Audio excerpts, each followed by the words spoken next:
Yo dudes, it is time once again for another attempt at Gorod Krovi.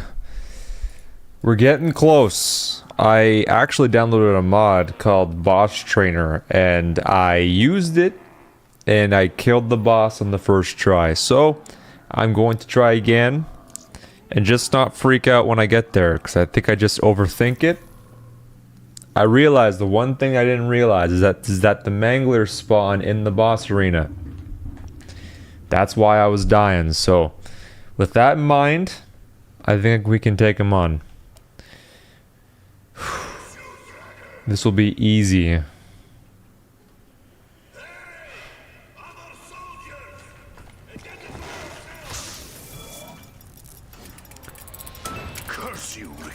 Also, I changed my gobblegums to round robins instead of changed it from shopping free to round robin. Which, I mean, too early for round robin. What am I doing? Yeah, I don't need this. So, hoping for raindrops. Raindrops or perkaholic, I'm fine with.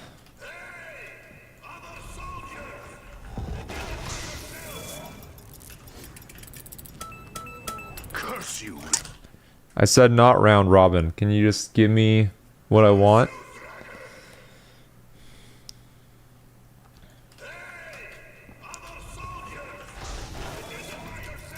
Perkaholic is fine.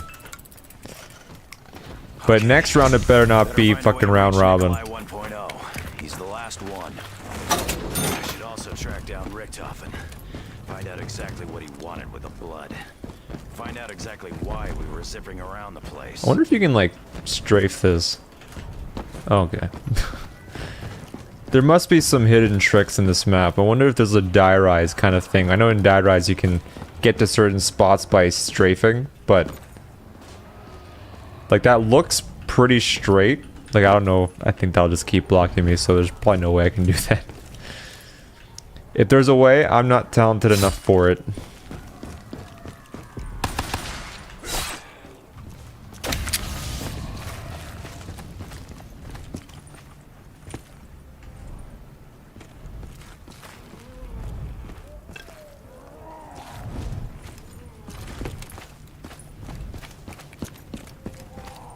This kind of scene reminded me of the mission in World at War where you first start off.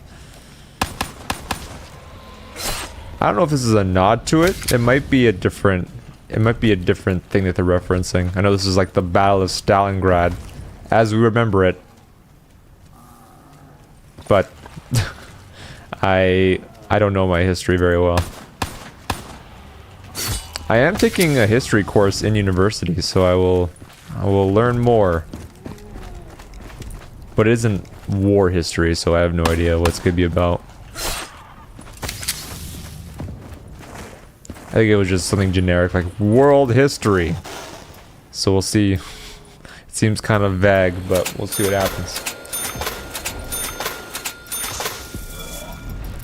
Raindrops? Keeps the freak bags away. That doesn't even make sense.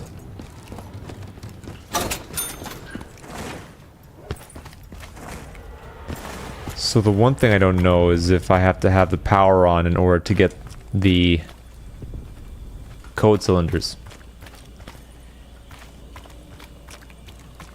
Because if I don't get the code cylinders soon, then I might have to restart.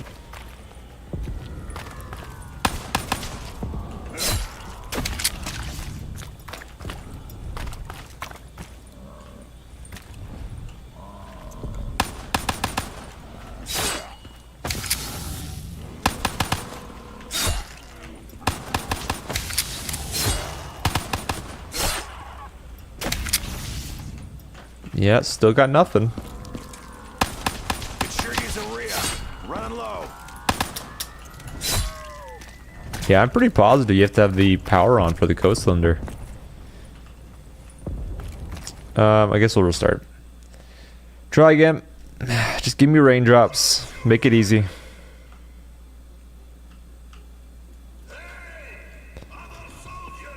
Yo, what's up, Critico? How's it going, buddy? No, not undead, man. I don't want that. Find a way to reach Nikolai one. Make it rain fire. That's the plan. That's the plan. I'm trying to defeat this Easter egg. This is probably my 8th or 9th time trying this. There it is. Nikolai. I have to find Nikolai. He is the last. Then we will be rewarded. He will come. You know, I'll just take that for the fun of it. If only its blast lasted a little longer. Come on. Let me use. Good commuting to work right now. Oh man, nice. How long is your commute? Can I...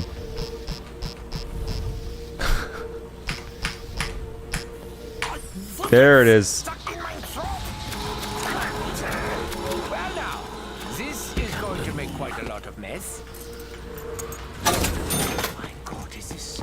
Oh, that ended the round too. Oh boy. Oh, calm down, Edward Edwards. Not me. I was never part of that.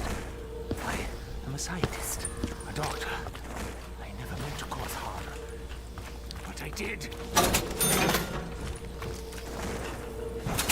About 20 to 30 minutes, half part by bus and other half by walking. Ooh.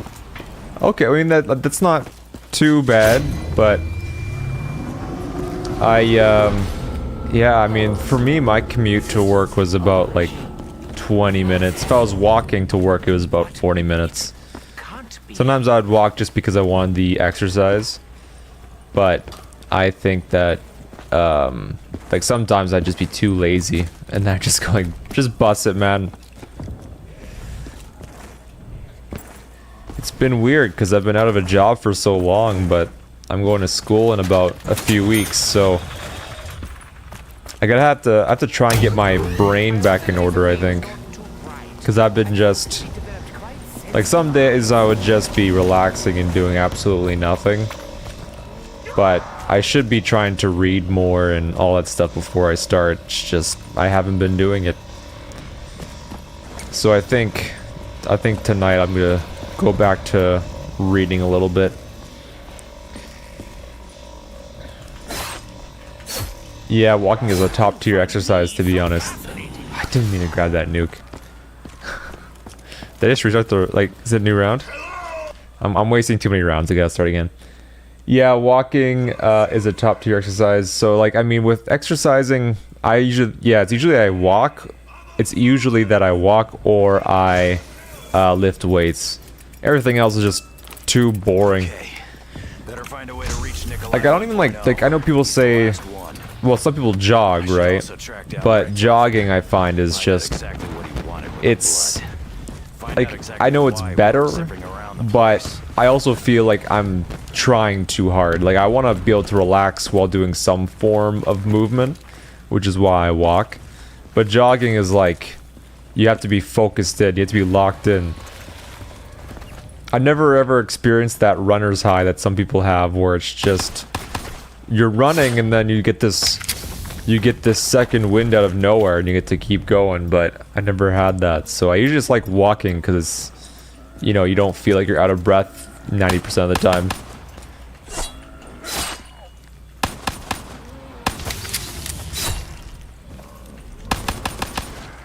Oops.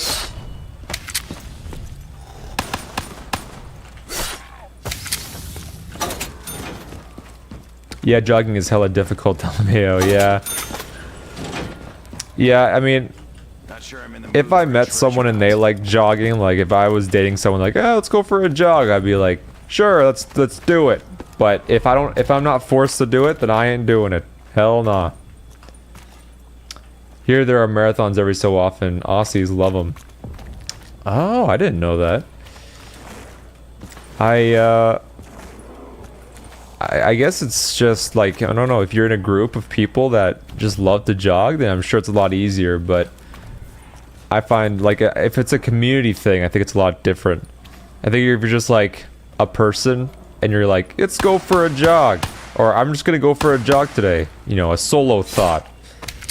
Couldn't be me. I just don't want to be, I don't want to be anywhere close to a road just jogging. I'll just walk on the sidewalk.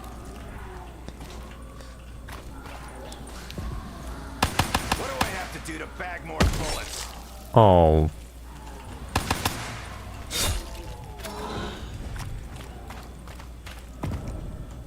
$1,000 points? Did I end up getting... Hold on, I gotta use this. What about biking? Really should have Biking. had a chance. Trying to switch out. Biking. I don't have a bike, but I'm not opposed to it. I think the problem that I have is that when I'm biking, I prefer to go on just flat ground. Like, I don't like going down steep hills, and I don't like biking up hills. Somewhere in this broken city. Maybe this is just like a very autistic way of thinking, but I'm like, I don't wanna have to, like, I don't, like, for me, I have a big problem with trying to control the bike, you know? I find that if I'm going too fast, I can't be one of those people that just turns on a dime. Like, some people are really good at handling a bike, but I can ride one, but for turning, I just can't get the turning down pat. We will be rewarded. He will come for us. This is going to make quite a lot of noise. Sadly, this will not allow me to prolong their suffering. Fair enough, LMAO. The entire city is mountains and valleys. Oh, that'd be pretty rough, but that'd be some good exercise. Does anyone else want or need a sniper? I mean, Anybody? I'm not opposed to biking. First, I think biking can be fun. It's just that, Ed would put down the rocket it's just, as he I'd rather just walk or bus to my locations. Wow, I got two just shit-ass weapons. XM53 and a fucking Locust. I was hoping for something, you know, automatic. Oh well. Actually, I think I could probably... Let's go and end... let's go to the Dragon Command if I can.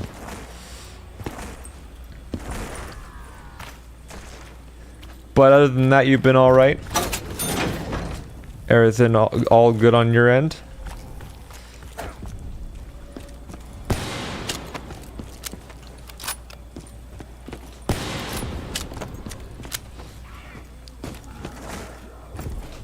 Let me check and see if the cylinder's up here. Ooh. Let me mark that down. Armory.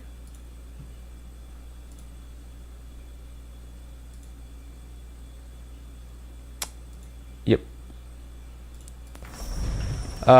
Some tough times to be honest, but I'm still here. Good.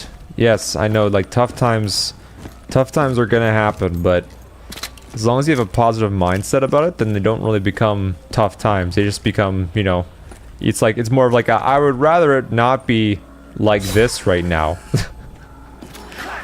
So yeah, I think as long as you stick it through, usually there's gonna be a rainbow at the end. That's what I find. I mean, I really, like, for me, like, I just quit my job on a whim and I was like, what the fuck am I gonna do? But then I realized that as long as I just take on student loans and go to school, at least I'm being productive in a way. It's just that I never really knew, like, I didn't really know what I wanted to do. It sucks when you're kind of in that spot where, like, what the fuck is going on? Like, what am I supposed to do in life right now? Like, it's a hard conversation to have with yourself. But I think I know what I want to do. So, it's gonna be interesting coming up for sure. Hoping for the best. I see, yeah, it's complicated. Yeah, exactly. I have 4 years to think about what I really want to do, but at least having a degree gets you in the door. It's like, as long as people see that you have a degree, it's like, they see that you're above, like, you're better than normal. Soon enough, the difference between you and another worker is just if you have a degree or not, and you could be applying from fucking McDonald's. It kind of sucks that that's how it's gonna be, but with AI taking over lots of jobs, it's kind of gonna be like that. Although, you know, I think it's all about kind of incorporating AI into. I think we have to start incorporating. I didn't want to do that. What am I trying to say here? Sorry. AI is going to be incorporated into most jobs. I think we all know that. And as humans, we have to adapt to this new technology. And I don't think there's any sort of way you can get around the fact that we have to start obeying our tech overlords. So it's either you adapt and overcome, or you just get left in the dirt, you know? And I think it's a sad fact. I think nobody really wants things to change. But unfortunately, that's how nature has always been. It's like you either adapt or you get eaten by the you get eaten by the whale. I don't know a better way of saying that, but I think you know what I mean.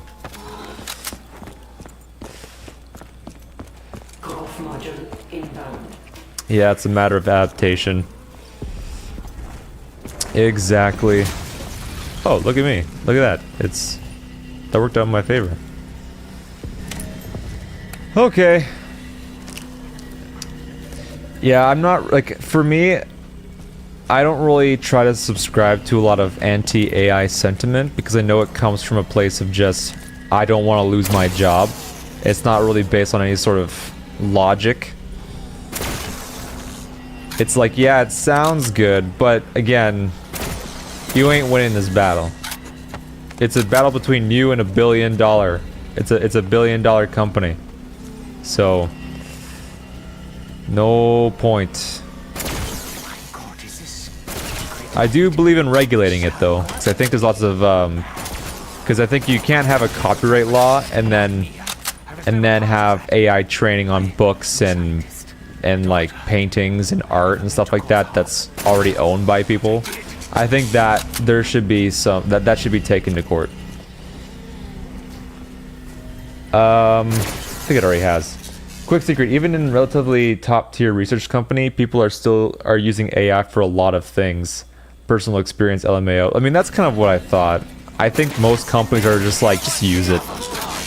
Like, why would you bother wasting your brain activity if you can just get the job done in like a few minutes rather than a few hours?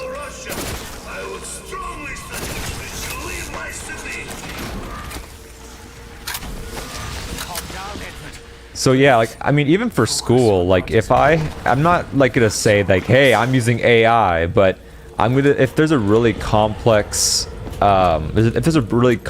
problem and I just can't think of the correct way to solve a problem, I'm just gonna use AI and ask it like, hey, what do you think about this? And then see if I can get my brain to wrap around the explanation. I don't see a problem with that. I mean, if you just use AI to like write your essays and stuff, I think obviously you're not really learning anything, because I think part of the learning experience is actually doing the work. But the fact that we live in like an AI society now, I think getting AI to explain complex things is going to be a lot more, it's going to be, well, useful for a person like me, because sometimes I have a hard time trying to wrap my head around certain concepts. To be honest, I'm not opposed to it, disregarding the downs of data centers. Data centers, you're right about that though. Yeah, data centers, it sucks that it requires so much land and water and just natural resources in order to power it. I think that is one of the biggest downsides. Yeah, I agree. It can be incredible secretary. The problem is this case comes from dependency. That is also true. Yep. I think that if you build a society on AI, then you're not going to have people that are learning anything, and you're just going to have a bunch of dumb people asking, like, it's going to be a Wall-E society pretty much. You're just going to have robots doing everything for you.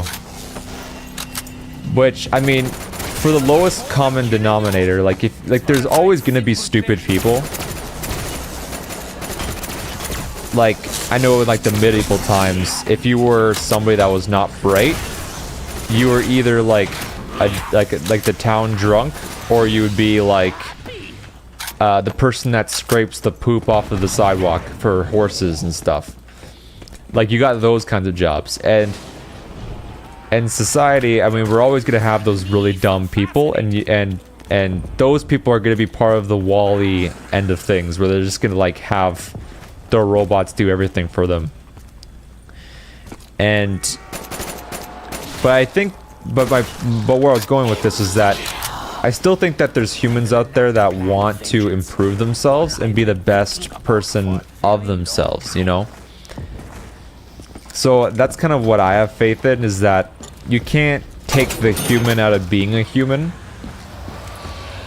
I don't really subscribe to a lot of conspiracy theories that try to push this idea that your country wants you to become a dumb fuck because it's easier to control you. Like, there's certain aspects to it that sound like they could be true, but I just don't think that's fully true, mainly because I think that you can't really have you can't actually rely on a society filled with dumb fucks. You really need people to improve. Like, even if AI became super powerful, like, technology's not done yet. Technology will keep improving until we, like, leave our galaxy. So that's kind of the way I see things too, is that AI can't really solve problems that humans, like humans have thought of all these problems, but an AI can't really solve these problems because it's all trained on human stuff. So I mean, AI is not in a spot that's gonna like replace everybody just yet, but it will replace a lot of people. You can also, you know, bring up the arguments of universal basic income and stuff like that too, where people would just want to get paid for doing nothing. And I'm not opposed to that either. Like, I think that universal basic income it's a pretty good idea for the most part. It's just a way of like, alright, well, you don't want to contribute to society? Well, obviously it's hard to contribute now because everything's replaced by AI and robots. So, here's some money, you know, stay in your apartment, you know, eat food, watch Netflix, and do that until you're 40 and die from heart disease. You can have fun. They could just straight up do that. Yeah, human spirit is kind of, is honestly kind of real. Yeah, exactly. Exactly. I think there's people out there that just want to improve. Told you before. Keep your fish away from my body. Can I survive with just these? I think I can. I can even pack a bunch of my FAMAS right now. AI's glorified chains of coin. Because if you look at it, the problem is that we don't know the coin nor the amount of tosses. Oh! Oh, sorry, I just died. Whoops. Don't worry, that was my bad. I was not really focusing. It's like glorified coin tosses, if you were to look at it. I mean, you're right on that. It's basically you just run the same prompts and stuff until you get the thing that you want or the thing that works. The math behind it is pretty interesting. I'm not quite sure on what the math is, but I would hope that like at least in the future AI is to the benefit of humanity. I don't want to like subscribe to all the doom and gloom about it. I think that AI can really be a really beneficial thing that can, you know, definitely help humanity.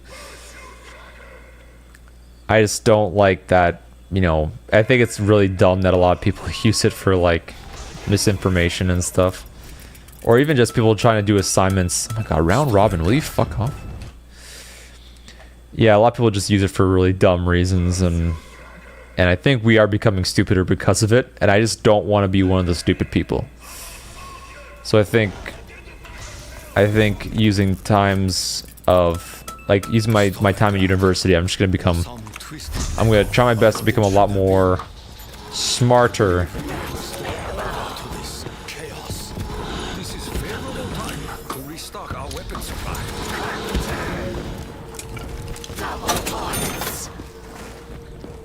I got like 2 really, I mean, double tap is okay, but fucking, I got Deadshot Daiquiri.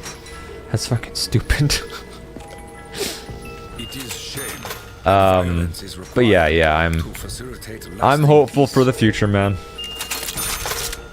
That's why I don't really try to like watch too much YouTube or anything like that, because I mean, I know what my opinion on things are, and I just don't want to get caught up in dumb think, you know. I don't want to try, like, I used to fall into lots of groups because I thought it was the right way of thinking, but now I can't be fucked. I can't be fucked to do it.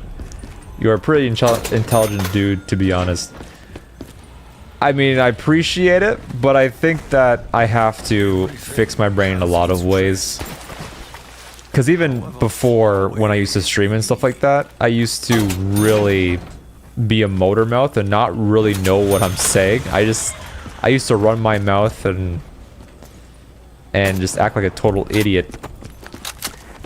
Now I'm trying like a lot better to really articulate my thoughts and keep things making sense. Even now I don't know if I'm making a lot of sense, but I try my best now. Before it's just like, let's just say anything. But I do appreciate the kind words. And you're obviously someone that's already graduated school. Like you're definitely 100 times more intelligent than I am, but I do my best. I think we all do our best. Oh my god, I almost grabbed that. Round robin, okay. I mean, I am getting it. Good. That's all I can ask for. Hey, look at that.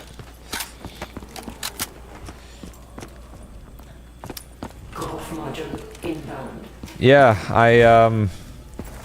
it's like I'm pretty much prepared for school at this moment. Like I have 2 of the textbooks that I need to start, but I think I'm not quite sure on this, but I think there might be like a syllabus week or something that they will before you start, they kind of like tell you what you need and everything.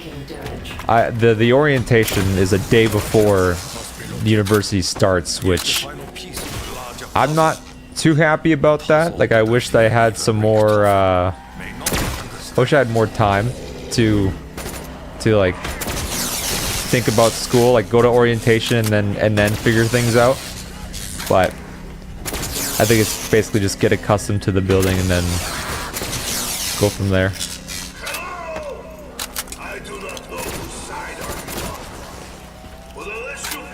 Yeah, that's pretty soon, yeah.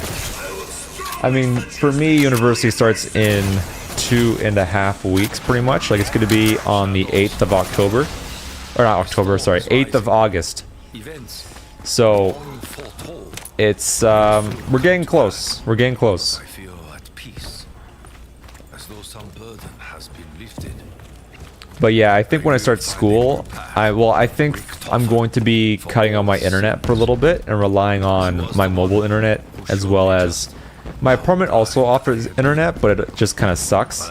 But I think having free internet is probably a good thing for now, and then I think if I get accustomed to university, and I know what my workflow is, then I will resubscribe to my internet and get back to more streaming and stuff. It's just, I want to make sure that I'm locked in for university instead of trying to focus on university, or focus on streaming, which has always been like somewhat of a hobby, but you're always like secretly hoping like, oh man, hopefully I become big one day. But then, I don't know. For me, I don't have that same energy that I used to have. I watch people like Queso, where he has like so much fucking energy when he plays horror games and stuff. And it couldn't be me, man. For me, I don't have that. I don't have that, like, I don't have that kind of energy. It's too rough for me.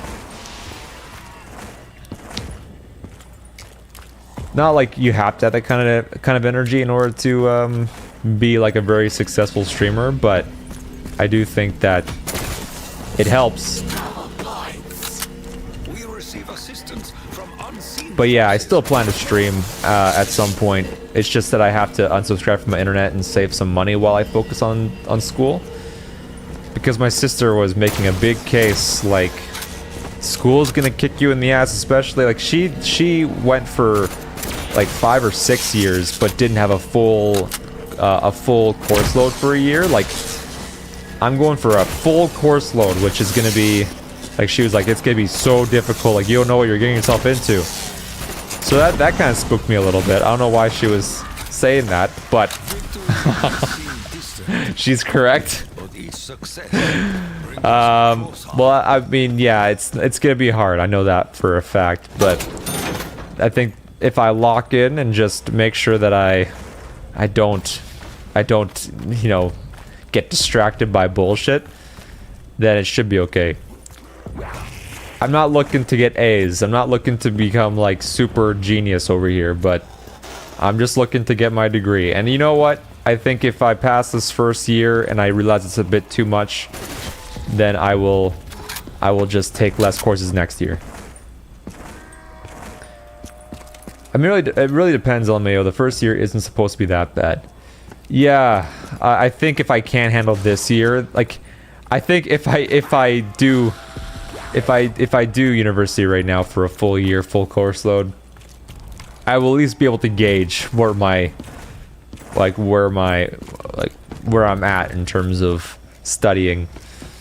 Because if I can't handle this, then I definitely can't handle a full course load next year, you know, even if I barely scrape by. So we'll see, yeah, we'll see what happens. I mean, the universities are usually pretty good at, like, making sure you don't fail. Like, universities, from what I saw, like, they do everything possible to not, like, let you fail. Like, if you're not getting it, then they're gonna, like, figure it out. They have a bunch of student services and stuff at my university where, like, if you have any sort of problems, make sure you reach out because, you know, you're paying top dollar. That is also true, LMAO. Yeah, exactly. But like I said, we live in an AI world now, so I think I can get AI to help me out in a lot of aspects. A lot of aspects. So we'll see what happens.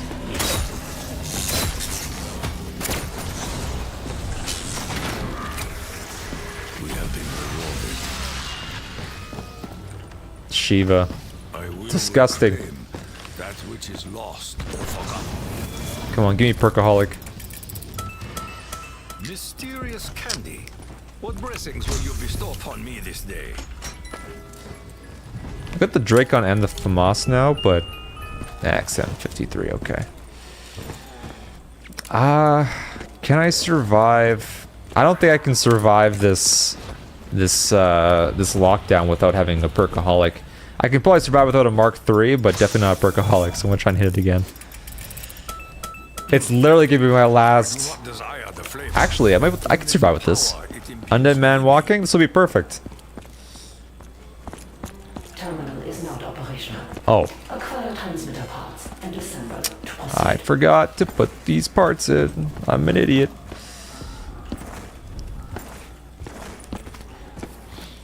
Another thing too is that a lot of people fail school because they just they actually don't find what they're studying to be interesting. I think that's a huge factor. Like if you're going to university and you're learning something that you just really don't want to do, then that can really fuck you up. Like I'm taking for my first year I'm taking 2 computer science courses, like one in the first term, one in the second term. I think that's going to be very, very, like, it's going to be helpful learning something you actually want to learn. And I mean, geography as well, having some geography courses. Taking a philosophy course. There's a lot of courses that seem, like, very interesting.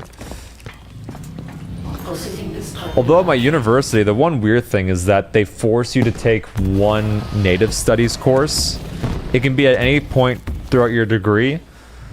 But I'm like, you're forcing me to learn about shit that I, like, don't want to learn about, you know? It's like, here, you have to learn about natives. I don't want to do that, man. I'm not interested in that. It's more just like, I feel like it's one of those, like, I know that a lot of people talk about like the wokeness and everything, but I think that's just one of those things where it's just, hey, you're white, let's make you feel bad for an entire term. That's the way I see it. I don't know if it's like that, but it seems like that. It's like you're forced to learn about the natives that got fucked over by Canada. It's like, well, thanks for that.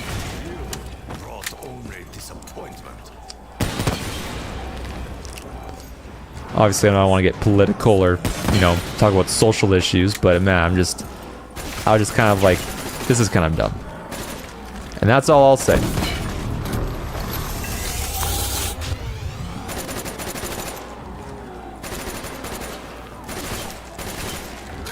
I still have to see someone who actually mentioned that university level disciplines in the same as high school.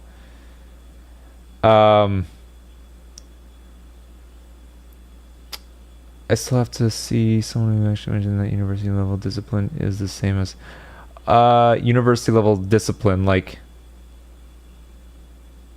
are you saying that there are people that say it's the same? Like, I'm trying to think about that comment, but my brain's not comprehending. For example, math is... For example, math is another world in uni level. It isn't even remotely similar to high school, LMAO. I think that's true. But I also think that there's courses in high school that prepare you for that as well. Like, you can take different levels of math in high school. Like, I remember trying to take pre-calculus.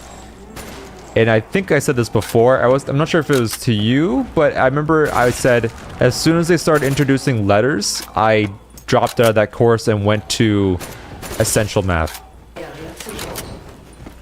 I'm like, this kind of math is not for me. And I also, for the, I'm actually taking one math course. I'm taking applied math. So that course actually has me a little bit shook, because math is one of those things where I really just don't want to do, but I know that having some advanced level knowledge of math can be very beneficial in life.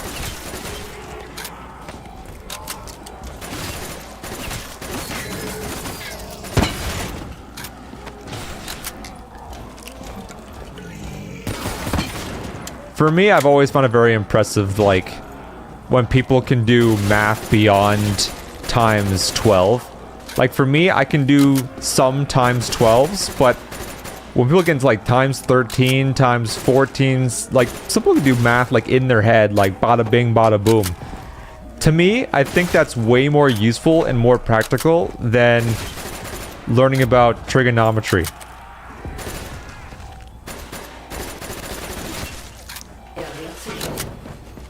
I wish I could do that. New threat detected.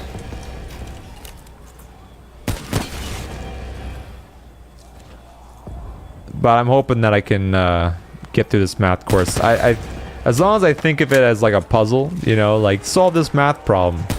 I don't know if it works like that. It's probably not similar to school where it's just like they give you a bunch of numbers and be like, solve it. I think university's a little bit different than that.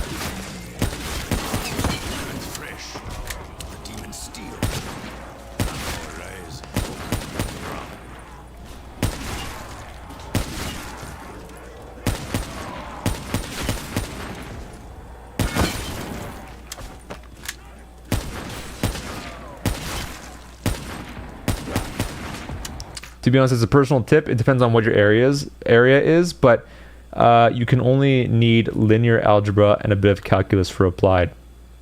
Yeah, what was actually the name of the... Oh, yeah, because actually, this is what it was. Sorry. Applied math is what you needed to take one of the courses for geography. Okay? There was a prerequisite. But I found out that if you take core math, and core math is a university course, but it's basically a high school course that's been transferred to university, but it's a way of getting a credit while also going back into high school and learning math again, pretty much. So core math, apparently, it's also not like there's two different kinds of this. Like there was a core math, and then there was like a pre-calculus core math. So this one, it'll be easier. I don't know if we'll get into letters. There might be a little bit of algebra, but I think for the most part it should be okay. I got a text 1 minute here.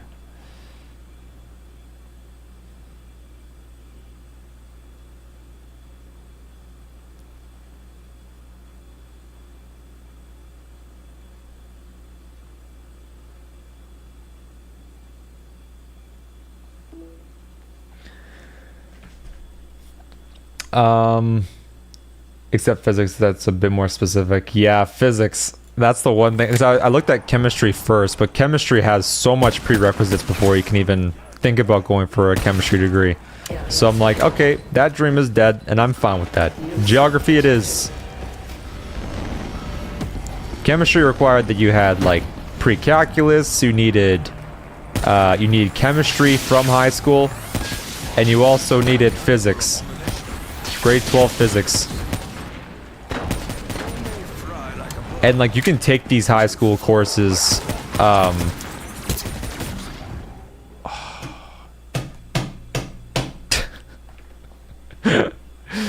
got fucked over by that mangler.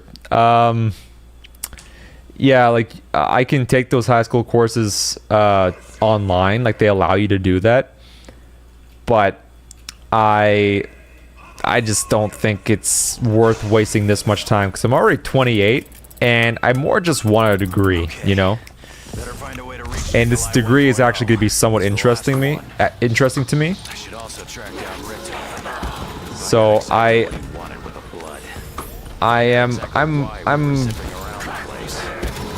sorry, I'm just gonna get these. I'm relatively okay with letting go of a chemistry degree. Although I do think chemistry would be a little bit more interesting. I mean, I watch a lot of Nile Red, man. He looks like he's having fun.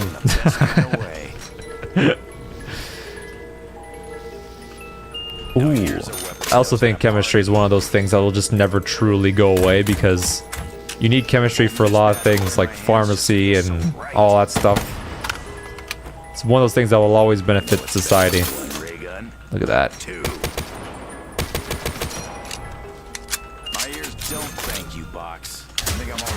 Chemistry is another thing I'll never get. I guess, yeah, I mean, chemistry is just, it seems very, very difficult. I would want to just learn, I would want to learn, just like the periodic table of elements just for fun. I'm just doing geography flashcards for fun right now, and I also learned the U.S. presidents, and I don't even know, I don't even know, my prime ministers, but for some reason, I decided I want to learn all the U.S. presidents, so I did that. So I know every U.S. president now, just because I wanted to do it. It's like useless knowledge. I do like a lot of useless knowledge. It's like, yeah, I'll never learn the periodic table of elements, but hey, you never know. Like if you go to a bar or something, and it's like a trivia night, and you pull out that fucking knowledge, you know, it makes you look good. It makes you look smart, even though it's just like, yeah, no, I just spent like a month learning these, okay? It's not that impressive. I think it's kind of like an everybody clapped kind of moment. Like, it's a very Redditor thing to do. Like, yeah, I spent so much time learning flashcards just to make myself look cool at trivia. The more I say it, it sounds like more pathetic. Bro is the guy in campfires. Yeah, man. Next, I have to learn how to use a guitar, man, and then pull out that Wonderwall. Today is gonna be the day that I'm gonna throw it back to you. Like, dude, the pussies will be sopping as well. Oh, Okay, I'm gonna shut up before I get in trouble here, but it's could you imagine? Not only do I know the periodic tables, but the women will flock over. Exactly, man. Oh, that's hilarious. Oh. Wait. Did I summon... Oh. I was freaking out. I don't think I had a code cylinder yet. Sorry. I was like... I was focused on my joke that I almost... I forgot what I was doing. And men too. Why not, LMAO? Yeah, get them all involved. Let's get everybody. Why not? Oh, here we go. Salt shield part. There's never just one piece. Except when there is.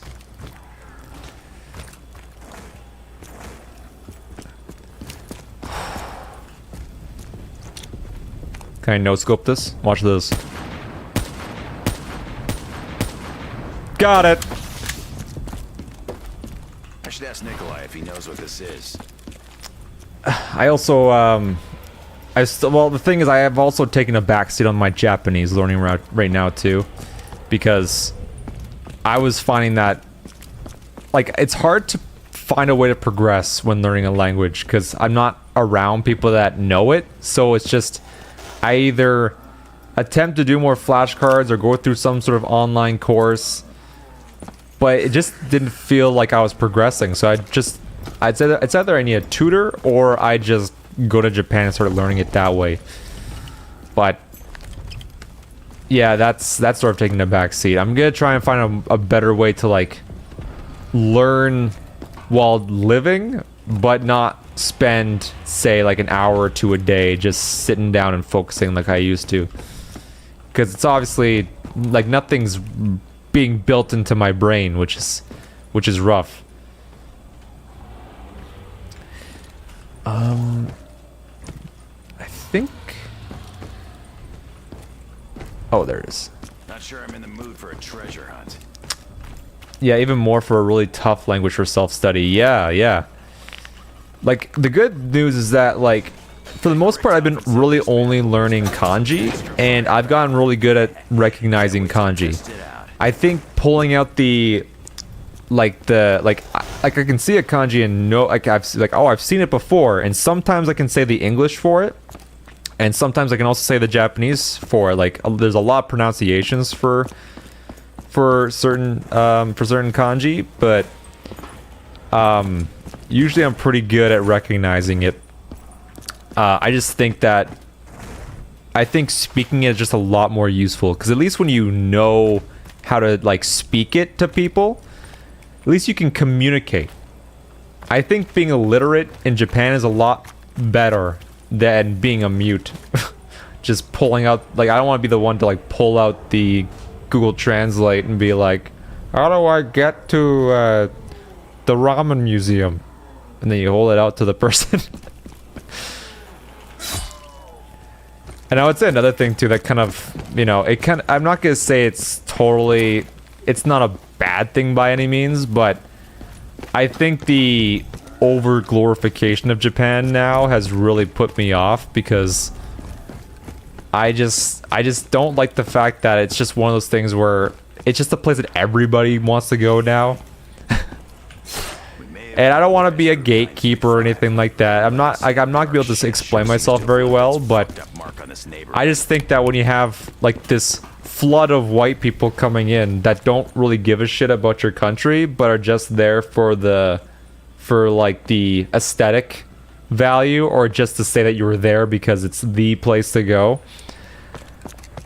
Obviously, as somebody that's been actually trying to learn how the country works, and seeing a bunch of people being just like acting like retards going there and just acting like a nuisance, it just makes me go like, ugh. Are we really doing this? Because I mean, I feel that way about like anywhere too. Like, if people were going to fucking Sweden and they're from Canada, and I found like there's a news article is like, person from Canada acts like a retard towards Swedish people, I'd be like, oh no, like what are we doing here, you know? It's just that it happens in Japan a lot more and a lot more like commonly now because it's just a really cheap country to visit. And yeah, I mean, I feel like a lot of people have just gotten more and more stupid, I think. A lot of people got more selfish and more unempathetic. A lot of I think we have raised a lot of sociopaths, 100%.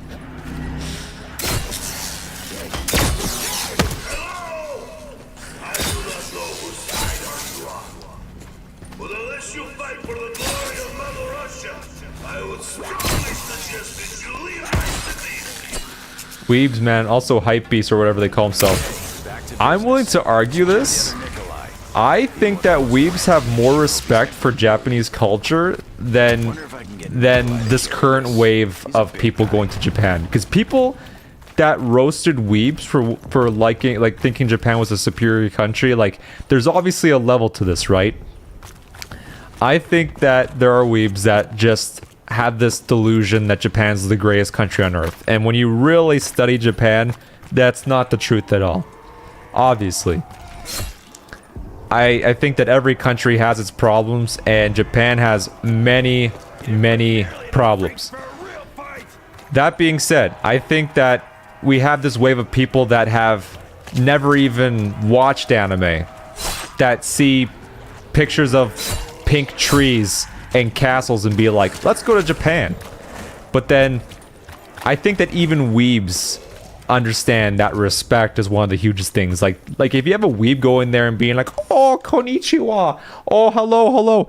Japanese people are way more receptive to that than people just go in there and being like, hey, do you know, I'm gonna speak English to you, do you know where I can find, I don't know, the fucking takoyaki fucking restaurant, you know? I think there's just this level of, like, when people, like, Westerners go to these countries and act like everywhere is America, you know? That, there is a problem with that, I think. I guess that's kind of my main point. Obviously, again, it's not everybody. It's just that when you go online, you see so much of people just acting like an idiot. Just take the time, take a week and just look at how the country runs instead of just like taking your passport, walking up to the airport and just going, you know, it's just, you know, I've had this perspective now because even in Canada, like, the one thing I find frustrating in Canada is that people will move to Canada from places like India, but then treat Canada like they're living in India.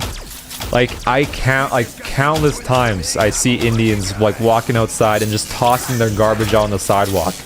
It's like, what are you doing? This isn't India. We have garbage cans on the sidewalk for a reason. Like, to me, it's putrid. And again, not all Indians do that, but a lot of them do. And that's not, like, for me to say, like, this is, like, an observational thing. Oh man, you touched a very interesting point now. I'm more comfortable in saying it now because I think every Canadian sees it, but they're just not willing to say anything about it because they fear of being ostracized.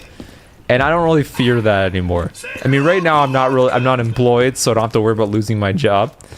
It's just, I think that we have to realize that there are countries that operate very differently, operate very negatively, and you have to be willing to point these things out and be like, hey, you're not in your country anymore.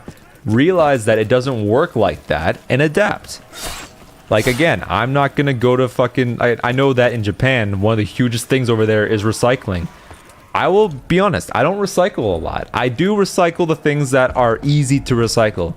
But if you're asking me to, like, wash out, like, a huge jug of orange juice because I need to recycle it, sometimes I'll just be like, I'm too lazy for that. I'm gonna toss it in the garbage. Japanese people will get on your fucking dick if you don't fucking change your attitude towards recycling. Like, they are huge about recycling. And you know what? If I was living in Japan, I would be like, adapt and overcome. I will absolutely learn. I will absolutely recycle now. Should have made sure you finished the job. 8 fucking men to that. I need that other code cylinder. Oh, it's right there. Fun fact: Australia is very reserved and closed off, so it is very extremely difficult to get a visa here. But right now is a really terrible now for immigration, and they're closing even more gates. Because I will say my stance on immigration has always been: if you love the country and you respect it, and you learn the culture and you learn the language and you learn every aspect of the country, you should be able to apply for a visa and be able to work here. I don't think you necessarily need a college degree, but if you are a productive person of society and you do everything possible to be like, yes, I think your country is great enough for me to learn every aspect about it, then yeah, I think that it should be totally like immigration is a wonderful thing.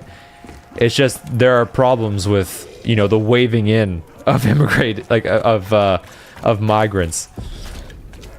And, I think that there's a lot of bad people out there that are just out there to cause trouble. And they don't give a fuck about your country. They just want to exploit it and use it for their own benefit. Like, there's lots of benefits to living in Canada. Like, we have our problems, but when we have a way of doing things and you're coming here and not respecting that and acting like your way of life is better, no, hell no, fuck you. I know, like, in Australia, one of the things, like, you have to get adapted to learn the word cunt, because, like, if you can drop a good, like, I know, like, cunt is, like, the sacred word. You use that to really get in, like, you use that word to, like, become besties with people. I think, like, calling what you usually, I think this is true, but you call your friends, like, sick cunts or something. It sounds a lot better in Australia, because you're like, oh, yeah, you're a sick cunt, eh, or something, I'm pretty sure that's a thing. Aussies really don't like Indians in general. One sec.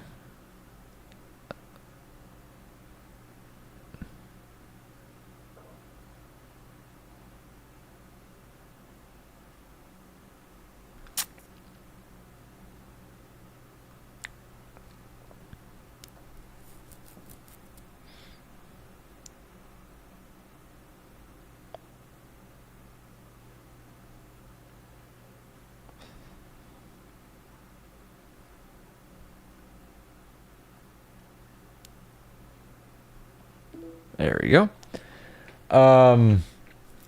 Yeah, I think a lot of countries are kind of getting annoyed by just the way, like for me, I had no problems with Indians, like Indian migrants from before. It's just like a huge wave came out of nowhere. And like the newest Indians that are coming over give zero fucks about Canada. They just come here, like, we have whole Indian communities now. And it's like, you're not doing any sort of effort to make friends with any Canadians that are around here, and you're just, like, getting into your own groups. Like, why not just live in India, Like, why are you coming to Canada in the first place? And the reason is because, well, you make more money.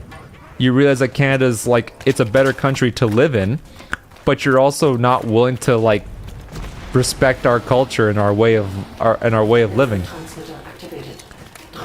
I think that's the biggest thing. It's just that I mean, I feel like I've said, I think people know my stance now. It's just that, like, 10 years ago, man, when you saw an Indian, you were just like, they're like the nicest people. A lot of them wanted to be your friend, and I remember a lot of them even, like, talked about how crappy their country was. But I just, like, if you have people coming here telling me that your country's better, bro, just go back. Go back.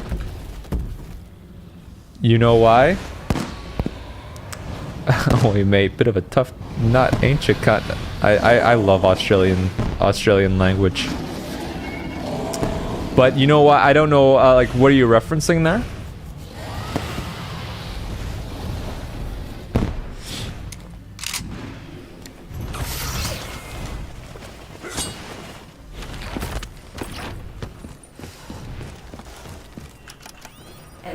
Alright, let's get back to the lockdown, too. This lockdown fucked me over last time.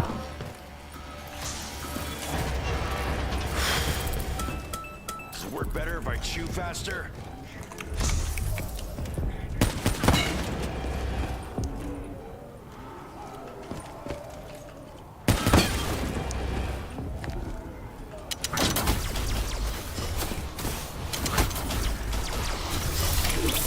About the migration part of why they came to one world country. I mean, Brazilians are the same.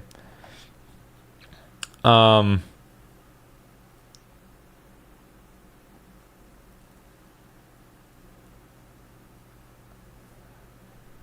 people are not very good. I know that Brazil itself, I know, like, I think the reason why certain countries are seen as unfavorable than others is because the government is corrupt. I think a lot of governments do more to fill their own pockets than to make their country a livable place. And when you have your country be an unlivable place, your people are gonna be, on average, not as good. Like when you watch these like videos of like food, like street food people in India, and they just like use their bare hands, and like they have like rats crawling all over the food and stuff like that. Like if your government just lets that happen, like people are just gonna keep doing it because society like they follow each other. When people see someone else doing this thing, that's the norm, so then they in turn do it. It's like this very negative loop that happens, and as a government you have to be willing to be like, okay, no more of this. This is actually a bad thing to do, so let's stop. And the thing is, even when it comes to Brazil, for me, Brazil has not even crossed my mind. I've never had a problem with Brazilians because, I mean, probably because we don't have a lot of them here. I also think too that Indians are not the only problem here. We also have people coming from like Venezuela and Colombia that barely speak a word of English. Even like it's even worse. Like I think at least Indians are better at speaking English than a lot of Venezuelans that I've met, where they can only they only know like the bare minimum. And to me, it's just more frustrating when you have to work with them. And it's like, when I'm trying to work a job, and half of your job is trying not to shoot yourself in the head when you're trying to like get a point across. Like, hey, I'm trying to communicate with you, and you're not receiving it. I fucking hate it. And you know what's funny? I don't even consider myself white. Like, I'm not right leaning.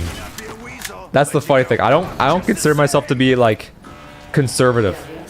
I just think this is just the correct way of thinking to preserve a country. That's the weirdest thing ever, isn't it? Because it seems like what I'm saying is like true Trumpism, fucking like right-leaning crazy person. I just don't think that's. I just know what I would do for a country if I was prime minister.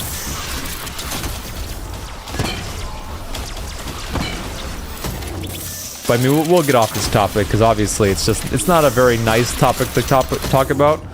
It's just that even I get frustrated sometimes where it feels like nothing's changing and and obviously a lot of Canadians are very passive and they just don't want to talk about it, and I think in turn that becomes even more of a problem later down the line. So 115 is packing more and more heat all the time. People love to label things to create division, even when the truth is so simple to see. Yeah, that's also true. Like, the world is already so fucking complicated. It's just that when I go out, if I go out in public, and I see people acting a certain way, and it's usually one group of people, my brain makes those connections. It isn't because I'm a bad person. It's because I see the bad things that are happening, and I'm like, that is not supposed to happen. There's a problem here.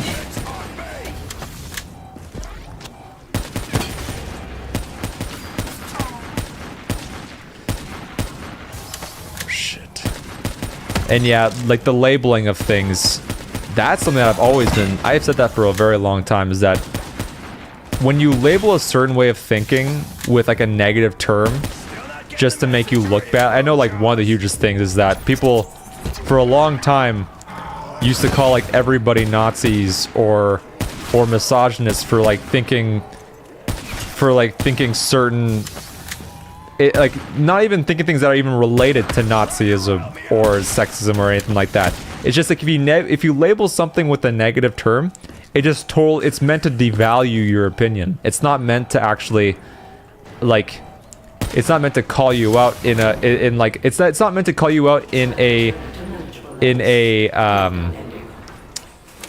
not meant to call you out in a way that's actually meant to benefit other people. It's just like, I don't like what you're saying, and then that's it. It's like, as long as I don't like what you're saying, then I can just call you any negative word that I want, and then suddenly your opinion's invalid. Never understood that mentality. Never understood it. What's this? A dragon egg? Maybe I can. Nice, I got it. Okay, I almost missed that fucking red light. I didn't have an automatic weapon. Anyway, what's your favorite weapon? I don't know.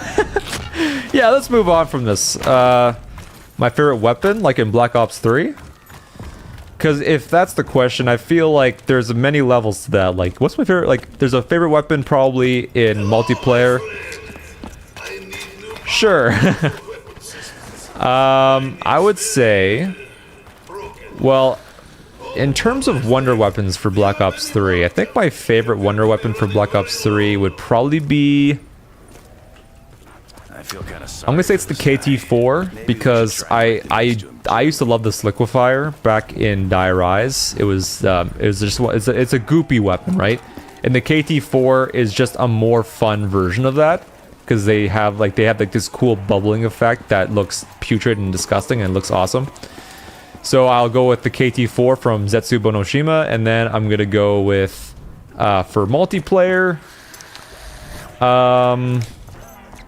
Multiplayer, my favorite would probably be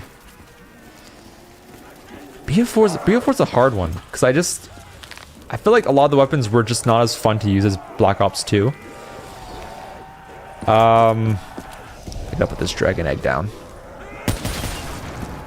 Oops. I would say the Brecci. I think it's because Brecci's such a Brecci is a very hated weapon. People hate that weapon because it's very overpowered, because it's a shotgun that basically it's like semi-auto where you can just keep firing it and it just mows down people. Just it's so much fun to use. Black Ops 2, the KSG, one of the greatest Call of Duty weapons of all time. Black Ops 2, they knew what they were doing. Close quarter guy, see. Yes, absolutely. Back in the day, I just loved to use the shotgun. I would just run right to their fucking spawn area and just try to see how much kills I can get without dying. A lot of the times I would just die because I suck, but I just fucking love, especially the KSG was so much fun to use because it was a slug shotgun where it was awesome because it was just one stray shotgun bullet, and it had some fucking range to it. And if you were good at aiming, you could fly with that KSG. It was basically a sniper rifle. It was a close range sniper rifle without having to use a fucking, you know, I wasn't a good quick scoper, but I was good with the shotgun.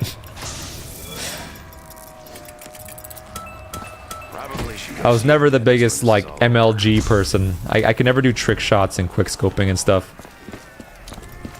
I just really enjoyed using shotguns, and that's because I really liked watching Vanoss back in the day.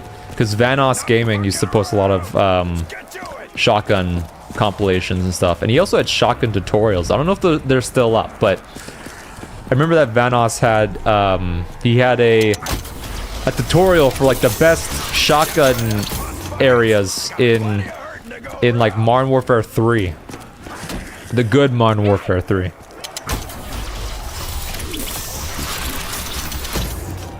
It's funny too, because like I didn't realize like that it was a Treyarch year, because like I know that Black Ops 7 has just finished pretty much, like in terms of zombies. They just released the last the last Black Ops 7 zombies map like a few days ago, and I don't think anybody gave a shit. Like, zombies back in the day used to be huge, but now nobody gives a fuck. Crazy to think about. I remember everybody used to play it back in the day. But I think that's because, like, I think Activision has tried to, like, they don't really care about making a good game anymore. It's pretty much just how do we keep people engaged for as much time as possible and make it so that they get this fear of missing out. Like, I remember, like, it was nice when you got to play video games and not have to worry about missing out on things. Like, the fear of missing out back in the day was getting a bad KD ratio. That was the one thing that people that was worse than death, was having a bad KD. But now it seems like you have to just you have to really oh, raindrops.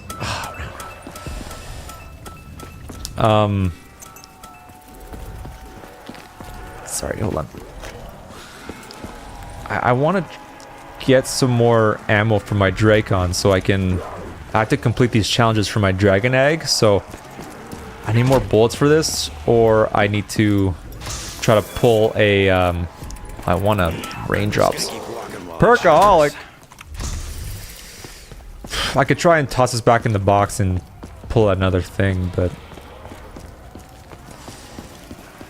I'll have to do that. Let's do this first. Let's just use my assault shield.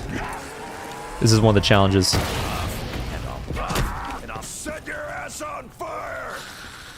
Did that even work? I don't think it did. I mean, look at their most recent game. Yeah, man. I think people were people were definitely 100% roasting that fucking campaign. There's my weapon. Guess I'm in a good mood after all. So that this weapon right here, you can see how fast it can fire. It's very fun to use because people get so mad when you use it. People hate it when you use it.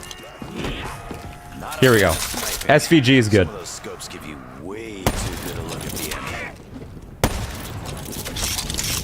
And now I get a max ammo. Thanks, game. But yeah, like, I think that because Activision has prioritized making money over just making a good game, that's what killed Call of Duty. And the funny thing is that they have a wave of kids that are able to defend their honor because they don't know how good we used to have it. All they've ever seen is, you know, Call of Duty Cold War, loot boxes and all that bullshit. But back in the day when you bought a multiplayer game, imagine that you could just unlock everything just by playing it. Like, imagine that. But no, let's like invent 13 different currencies where, you know, you have to use, like, you can either earn the currency in game, which takes 10,000 hours, or you can pay us $5 and you get it right now. TF2 era LMAO, yeah. Like TF2, I mean, I guess TF2, the whole thing was the hats. I mean, I never played TF2. That's the one thing. I think with a lot of hero shooters were never really my thing. I was a big Call of Duty boy, and even like Battlefield. Battlefield did not compare to Call of Duty back in the day. I think Battlefield looked a lot cooler because it looked a lot more realistic. But now every shooter right now looks realistic. So, and now I'm like, I want Call of Duty to go back to like cartooniness, you know? I think a lot of weapons back in older Call of Duties had this certain sound to, like, they had certain sounds to it that made it sound a lot more impactful. I should probably wait for a Dragon Strike. I don't know if that's what I need right now. Hold on. Let me try another. Oh, it's done. Okay. That's true. COD was the game. Yeah, man. Like, everybody had Call of Duty back in the day. And now it's only kids that play it. Like, before, you got into lobbies with 60-year-olds and you got into lobbies with 12-year-olds. And there'd be like if you're old as fuck or young as fuck, almost all the time I was getting schooled. Like, they were 10 times better than I was. And it's really shitty because I love that dynamic, but now I feel like with any sort of Call of Duty, I mean, there's people that have always played Call of Duty that just will not play anything else. It's just that there's this whole new mindset for Call of Duty. Like, it's not about, you know, just killing people on the other team and winning. It's just, there's a certain try-hardiness to a lot of multiplayer games now that just make it a lot less fun. Like, you watch new Call of Duty players, they're just like, they have all these new tricks to like make it so that you miss all the time. They're just like, you know, like, it's like ADHD people playing this game. Like, drop shot, boom, boom. You're like watching this and you're wondering, like, how the fuck am I supposed to compete with that? Like, these people have been playing the same game for years and they've mastered the way Call of Duty works. And I just want to go in and jump into a match and play it. I know skill-based matchmaking is a thing now, but I know they've introduced new movement systems and everything that just make it a lot more complicated.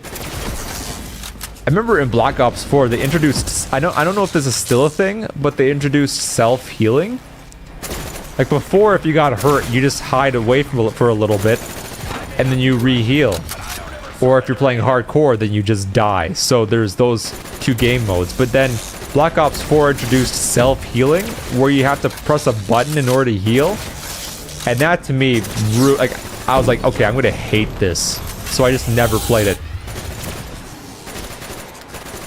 I actually did buy Black Ops 4 recently because I wanted to play zombies on it. And I will say, zombies was not as, like, I think since I stopped playing Black Ops 4 Zombies a week, like, I played Black Ops 4 Zombies for a week when it first came out, and it sucked. Like, everything sucked. It kept blue screening. The game wasn't fun. They changed so many mechanics where I was like, this is not the game that I used to play for hours on end. And I guess everybody had that same feeling because it was one of the worst performing Call of Duty games. Especially they had no campaign either. Yeah,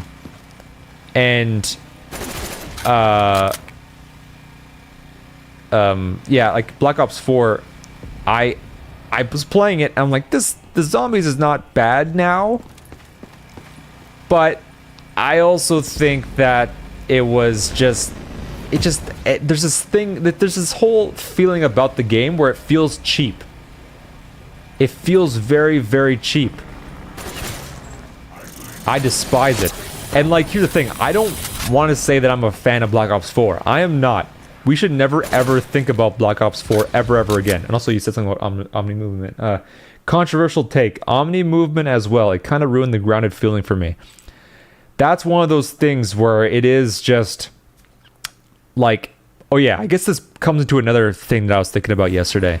Because I pondered this a lot. Where I think that there's this illusion of innovation, you know? I think that a lot of developers feel that if you're making the 14th game in a series, or whatever number, I think Call of Duty's way past 14 now, I think it's like 20. But when you're making so many games, they always feel like, okay, this one has to have something that's different. And it's always something that's different for the worse, you know? Like, it's never something that you actually want changed. It's always something that's like... It's like just bullshit. You know? Like, for me, Black Ops 4, one of the things... Okay, like, for me, I'm way better at talking about, like, zombies, because... I like, you can see me still playing Black Ops 3 Zombies to this day. Because in this game, well, obviously custom zombies is a thing, and people are remastering old Black Ops maps for Black Ops 3 to make just Black Ops 3 the ultimate zombies game. And the fact that we have custom zombies is a fucking miracle. But I think with Black Ops 4, they just tried to change so many things. And it's like, why are you changing some of the core mechanics of zombies? Like, let's remove Juggernog and all the original perks and replace it with a system with all these mediocre perks where people just ended up using the same 4 fucking perks anyways. Like, you didn't change, you kept the same problem where like, oh, okay, well, Jug is a crutch perk because everybody, when people go into a zombies match, they always go for quick revive, Juggernog, double tap, and the last one, Speed Cola. Yeah, like that like, you can see that as a problem. I get it. It's just now you replace the problem with another problem. Like, you replaced it with a new system that ended up doing the exact same thing. So, fuck, you know? It's, same, but different. Exactly, same, but different. Oh, Mangler, fucking...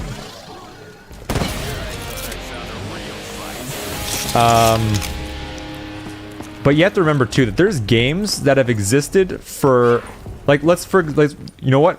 Perfect example. Counter-Strike. People are willing to play the same game for 20 years. They're willing to play that game that's infested with fucking hackers because they love how the game works and feels. They will say how much Counter-Strike sucks, but yet they still play it. And you have to remember, like, and I have that same mentality with zombies. Like, for me, I think that Black Ops 3, I think it's it's definitely the best zombies game. But I think that Black Ops 1 had the best feeling zombies. I think Black Ops 1 had, like, the perfect system. Oh my god, I forgot about this. Oh, shit. I think I'm too late on that. I'll do that afterwards.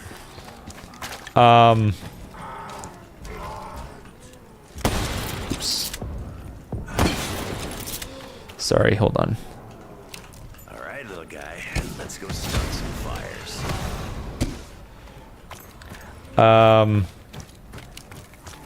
But yeah, like I was saying, I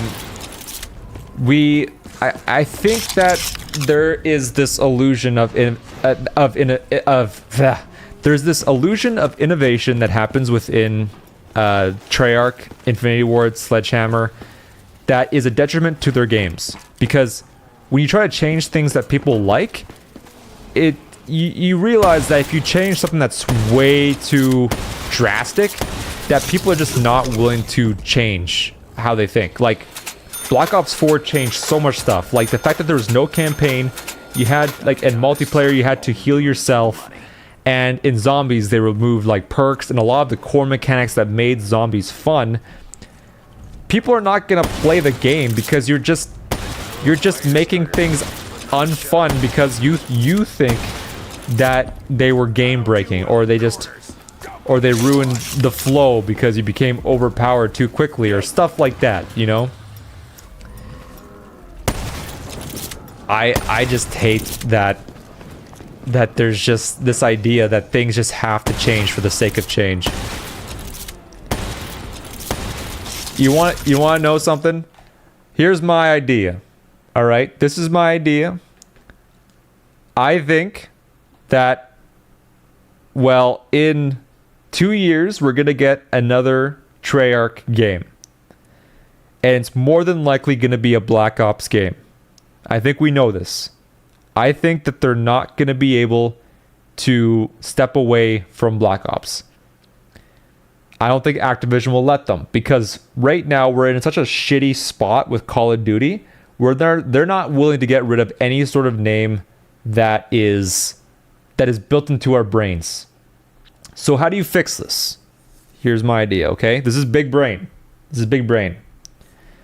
Black Ops 8. Okay? Hold on.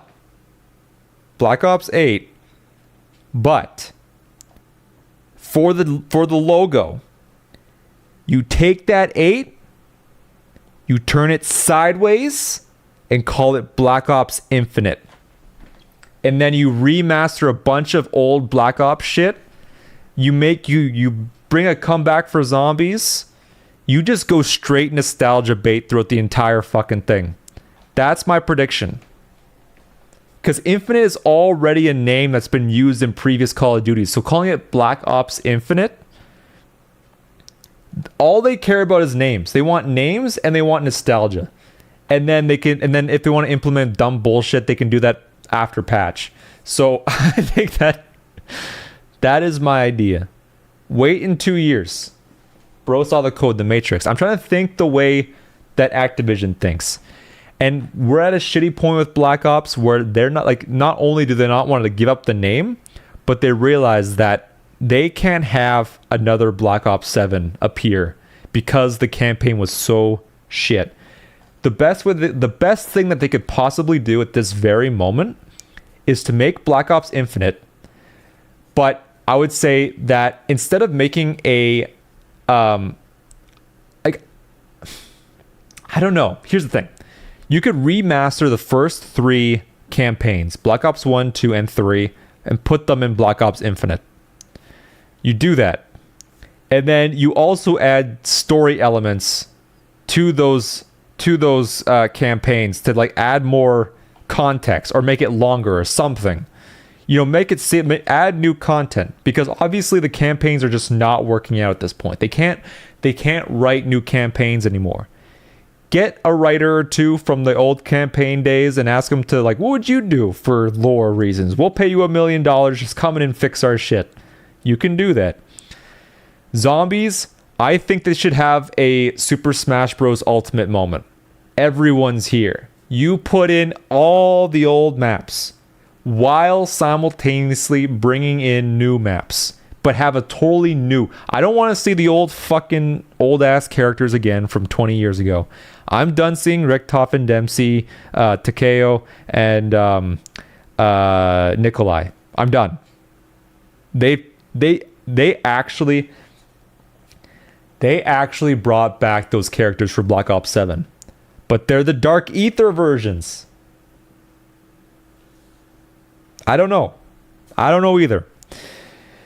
I'm not willing to learn anything about Dark Ether. That doesn't matter to me. I want a totally new story, because apparently the Chaos story for Black Ops 4 was actually really, really good. It was just that they got no time to work on it because people hated Black Ops 4, and Activision realized that it's too late to save Black Ops 4. They ruined it, and you can't save Black Ops 4 with patches. It's just not going to work.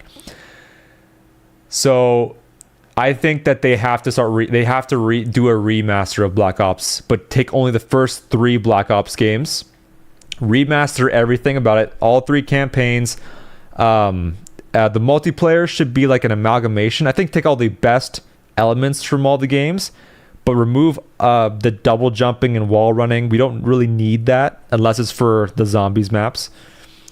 And zombies, I think that just bring everything. Every map from Black Ops 1, 2, and 3. Put them all in.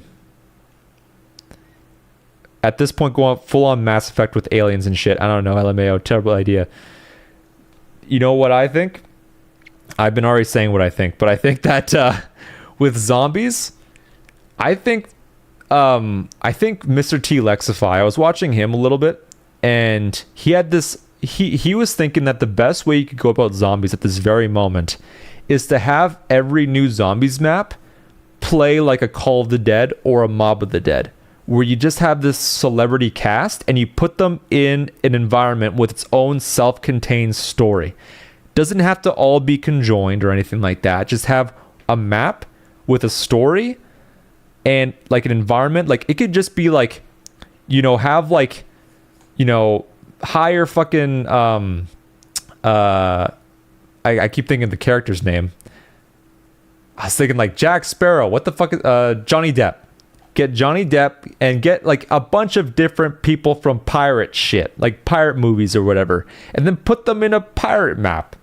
You know, maybe you start off on the beach and you can, you know, explore like this island or whatever, and then and to get the Pack-a-Punch, you summon a boat or whatever, get the Black Pearl like popping out of the water, you know, and have like a pirate map, and then have, you know, Johnny Depp say a bunch of, you know, Jack Sparrow quotes or whatever. And have like a pirate map. But then next time you have maybe like a Greek mythology map where you like, I don't know, you play as Zeus, Poseidon, Athena, and Ares, and you have to fight a bunch of zombies that are trying to take over Olympus or something, you know? I think that would be fun. Because at that point you can't say shit. You can't be like, oh my god, there's dragons and aliens in zombies now. That's so stupid. I want zombies to go back to Doris, where it's just mad scientist goes crazy and accidentally unleashes a horde of zombies.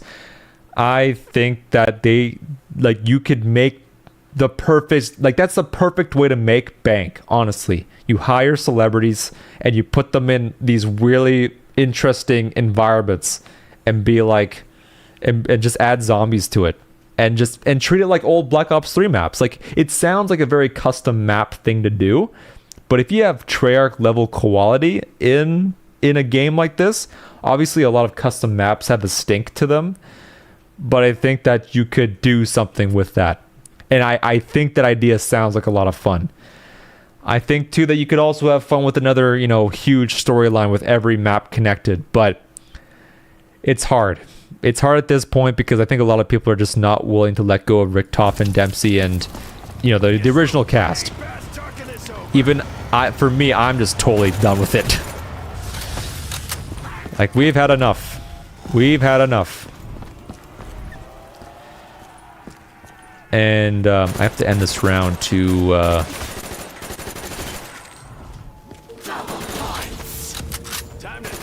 I need the purple cylinder. So I think it was at the armory when I checked, but I don't know.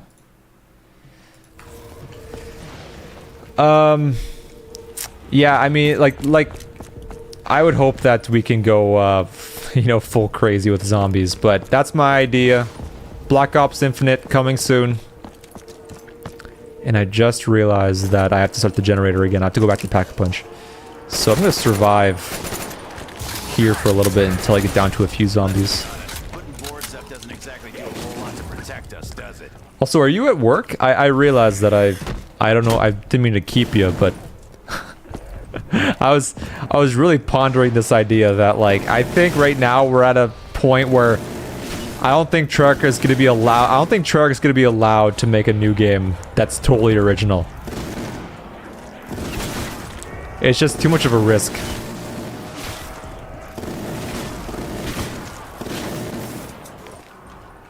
Yeah, LMAO for like an hour or so. Oh, okay. But yeah, I mean, like yeah, like, I think that Treyarch, yeah, like I said, Treyarch is not going to be allowed to make a new game. They're going to have to remaster Black Ops in order to survive. Because people are willing to just drop out, like all their money, for Black Ops remasters and stuff.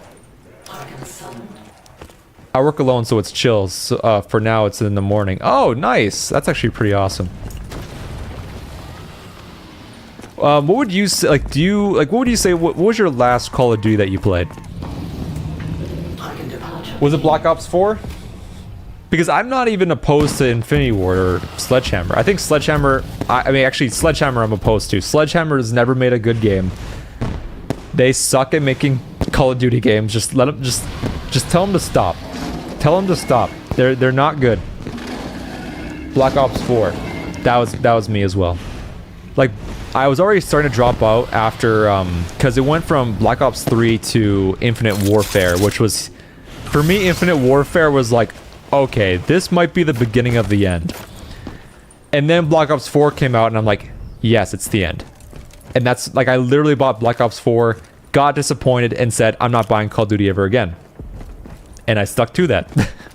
I've never bought Call of Duty. Although I did buy Black Ops 4 because I heard Black Ops 4 Zombies got fixed and it's actually kind of fun. And you know what? I was playing a little bit of it, and it actually is a little bit of fun. Not close to Black Ops 3 at all, but I was enjoying myself. And I think I'll stream that as well after I beat all the maps in Black Ops 3. I will definitely stream all the maps and try to beat the Easter eggs in those. I don't know anything about the new gen. The thing about new Call of Duty, well, for Zombies, I know the one mechanic that is not gonna, like, the one mechanic in Zombies right now, which is keeping me away from trying it, is salvage. And salvage is another form of in-game currency that you get for upgrading shit. I think that's annoying. I don't want to have to keep track of two different currencies. That is stupid. That's stupid and ridiculous. And I think the other thing that kind of, and this is also an issue with Black Ops 3, but this over-reliance on gobblegums. Because gobblegums are basically a way of fixing your broken-ass game. Because they realize that if you make these very complex maps that are hard to play through, just with nothing, then you have to introduce a mechanic that allows people to stay alive for longer. And some gobblegums are rare and some of them are cheap. And the rare ones, people just run like Perkaholic, like Secret Shopper. A lot of these ones that are just, like, they're OP. But since they're in-game mechanics, you can't really say that you're cheating. You know? Like, it seems like a cheat to have all the perks just show up because you ate a piece of gum for it, you know? Like, it's very, very cheap. And there's also a gobblegum where you just can't die. There's the it's the one that I don't run because it's actually broken. I think it's called Near Death Experience or something. But these gobblegums are just meant to, they're meant to slap a band-aid on your game mode, which it's like Zombies. I think Zombies is a game mode that's like meant to like make you feel powerful. So it's not like I'm super duper opposed to them, but I do realize, oh my god, I'm wasting time. Sorry, I keep forgetting. I gotta do this. Shit. Sorry. I keep activating this and it's not doing anything about it. There is a time, there's a time thing on this. Can I explain my point while I'm running around?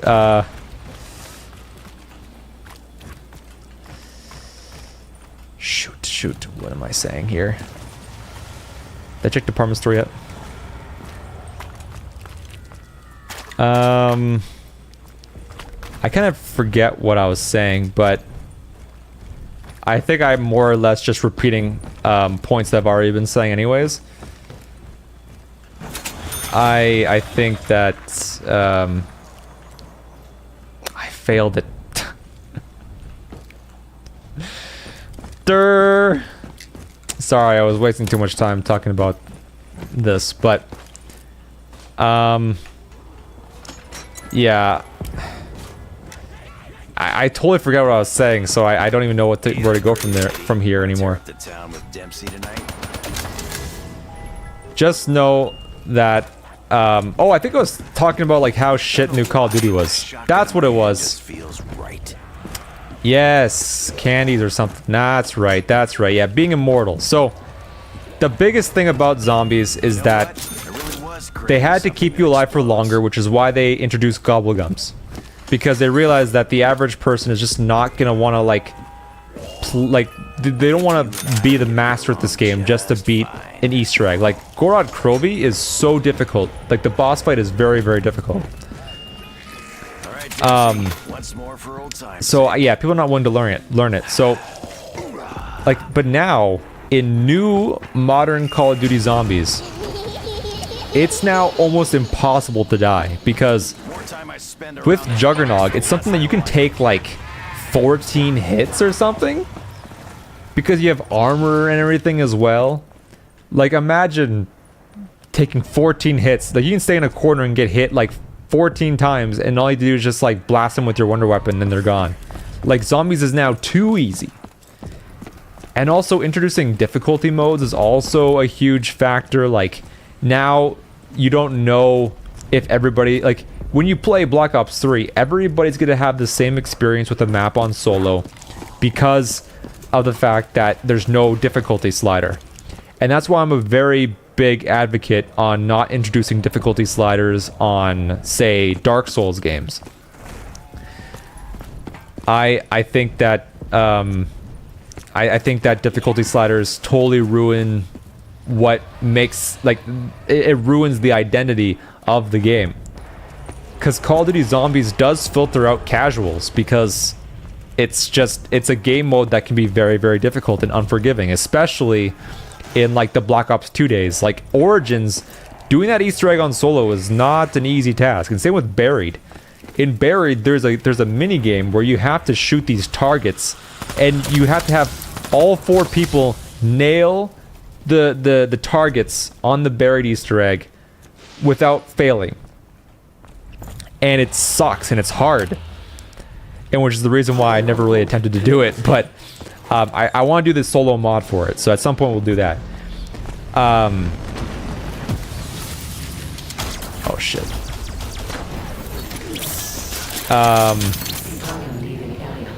Yeah, it's just that I think that it's okay to filter out casuals because it makes what the game is, you know. That was a very bad way of saying it, but difficulty sliders on Dark Souls and Elden Ring is downright sacrilegious. Exactly. Which people make fun of people that go like, hey, I don't want difficulty sliders in my Dark Souls games.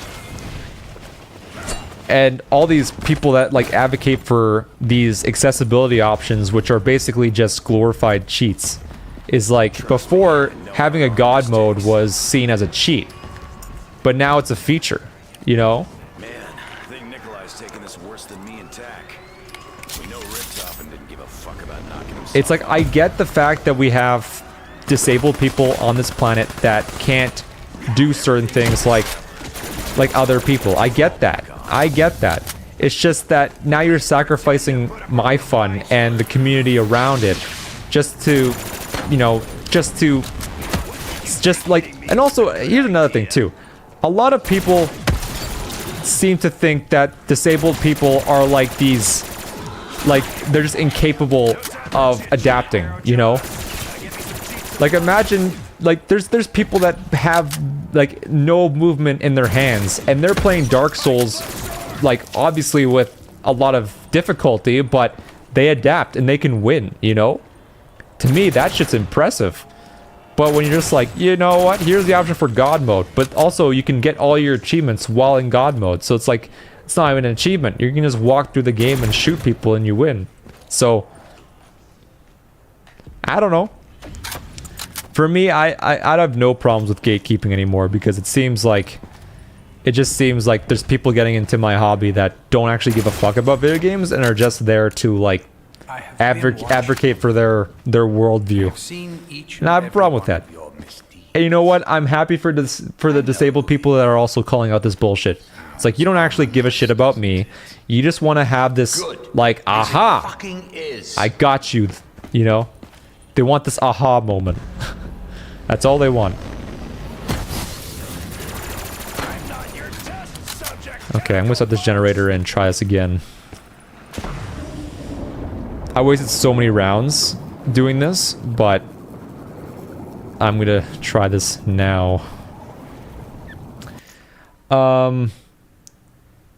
If everyone is included, no one is. Exactly. Like, if you like, people have to realize that when games are being made, they're not being like, they shouldn't be being made for everybody. When you try to adapt to everybody's tastes, like, you end up getting no players because, you know, like, there's just no way, you know? People usually play the game that's popular. They don't care about trying to be inclusive.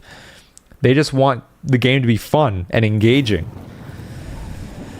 Which I see that, like, even with lots of stories, like the Black Ops 7 story, man, like, they're just really cringy. There's really cringy characters that just, like, before in Black Ops 2, there's a character called Karma where she was a hacker, but she was also a woman that was just like, all she was known for was being a hacker, and her role in the story was being a hacker. In Black Ops 7, she's now like a badass that like kicks people and fights and stuff. I'm like, she was not that kind of person in Black Ops 2. Why are you trying to make this character seem more like impressive? Like she was already impressive, but it's just now you have to make her seem like a badass because it's like the thing to do, because oh my god, we have to have women do the same things as men do, or else what's even the point of them existing, you know? I hate that mentality too. It's just, Give me the good stuff. I know what's in there. okay, hold on. Those grimy I gotta check department store for this this cylinder.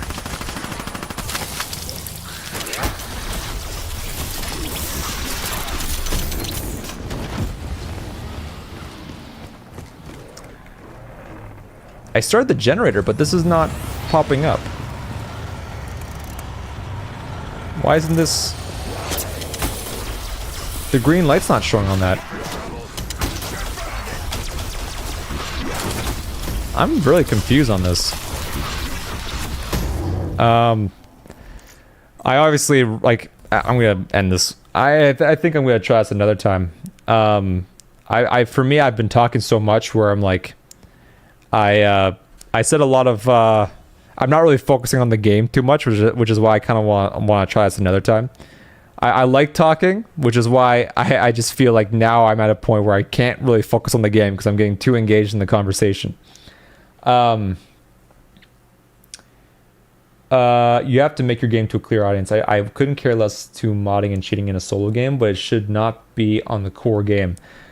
Well, I know modding is kind of a different subject altogether because people mod Skyrim all the fucking time, and that people say that improves the game by a mile because, well, if you already beaten the game and you want to keep playing the game, having mods in it just extends the game time, which is why there's not really an effort to stop people from modding games because it just makes your player count stay active. So why would you bother changing that? So modding, it's like modding is bad only when you use mods to just fuck over the game itself. You know, like if you're playing a multiplayer game, for example, and you're using aimbot and shooting people through walls, there's a problem with that, obviously.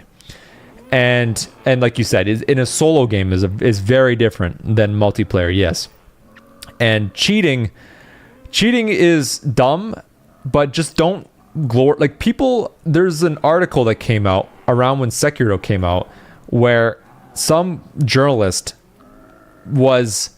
he made an entire article about the fact that he cheated the last boss and that he felt good about it.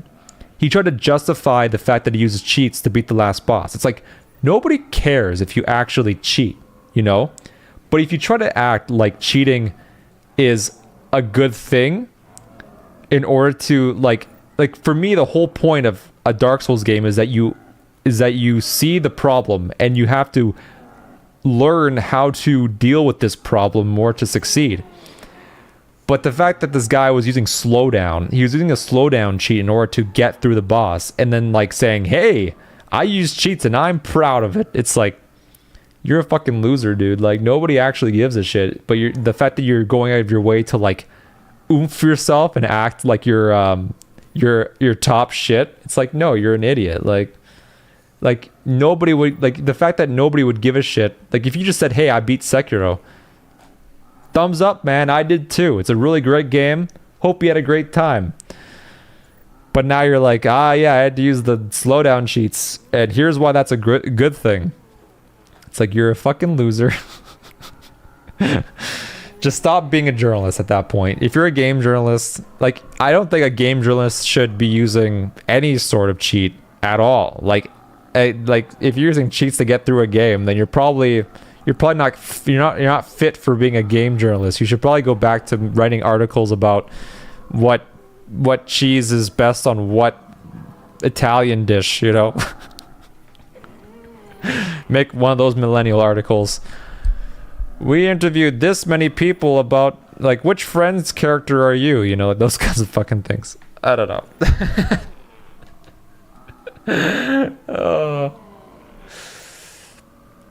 Yeah,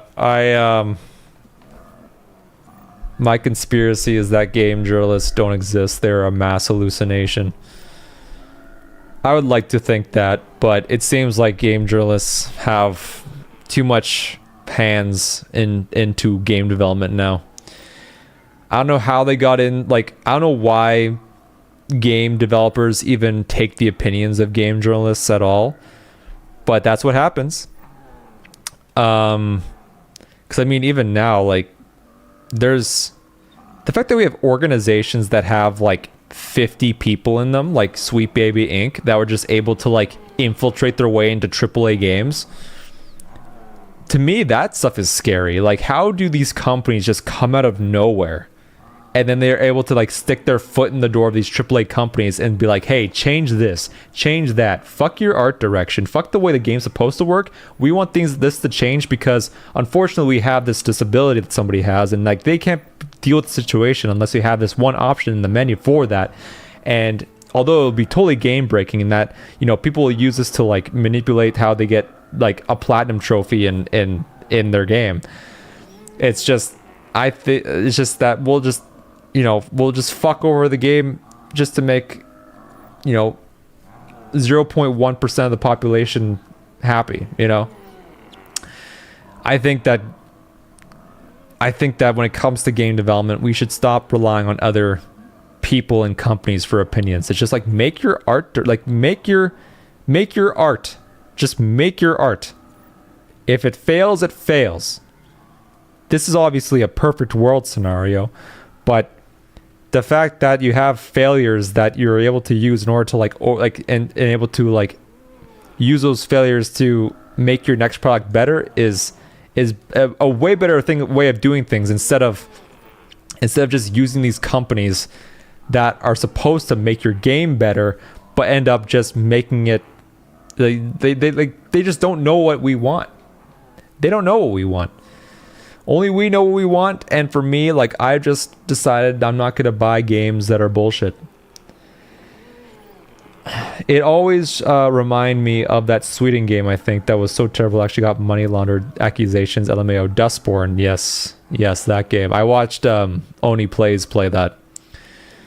There are games that are so, it seems like it's almost a parody. It's like it's too on the nose for it not to be a parody. But the fact is that Dustborn, because I think that is the name of the game, it was funded by the British government. So it's obvious that they fund these games because it pushes this narrative that they want people to adapt to. I don't want the government getting involved with my fucking video games. Like, they already got involved with Call of Duty back in the day, and even that was a bit too much, you know? I know the U.S. military is very, I think they still are involved with military games now, because it's like, it's really good propaganda, you know? That's why you have your World War II shooters always talking about how Americans are like the super good guys. Let's not talk about the fact that, you know, they fucking carpet bombed Germany and killed many civilians and stuff like that. No, we're, you know, America's always good. You know, it's for the greater good. No such thing as nuance. It's black and white. I don't know. I think that,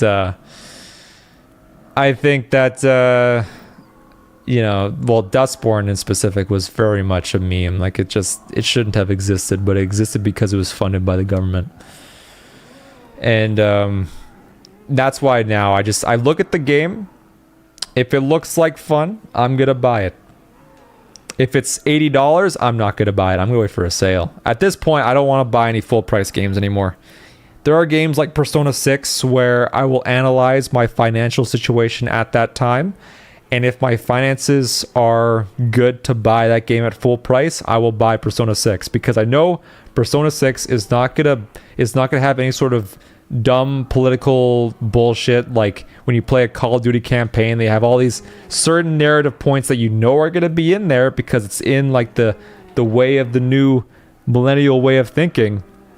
Japan at least knows what their customers want.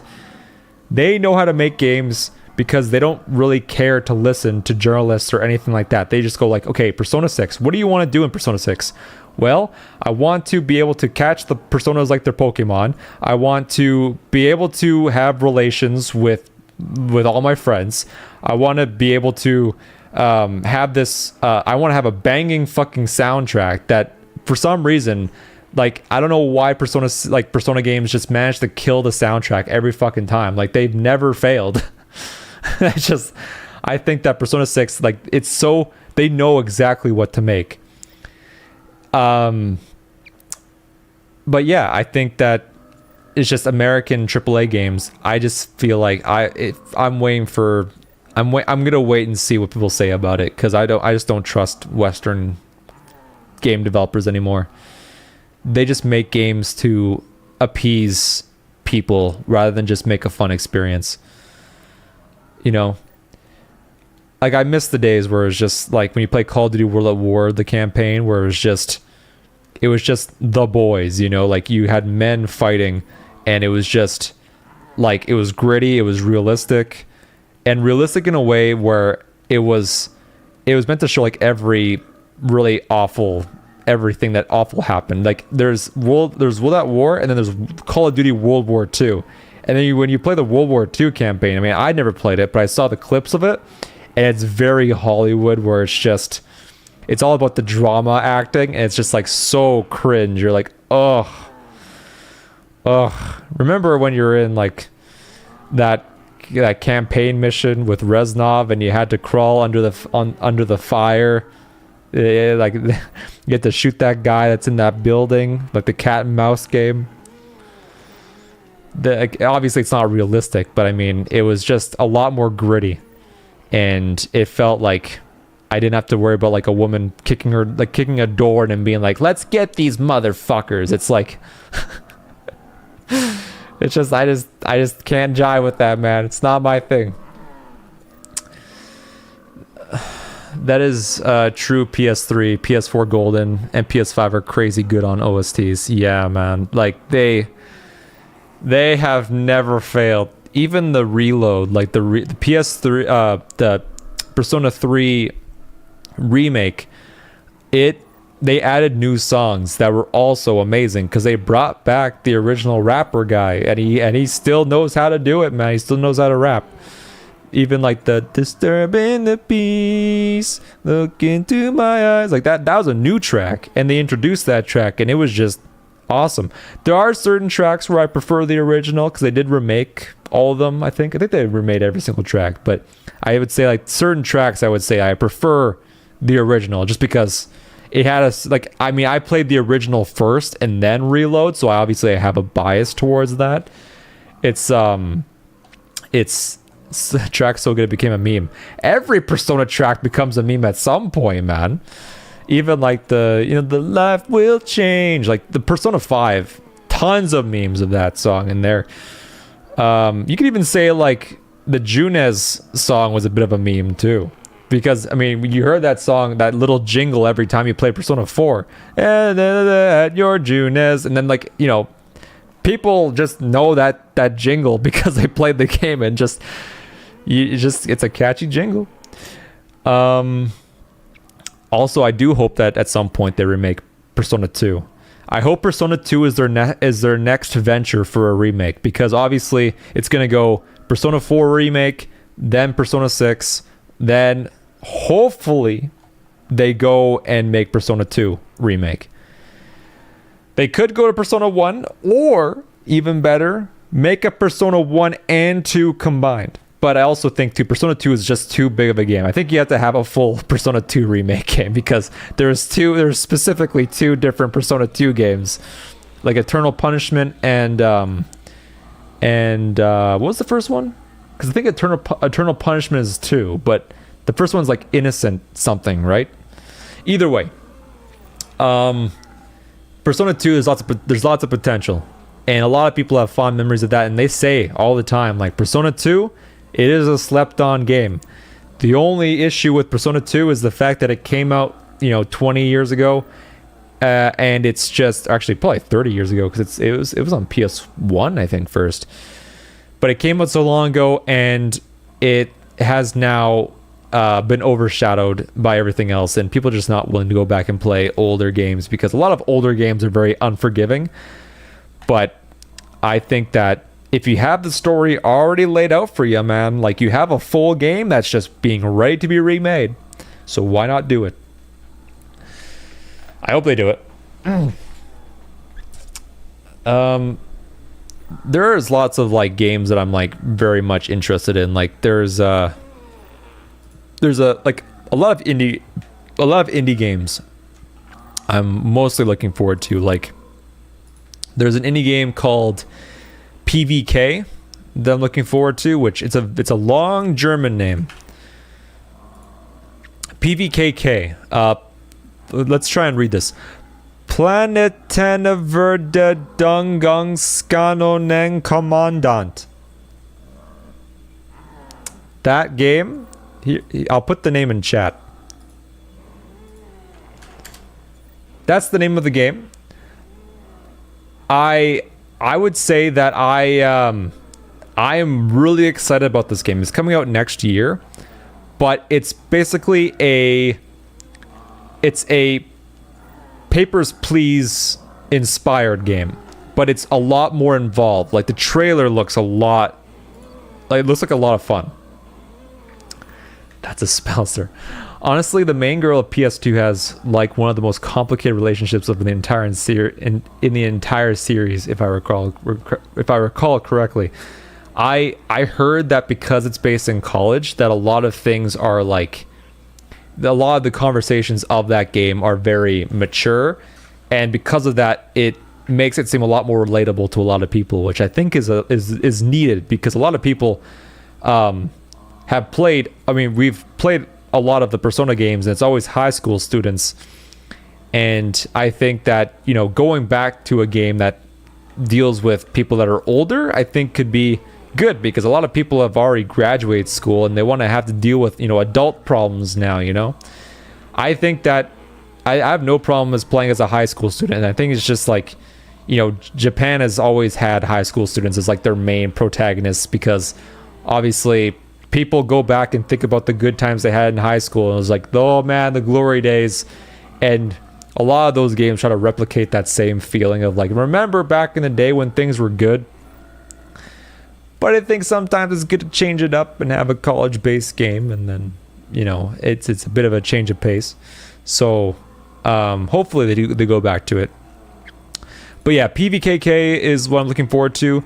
The Schedule 1 full release, I don't know when the full release is coming out for this game. I don't think it's still... It says, well, actually, leaving early access in Q4 2027. So Schedule 1, before I play more of this game, I wanna see the full game, because I played Schedule 1 a fuck ton, but I got to a point where I'm like, okay, I played the game and I know how it works, but now I want to see where it goes. So I'm hoping for the best for Schedule 1. And what else kind of games are there that I'm looking forward to? Kind of looking through my wish list here. If I go to my store here,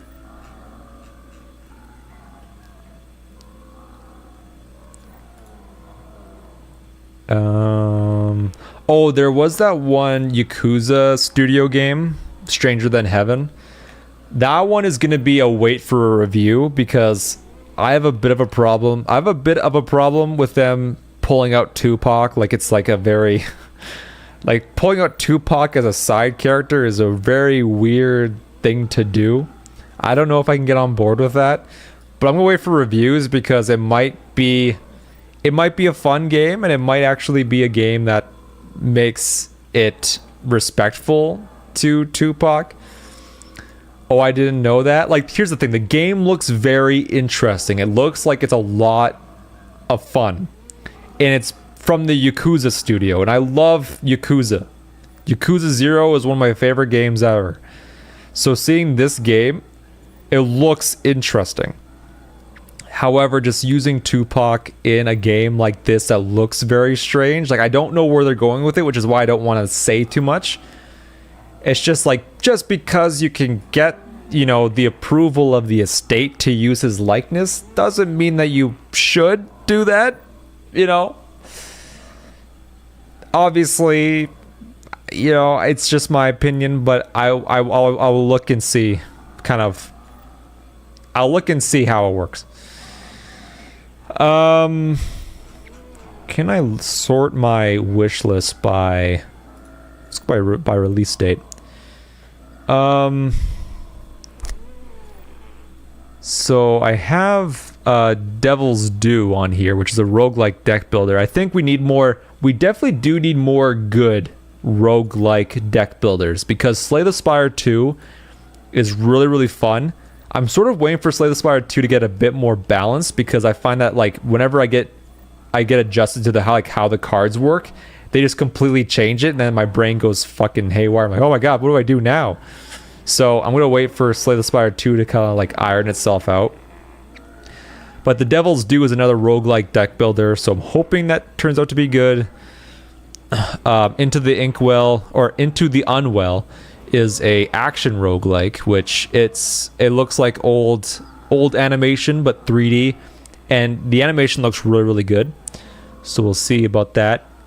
I also wishlisted Ill, which Ill looked like really stupid, because Ill is that one, it's a horror game that has like these disgusting looking bald creatures in it. This was revealed at a Game Awards show. But yeah, Ill looks very, very interesting. I want to see what that's about. Clockwork Revolution. This was also teased at Game Awards, and it looks like a little bit of BioShock.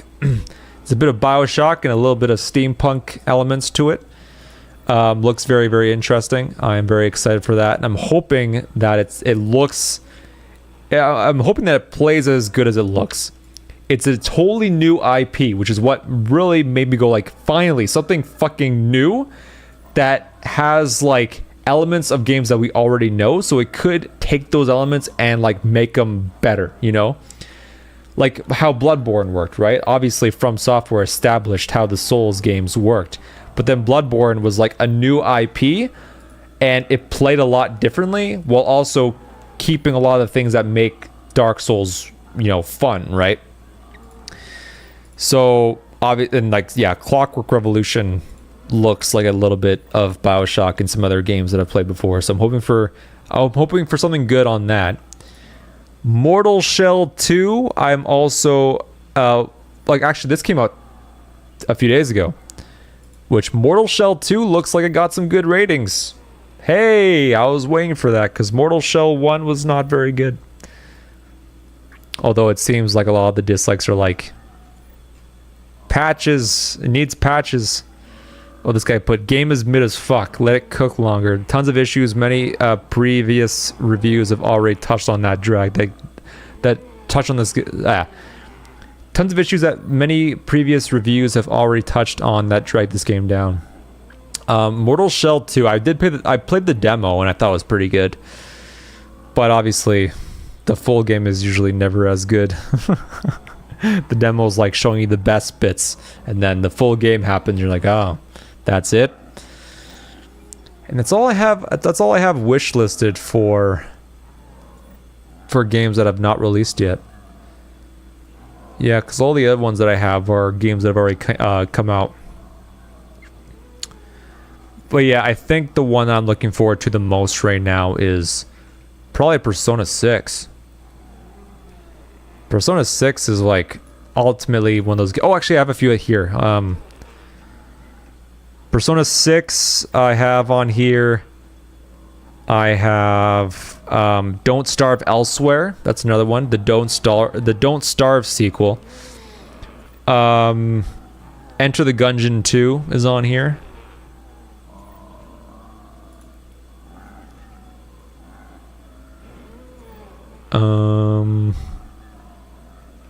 Oh, Felt That Boxing. This game got released, like not released, but it got announced at Game Awards. Felt That Boxing. This is basically like a spiritual successor. I don't know if it's a spiritual, like, I don't know if it's like, I don't know if developers from Punch-Out are going to be working on it, but it's a Punch-Out game. It's Punch-Out but with puppets. It looks fucking awesome. I hope that game turns out to be good. I'm excited for that.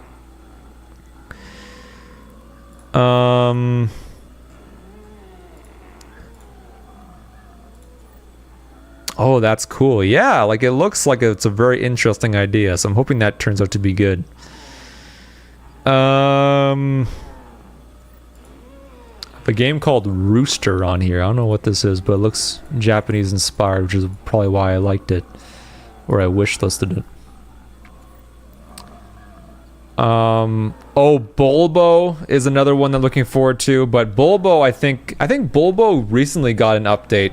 Not update as in like, I think they just announced more information on this game, because Bulbo is the game coming from Oni Plays, Chris O'Neill, and it looks like a very silly platforming game, and it has just a lot of like really cool animation. So I'm hoping that comes out in my lifetime. It's just I wish listed this back in 2022 and it's 2026 now, so I don't know how much longer it's going to be on there for. But that's the end. That's all I have for at least. Oh, Light No Fire. Now this is the one game that is interesting, cuz Light No Fire is the next game from Hello Games, which you probably know from No Man's Sky.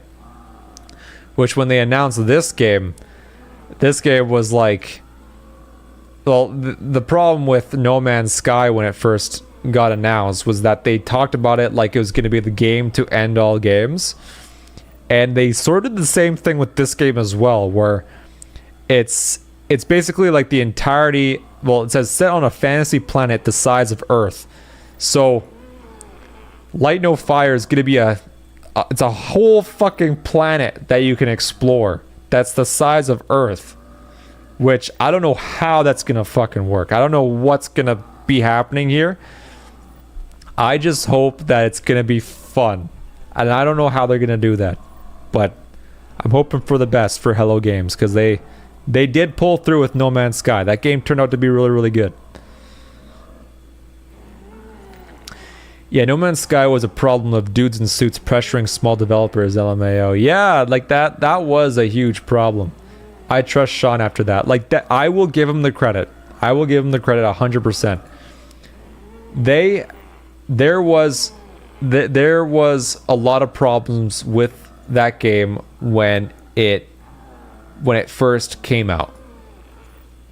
And they could have just said, you know what, fuck that, like fuck everything. They could have pulled a Fez. I don't know if you remember this, but there was a developer for the game Fez, which was an indie title, And there's this guy that named Phil Fish who had a mental breakdown when people were like pressuring them for like a Fez 2 or just making negative comments about him because like, well, there's people that are very terminally online where they say like, there are people that are terminally online that feel like every single thing that's badly said about something related to the general thing about you is more of an attack on you, and therefore I'm going to be attacking you on principle, right? Phil Fish was somebody where he let everything get to him. Every single criticism, every single bothersome thing that was told to him, like, hey, when's Fez 2 coming out? He just blew up and everybody hated his guts. Like if you were in if you were into video game culture back in like, I'd say this is more like 2013 to 2015, around there. If you're around that time, man, like people hated him. He sucked. And then one day he was just like, all right, I'm taking off. Fez 2 is canceled. I'm leaving the internet. Fuck all of you guys. You guys are awful. Bye. And that's what happened. And I don't think anybody's ever heard from him since. And Hello Games, Sean could have done that. Sean could have just been like, you know what? Fuck all of you guys. My game is the best. I don't give a shit about any of you guys. We're just going to take the money and go. But they didn't. They just said, you know what? Instead of like giving you guys updates or giving you guys false promises, we're just going to shut up and make the game. And you know what? They did that at a point where every single game was on sale. Like they were saying, well, because the game is bullshit and nobody's buying the game, they were putting this game out for like 90% discounts because nobody wanted to fucking buy this game because there was nothing to do. It was just boring. Like there's nothing worse than a boring game. Like it's fun. Like there's awful games that are funny and it's funny enough for you to get through it and deal with all the problems.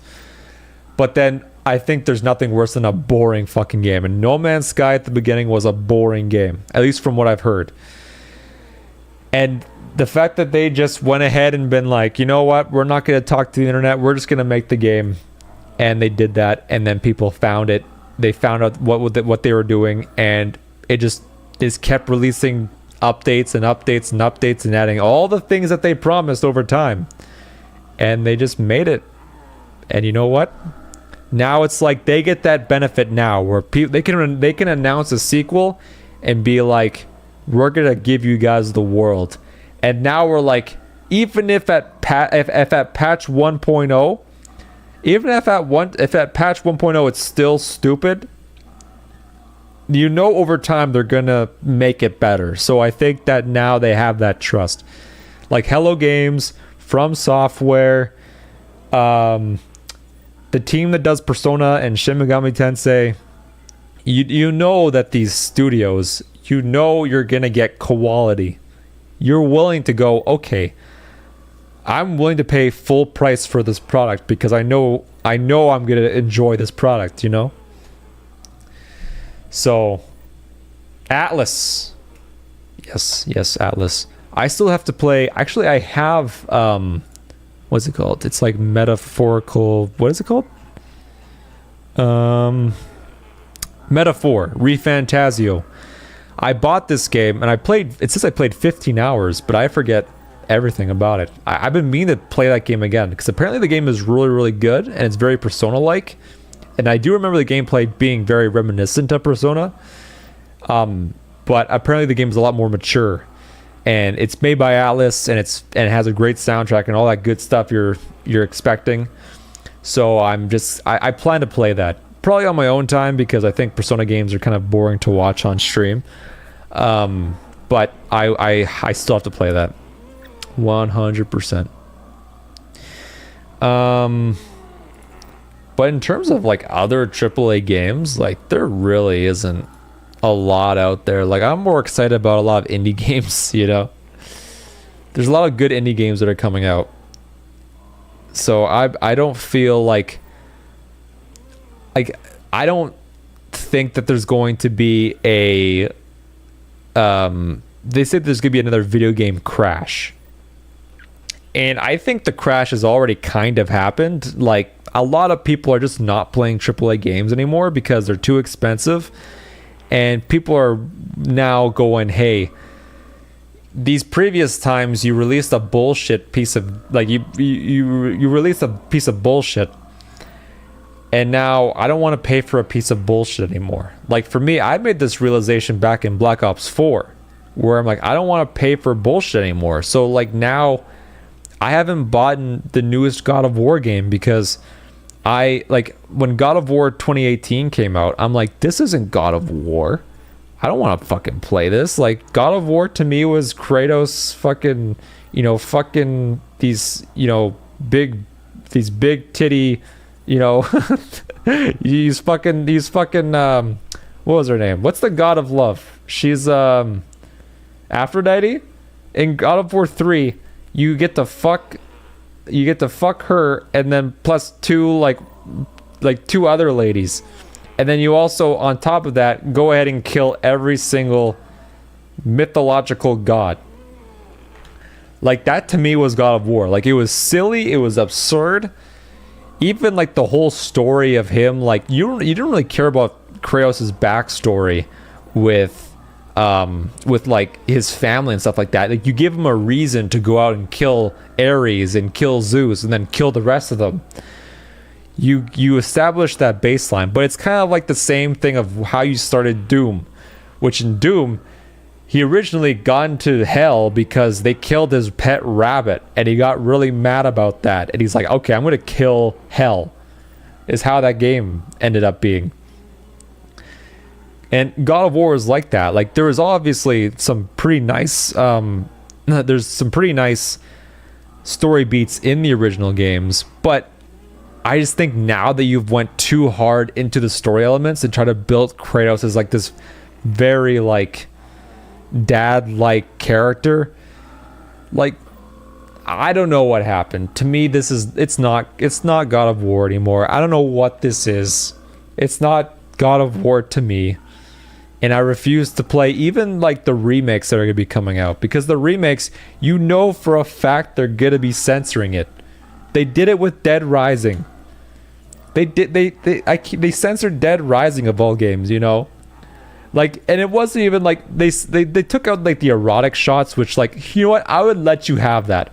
If you want to take out the erotic shots in Dead Rising where you can't take pictures of women's panties, like zombie panties in that game anymore, fine, you can have that. But they took away one of the funniest characters, which is like the Viet Cong guy. They replaced that character, and I think they changed all of his voice lines to make it more like more like, not insane, I guess. Like, the fact is, like, these guys were like, they're literally called psychos. Like, they're called like maniacs or something like that. And they're very like stereotypical. Like, this guy was like a very like war veteran insane guy, and he was an awesome character. And then there's also like the butcher guy, which he was like, I think it was, if I remember correctly, he was like a very like, it was like a very stereotypical Asian caricature, and they changed that to like a white guy, and it's just, there's these changes where you're like, what's even the point? Like, nobody cares. The only people that care are the stockholders, because they don't want to see that happen, because they think that that's going to have an effect on sales, when people just want to play the game that they like again, It's crazy to me.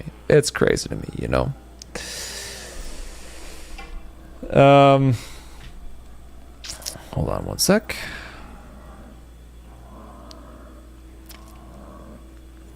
Yeah, it's just email. But yeah, going back to God of War, like, the remakes are going to be coming out at some point, and they're probably going to be made in Unreal Engine, and I just think that I don't really care for it. Like, Unreal Engine games, I'm done with it. Unreal Engine, they all feel the exact same. They all play the same. Like, I couldn't even stomach the Silent Hill 2 remake. I heard it was really good, but when I play it, I just get that that stink, you know. It's just they all play like the same over the shoulder combat gameplay. It just they all feel the same. And everything's just too realistic. Nothing feels like it has an artistic vision. It's just you had the blueprint for Silent Hill 2, and your goal was pretty much just to take Silent Hill 2, the story, and implement it into Unreal Engine. And they did that, and people enjoy it because people don't mind it.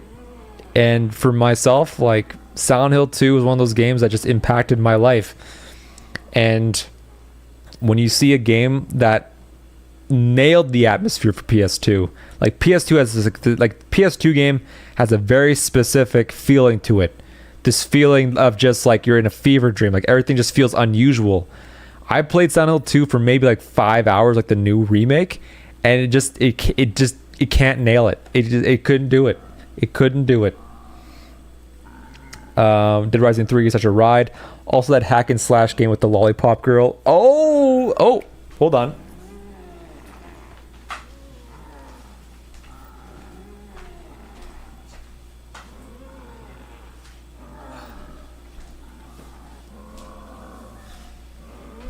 Ta-da! Yeah, so I have this is Lollipop Chainsaw. This is the Japanese copy. I have this copy. I bought that a while ago. But again, like I didn't play the remake because, or it wasn't even a remake, it was a remaster, right? It's just when you censor all these things, like I don't know if they censored it, like I don't know how, like did they censor it? Is there a video like comparing the two side by side? Because if they censored it, then obviously that's just stupid. But I think the main point that I'm mainly trying to make is that with the Lollipop Chainsaw remake, sorry, this is more of a general topic. Sorry, I meant like if you're going to remake something, just remake it. Like, don't censor things. You can add things to it if you think you can flesh out an idea more, or just take away certain things that were annoying. But when you go out of your way to change an entire character because, oh, the times are changing, it's just silly, you know? And plus, the things that they censored in Dead Rising, the remaster, there weren't even things that were like offensive. They were just things that were slightly edgy, you know?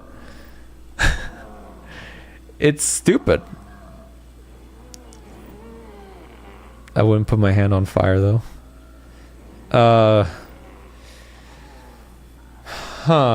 You know, there's a lot of like remake. I know they fucked up the newest Halo remaster too. Apparently they introduced a really annoying female character where she like her first line in the game is like she basically roasts Master Chief, being like, I don't know why the fuck you're here, or something like that. Like, they just can't help themselves, can they? It's just like they feel this need, like, let's just introduce the most insufferable woman ever and make that woman interact with the main character. And I'm not even like an incel or anything like that. Like, even women call out this bullshit too. Women are starting to realize, like, these characters suck. They suck so much. Because women are playing as Master Chief in that game. And when you have this annoying bitch come up to you and be like, you think you're top shit, huh? It's like... it's so stupid. Like, why is it a badass thing to make a woman like an asshole in every video game? It's just make her nice and friendly. Like,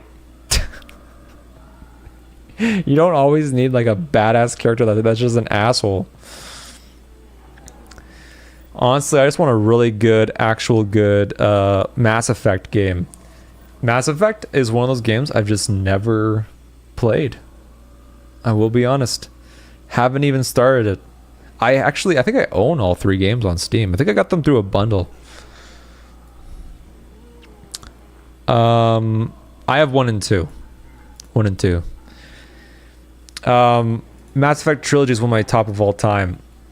The thing is, I was more, because for me, I'm not much of like a futuristic kind of person. Like, for me, my favorite BioWare RPG was Dragon Age. And by favorite RPG from BioWare, I don't even mean the Dragon Age, like all the games. Like, for me, the only good Dragon Age game was Origins. Everything else is just a write-off. Like, I tried Dragon Age 2, played it for like 10 to 15 hours. Again, don't remember anything from Dragon Age 2. But Dragon Age Origins is one of those games that impacted me so much. Like, for me, I get emotional when I hear the opening song. Like, the opening song to Dragon Age Origins is just like nostalgia overload. I can play a little bit here.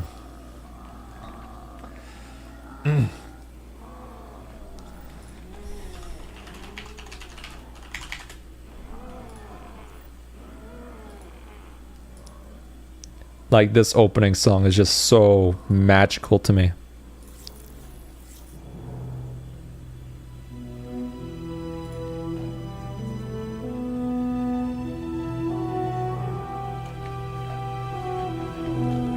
God, it just gives me chills.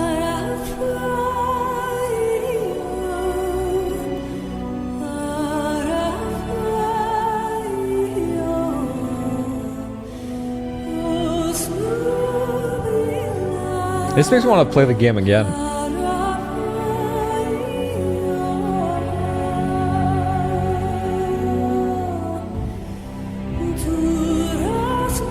I mean, you get the point. Like, it's just, like, you had to be there, man. You had to be there. And it's hard to think about, but I used to play fucking Dragon Age Origins on console, which was a nightmare. You do not want to play Dragon Age Origins on Xbox 360. I'm telling you that right now. It is a pain in the ass. Dragon Age I know by name only. I know there's like a black witch or something that carried the party in one of the games. Morgan is like, she was a character that like, I don't know how she is in later games, no idea, but in the original game she was basically very stuck up. Like, she really just like, she was a character that just like thought you were just like, you were out of your league kind of thing. Like, you just became a Grey Warden, and then you're coming in to my swamp being like, give me your, like, teach me your, like, why did we go there in the first place? There was a reason why you go there. I think it was for some sort of piece of paper for the Grey Warden, like, initiation. Maybe that was it. It could have been after the fact, but either way, afterwards, it's her mother, Morgan's mother, that's like, no, you should go with those guys. Like, they know what they're doing. And then Morgan's like, no, I don't want to go with these fucking losers. What are you talking about? But then as you go along the game, like along the game, right? You have your, like, your moments of like your touchy feely, like she tells you her backstory, and like the writing was just like, superb. And then, you can fuck her. That's another thing. She is hot in that game, 100%. And even then, like, a lot of the characters, even the ones that you don't want to fuck, they all have great stories. Sten, Alistair, Liliana. There's like a rock guy. I forget what his name is. There's what's his name? The assassin guy. He's like an elf dude. I think it starts with a Z, like Zevron or something. He's an elf guy. Did I get all the characters? There might be one I'm missing. I did like to rock, like, I kept Morgan because she's a mage, and I did like using Alistair because I thought, like, me and Alistair were like we're fucking, like, we're best buds. Sten I never really used. I will be honest. I didn't really use a lot of Sten. I think I used Liliana because she was good at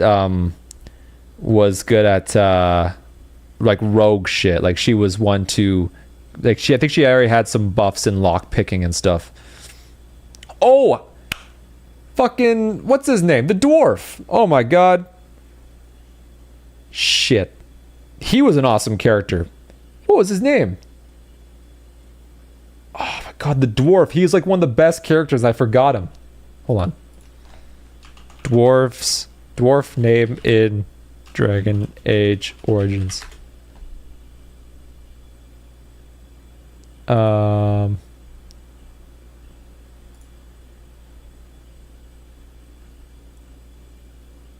Fuck.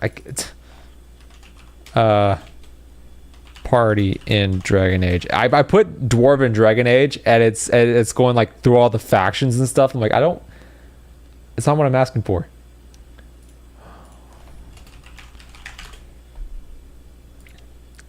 Okay, companions. Oghren. Oghren is his name. Oh yeah, and your dog. I forgot about dog. Oh, it is Zevron. I actually nailed the guy's name. Zevron was his name. But yeah, Oghren, he's a great character. Yeah. So Dragon Age, I would say that was more my shit. Mass Effect never really appealed to me because I was like, I do think that space is interesting.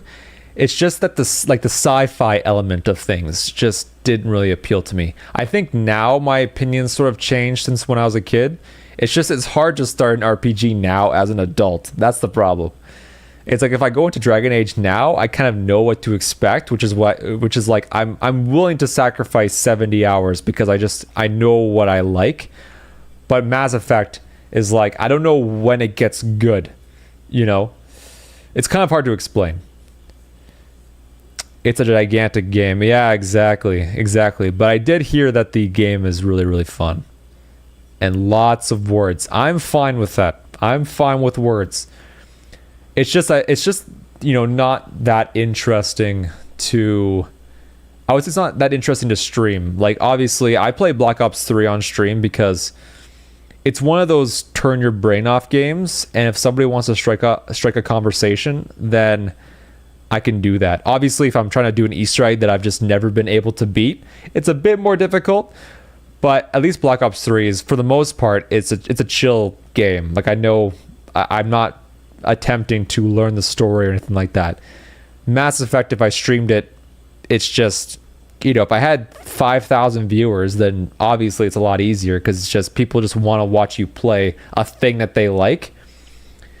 But at least with something like Black Ops 3, if someone comes into chat and just wants to talk and stuff, I can do that. I can just like go to chat, have a conversation. Works out that way. And now with university coming up, I just know for a fact that's gonna be a lot. Like, I'm not gonna have a lot of time for video games if I just can't adapt. So, we'll get there. I do love RPG games, though. I always remember Cube World. I'm not familiar with Cube World, but I'm also a fan of RPG games. Like, I still think that one day I want to try beating like every Final Fantasy game. I want to play Chrono Trigger all the way through. I still have yet to beat Mother 3. A lot of old RPG games I really want to try out. When I retire, man, I want to retire at 55. And I just want to, I want to be just in my apartment doing nothing but gaming and working out. That's all I want to do. If I can retire at 55 and do nothing but play video games and work out, I will be living the life. I don't need a family or a woman or anything like that. That's all I want in life. Although I do want to have a family, but then kind of like move on from that. That's the thing. Obviously it doesn't work like that. I'm just being silly here, and things change all the fucking time. I would say my worldviews change on what I experience in day-to-day life. I say a lot of things that make me sound like an asshole, but that's only because I experience these things and then I just say them because you know, I've internalized things for a very long time, and I don't think that's very healthy. So at least streaming gives me an outlet to kind of say my thoughts out there. And you know what? In 5 years, my opinion will change all over again. So, what they did with my boy. Are you referencing that meme? Like, look how they massacred my boy. I feel that way about a lot of video games nowadays, where it's just, even for Call of Duty, man, like, oh, look what you've done. Look how you massacred my boy. Just bring back, I'm telling you, man, Black Ops Infinite. Remaster all the original campaigns. Maybe have a new one if you really, really want to, but it has to tie in somewhat to Black Ops 1, 2, and 3. Retcon all that fucking modern bullshit. No one cares. Just bring back the original Woods voice actor, you know? Like, do the things that people would see as like, oh my god, maybe they're changing for the better. You have to have that maybe changing for the better in the brainstem. Your goal is to bring people to the game again. And I want to come back. I want to buy Call of Duty again. I'm willing to drop my money. But I haven't bought a Call of Duty since Black Ops 4, and I don't intend to buy another one because it's just they just can't make a fun game anymore. It seems like it's like Minecraft but with power and classes. Oh, is it like relatively new? It seems it said remember Cube World. Let me look it up. Oh, 2013. Damn. So this one, it has a mostly negative on Steam. The fact that I waited like 6 years for this game and then played like 2.2 hours before launch 4 years ago should scream my opinions. What? Read any other negative review. No point re-saying the same things. Beta, alpha, pre-release. Great game. Unfortunate the dev got bullied and released a bad game. Bro did the alpha, got the money and left it abandoned. Now rinse and repeat. Unfinished cash grab. Even worse than it was in alpha. Never being finished. Took the money and ran while pretending he's going to finish it. Sad. Hope Valoran can one day become what it should have been. Huh. Yeah, I've never heard of this, but it does look very Minecrafty. But I mean, even now we have like Hightail and stuff where oh yeah, let me look at this. Changing is the spice of life after all. Nah, it got cancelled to Oblivion. Size, lots of drama. Too long didn't read. Devs scammed everyone. Although the idea was amazing. That is very, very sad. It sucks when a game has a really good idea, but you're at the mercy of an idiot. It's like you're an idiot that managed to have this really good idea for a game, but you don't have a way of executing it. And that sucks, you know? It does really suck. Because for a lot of the games that I've wish listed, I mean, there's definitely games that have come out that I looked at it and I'm like, that looks like a really good idea. And then the game comes out and you're like, oh, this game is actually bullshit. I'm sure I refunded most of the games that I felt like that way about. Yeah, I don't know if there's anything that would actually come to mind at this very, very moment, but there are a lot of games where you are just sort of just left disappointed. I think that because, yeah, like there's a lot of great ideas, but you need to be a good game developer in order to execute them, you know? Yeah, I'm looking through it, but there's nothing really striking in terms of games that I was like super disappointed in. I know Sunhaven was one that was like, Sunhaven looked like a really improved version of Stardew Valley, but I think they dropped the ball on this pretty good. I did love the game when I started playing it, but when I found out about Pixel Sprout Studio, oh boy, the list of crappy things they've done is seemingly endless.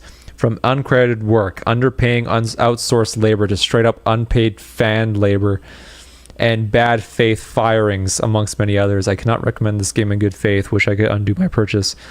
That's Sunhaven. But I think with Sunhaven too, a game that came out years ago, we've had better games come out like Core Keeper. Core Keeper was amazing. And I know Fields of Mystery is a new one that came out. Fields of Mystria, I think that, like, for me, the game, like, it feels a little bit too gay for me. Like, when you look at a lot of the character designs, it's just like, it looks like everybody's gay. And I'm like, it might be really fun, which is why I'm like, I'm willing to play at some point, because I do own the game. It just looks very gay. I will play it, though, and I'll see how gay it actually is. But Core Keeper is basically like, it has all, it feels like a Stardew Valley game that's not really at all like Stardew Valley, because like the main focus is not really the farming aspect of it, although there is farming in it. It's more like the exploration and seeing, like, you know, where these certain bosses are or whatever. I think it's more it's more in line with like Terraria, you know. It's like you have like a base area, but then you want to explore, you know, the deep dark caves and see what other shit you can find. And I haven't played Core Keeper since the beta, so I should probably play that as well. Yandere Sim, oh my god, is that still being made? That can't be still in development. There's no way. I forgot about that fucking game, dude. Like, that guy got he there's been like 50 different video essays on that guy alone. Yandere Simulator. You would be surprised. Well, the website's still up.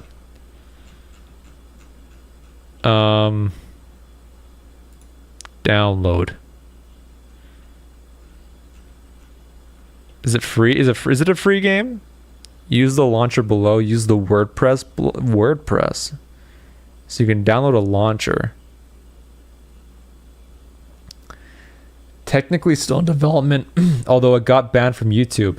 Why would it get banned from YouTube? That's weird.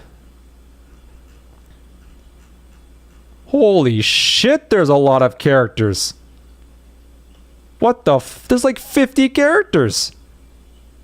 1, 2, 3, 4, 5, 6, 7, 8, 9, 10, 11, 12, 13, 14, 15, 16, 17, 18, 19, 20, 21, 22, 23, 24, 25, 26, 27, 28, 29, 30, 31, 32, 33, 34, 35, 36, 37, 38, 39, 40, 41, 42, 43, 44, 45, 46, 47, 48, 49, 50, 51, 52, 53, 54, 55, 56, 57, 58, 59, 60, 61, 62, 63, 4, 5, 6, 7, 8, 9, 70, 71, 72, 73, 4, 5, 6, 7, 8, 9, 10, 11, or 81, 82, 83, 84, 85, 86, 87, 88, 89, 90, 91, 92, 93, 94, 95, 96, 97, 98, 99, 100, 1, 2, 3, 4, 5, 6, 7, 8, 9, 10, 11, 12, 13, 14, 15, 16, 17, 18, 19, 20, 21, 22, 23, 24, 25, 20, 125 fucking characters in this game. 125 characters. How the fuck do they all they all have names too?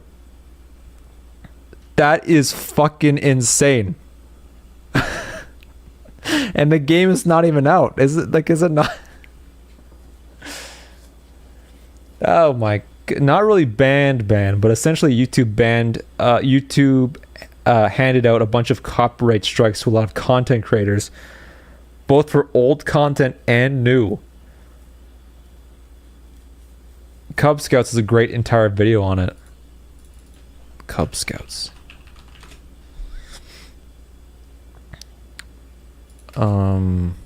Yandere. Oh, it's a long video. 31 minutes. Jesus. I'll put this in my watch list because I am interested to see what the story is behind this. And wish list. Or watch later. Okay. So I know Yandere Sim had his own channel. I don't know if he's still up. Yandere Dev. His last upload was 3 years ago. And he actually made a video called How Does Yandere Dev Feel About Yandere Simulator being in development for 7 years? And that was 5 years ago. So this game has been in development for 12 fucking years. And he has a Patreon. Well, here's the thing. He only gets $1,500 a month, which $1,500 a month, which is Canadian, by the way, so maybe around like $1,200 to $1,300 American. That's fucking like not that much, and he has 23.6k members. So, like, obviously, getting that much money just to do nothing is, you know, not great. But the fact that people are still paying, very interesting. But there's updates. His last update was in June. So he's doing something.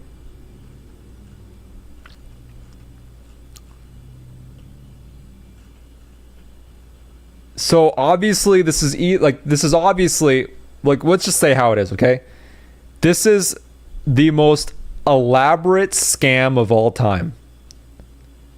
Like, this is a 12-year scam. This is a 12-year scam. Because nobody actually cares about the game itself anymore. I think people are only funding this game because they want to see it. They want to see what happens. Like, obviously, this dude does not give a fuck about the game anymore. Like, he's probably 57 years old, still trying to make this game that, like, PewDiePie played for like an hour back in the day. Gotta see the train crash. Exactly. You're right. Like, I am interested in the rabbit hole now because I want to see how far people have dug into this. I know this was a while ago now. Like, this was definitely like 5 to 10 years ago. Like, people are already talking about like how poorly designed the game actually is from like a coding standpoint to a 3D model standpoint. Like, there's many elements of just amateurism, you know? So it is just interesting to see kind of like how this has all turned out. And I mean, 3 years ago from his last post, you know, that's pretty crazy. Although I'm not going to subscribe to his thing just to see his posts, because it would be funny to see like what his posts are about. But he does have a 2025 transparency post, which is actually, it's free on here. It's a free post.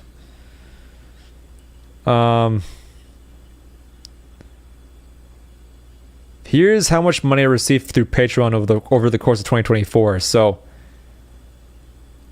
he only made $1,600. Or sorry, $16,000. Sorry, he made $16,000 over the course of 2024, which is not good. That's not very good for living purposes. He has to have a part-time job or something.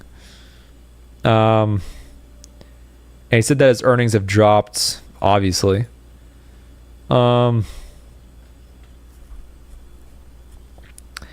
Yeah, the animators. He has an animator now, apparently.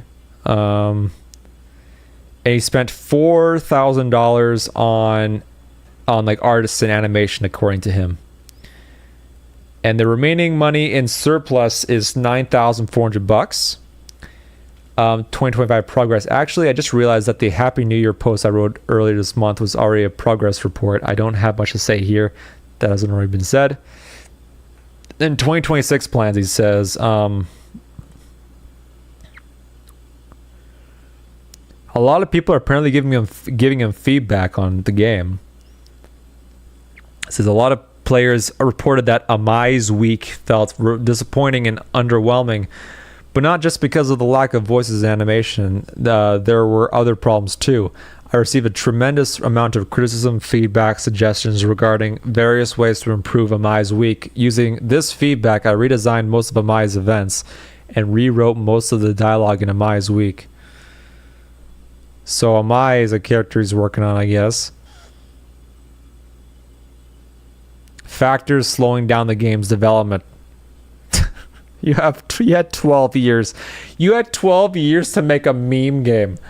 Like, we get the gimmick is that you have this insane girl that goes around killing people. Like, we get the gimmick at this point. Like, how do you go from here? Like, what? How does this take 12 years? Like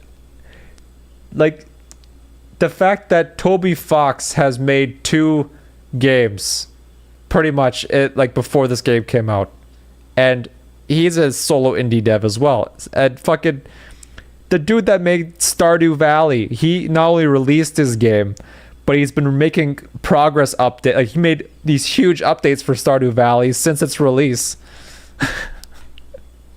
And this guy can't make a fucking meme game. Holy shit.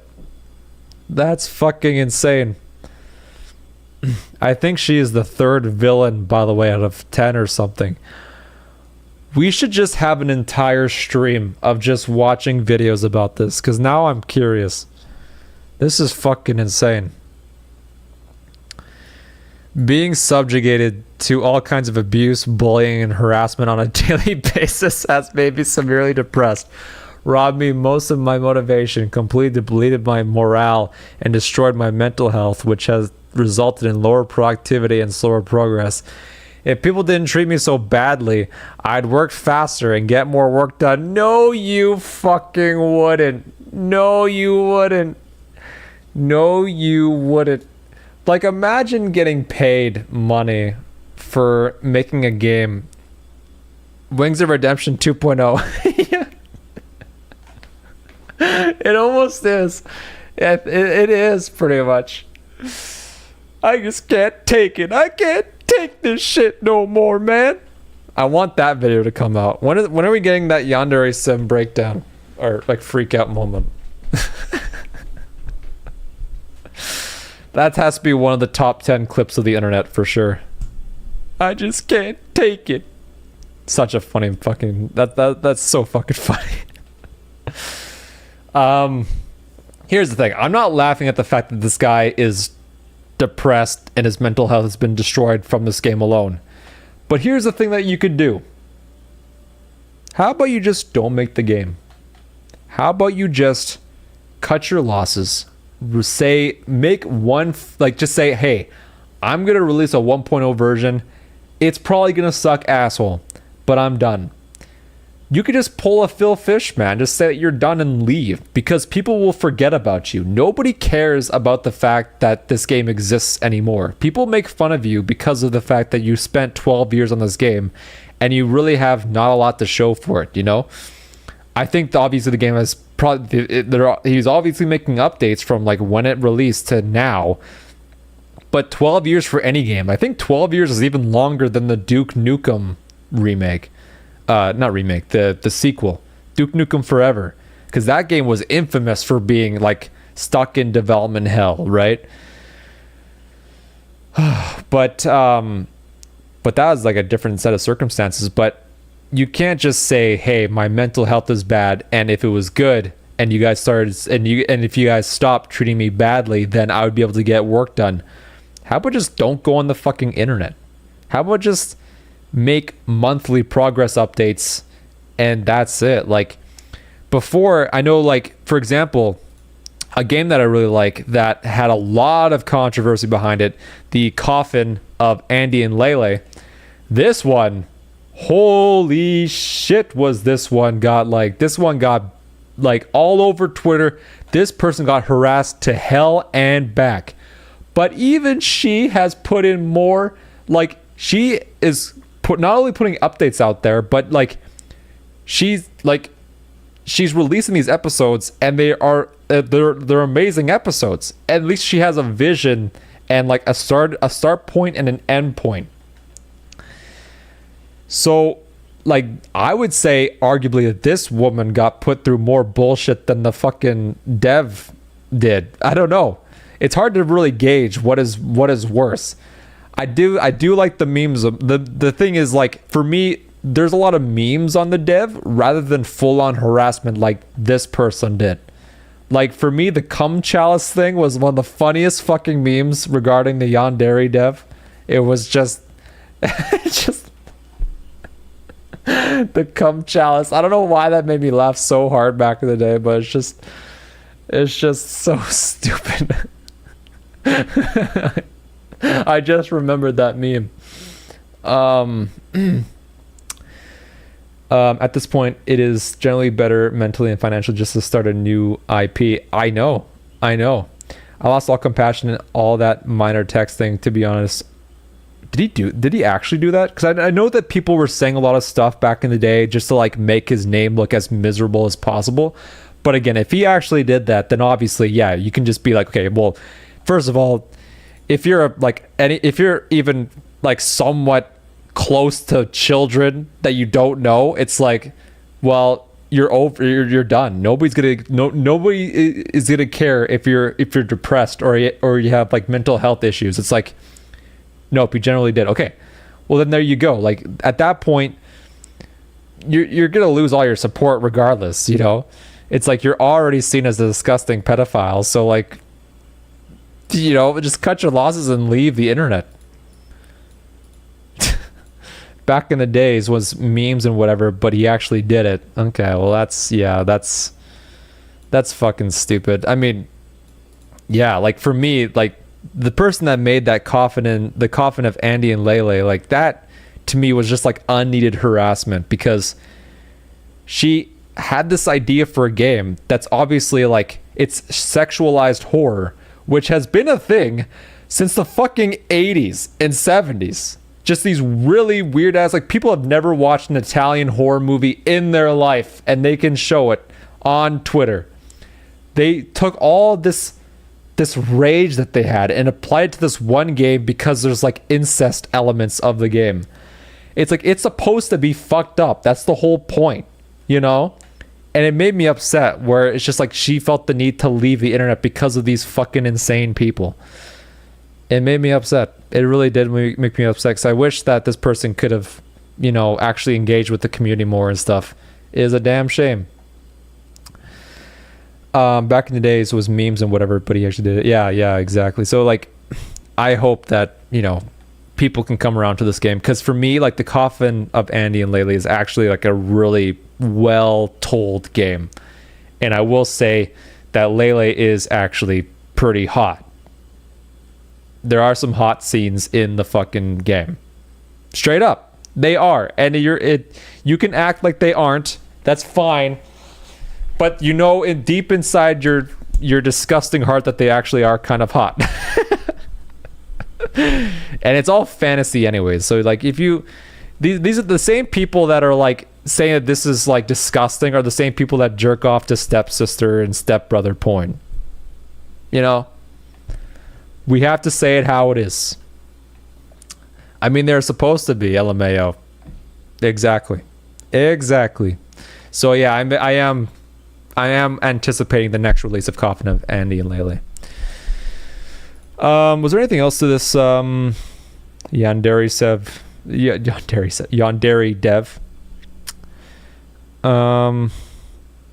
Also, every month, people sabotage the development of the game in a variety of different ways, most commonly by harassing team members until they quit.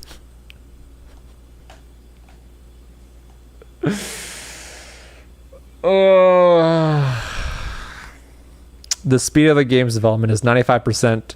The speed of the game's development is 95% dependent on the cruelty of other people and 5% dependent on my own personal willpower and work ethic.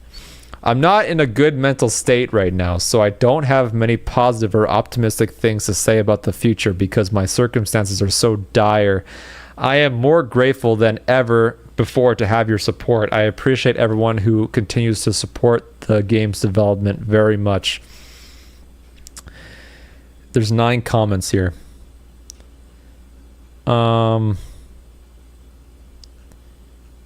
It seems a lot of people are supporting. Like, I guess people that are paying money for this game. So there are people that are generally interested in this game, which is shocking. That is shocking. Every voice actor outright refused to work with him as well. Even the actual voice actor who voiced Amano or something. That is something. That is something. I think I'll have to play this game. I just have to see it for myself. I mean, I think we'll just have like a Yandere's dev stream. I think this will probably be like sometime after I start university, because I'm going to cancel my internet coming up here just for like a few months to kind of get adapted to school. And then if I can kind of situate myself in a sort of factor, then I'll reinstall my internet and then we'll have streams like this, because I think this would be very fun. Bro gonna torture himself. I have, like, for me, I don't see it as torture. I see it as a pure fascination. I just need to see what this game is now. But 150 fucking characters is, I don't know why you have 150 characters in your game. I think that's a few too many. That's a few too many characters. I don't think we need that many characters in a game. Truth be told. Yeah, exactly. Oh, and I guess the other topic I wanted to touch on too was GTA 6, because I think, well, GTA 6 is coming out, I think this year now, right? I think they've come to a point where, like, we're at a point now that GTA 6 is beyond, like, there's no more delays that are going to be happening. So it looks like GTA 6 is going to be releasing in November, right? GTA 6 release date. November 19th, 2026. So I will say right off the bat that I am not excited for GTA 6. I don't really plan to buy it, and I don't plan to stream it if I come back to streaming during university. I just want to keep playing the things that, or just like, obviously I'm going to try to adapt to the new way of streaming, which is like React content. It seems like everybody's kind of just doing this reacting. I don't want to do all reacting. I just think I want to have like streams where I dedicate a stream to a certain subject, like the Yandere Sim stuff. I'd be like, this is the Yandere dev stream, where we do nothing but just indulge in the story of Yandere dev and how he fucked himself. I want to do streams like that. But GTA 6, I think, is one of those games where I just don't feel that excited for it, mainly because I know it's going to be one of those games that everybody's going to play. And it's just, I don't want the next year to be only the talk of this one game. That's the thing. It's just, it's going to push every other game out of the water coming up for the next year. Everything that's supposed to release is just going to be overshadowed by GTA 6, which might even help Black Ops' case. Because if GTA 6 is, like, I think, well, GTA 6 is only releasing on console at first, right? So the PC version will probably be in 2027 or the beginning of 2028, which, if that is the case, then I think that they will have to do a Black Ops Infinite. My Black Ops Infinite reality is going to come to fruition. I'm going to clip this and keep it on my channel, and I'm going to pull this clip out in 2 years. When you're going to see that 8, and it's going to turn sideways. They're going to pull like that World War III thing they did with Modern Warfare 3 back in the day, where they had like World War III, and then they turned the W upside down to Modern Warfare 3. I'm telling you, man, I'm a marketing genius. I know how to sell copies. It's going to happen. Yeah, at this point, even if you don't like it, it will affect the entire gaming scenario. It's going to be one of those things where you're going to know the entire GTA 6 storyline by sheer osmosis. You're going to hear it from people that are just walking down the street, and you're just going to know certain characters and story elements, even if you haven't touched the game. It's like how Star Wars is, right? It's like Star Wars was so parodied and talked about for years after the movie came out, or movies for Star Wars, where it's just, you know, every story beat of Star Wars, even if you haven't watched the movies. You know that Darth Vader is Luke Skywalker's father. You know You know that Emperor Palpatine, like I guess like he's a chancellor or whatever in the prequels. You know that he's gonna be a bad guy or whatever. There's many elements. It's just one of those things that GTA 6 is like you're gonna figure out what the game's about anyways just by existing. Bro, gonna be make that sentence into a poster and glue it to the wall. I'm gonna have just like I should put like something right here where it's just like next Call of Duty is Black Ops Infinite. I'm gonna do that actually after this, and then when I stream next, it's just gonna have that. They'll think I'm like an insider for like Call of Duty. They make their conspiracy theories. Hello, King. We're just having a conversation. Welcome in. But I'm telling you, man, doesn't my idea sound good though? My idea actually sounds like it could be plausible, considering how bullshit all the Call of Duty's games have come to, you know? If you want to invigorate the entire Call of Duty community, you have to go back to the basics. I finally got back to playing zombies after playing since BO3 ended, done after Dreisendrach, ZNS, and Gorod EE, so scared to do Revelations. I'm trying to do Gorod, man. Gorod is kicking my ass right now, but yeah, you got it, man. Get Revelations in. It's easy. Gotta be such a pain. I think the one thing I remember trying the Revelations Easter egg once, but the one thing I failed on was throwing the Arnies into like these holes that are in the alien. It's that's such like an insane sentence to say, but like there's this section where you gotta throw these little Arnies into like those holes, and I fucking sucked at that. I couldn't do it. It took me a week and a half. Gorod is such an overrated map in my opinion. The map layout sucks. I would say Gorod Krovi is, I would say that for me, like when I first played the map, I didn't like it. But now that I'm playing it now, like I won't say that I love it. Like for me, my all-time favorite map is Call of the Dead. Which Call of the Dead is already a map that people generally think is not that good. But I can't deny I can't deny my feelings, man. Every time I play Call of the Dead, I love the fog, I love George Romero, I love the characters, I love the setting, I love everything about Call of the Dead. It's such a good fucking map. I also think that Zetsubo no Shima is my second favorite map of all time. Zetsubo no Shima had an awesome spider boss that just was like a surprise to see, like a mini boss that was actually like really terrifying and cool to look at. The environment itself is super fascinating to just like experience and just walk around. I love the look of Zetsubo, and I think the challenges and stuff are just a really interesting take. Is the challenges on the pillar, with which like when you complete all the challenges, you get like this electrical strike that strikes on the platform there, where you can use that for the assault shield and like take down the zip lines and use that to get the cogs to, you know, all this stuff involved in the Easter egg. It's all cool as shit. Zetsubo's second favorite map. Third favorite map, it has to be probably Origins, because Origins to me was like, it's the first map where you could complete a full Easter egg solo. Where Call of the Dead was an Easter egg where you can complete it solo, but they cut out a lot of steps in order to make it completable on solo. But Origins, you can complete it from start to finish on solo, and it's a very long process and it's very difficult, but it is fun as fuck. I love Origins Easter egg because it keeps you busy.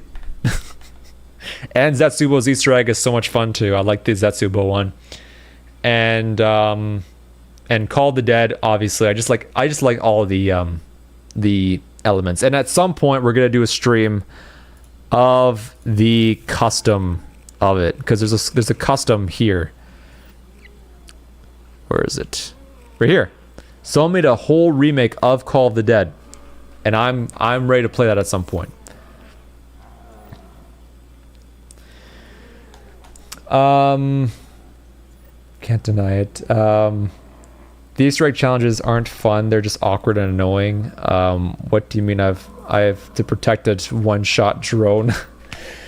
Like, the thing with a lot of those trophy challenges is like they're pretty much like you have to use idolize or in plain sight in order to just succeed in those steps. Like, that's why you can see me here. I just run idolize.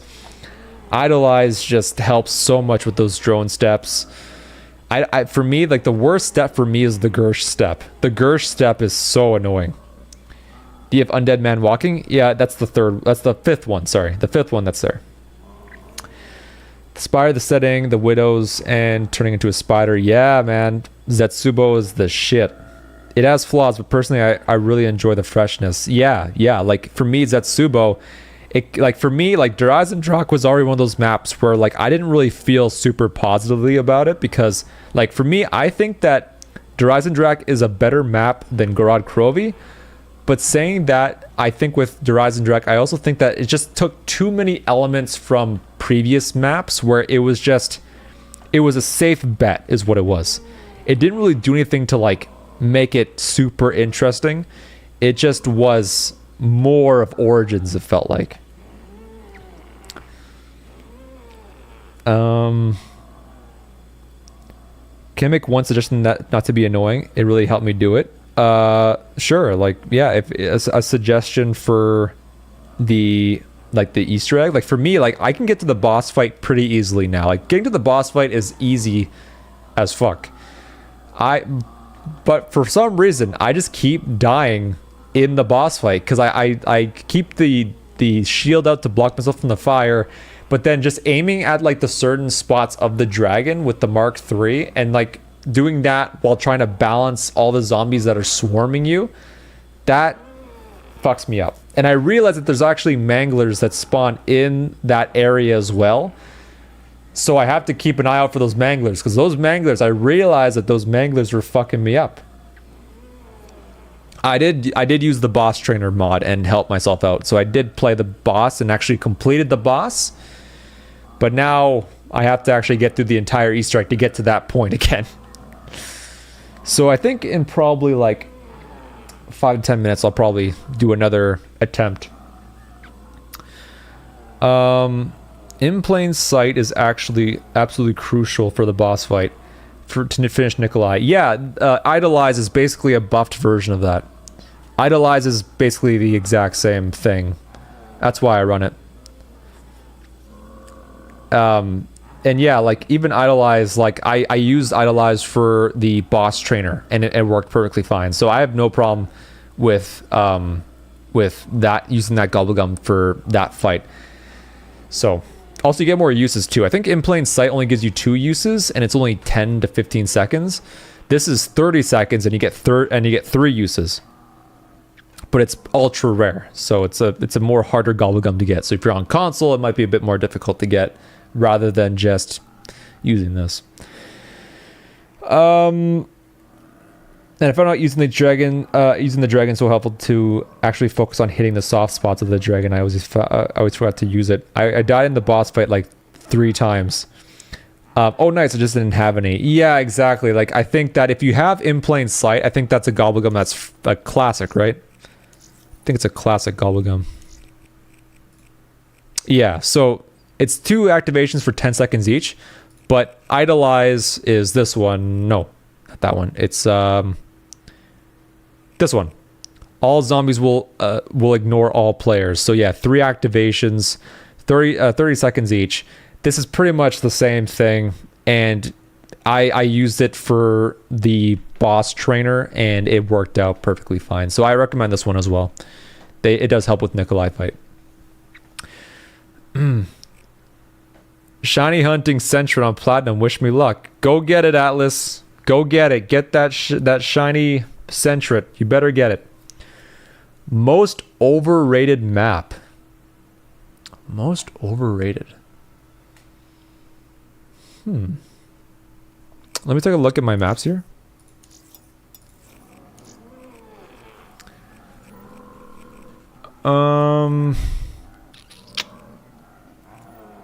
Oh, you know what? It's gotta be Ascension.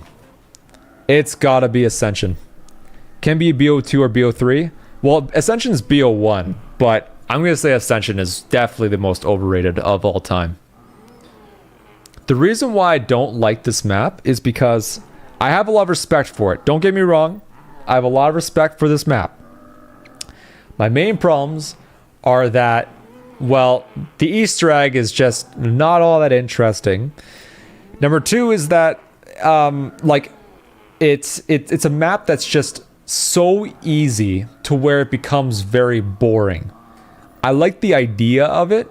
It's just that when you have a map that's just this big and spacious, it becomes very, very easy. Like, if you die in Ascension, you should probably quit zombies because it's just not for you, I think, is the way I see it. I prefer my maps to be a bit more complex.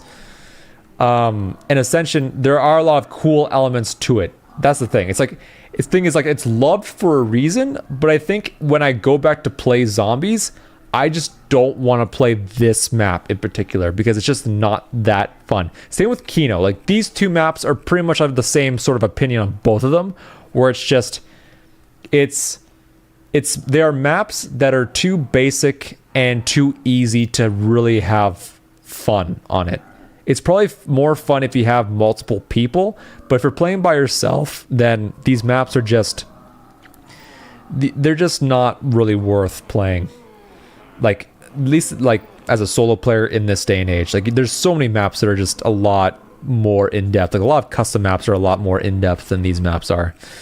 And I respect of what they did for the Call of Duty community, because both these maps, like, they introduce people to the game as a whole.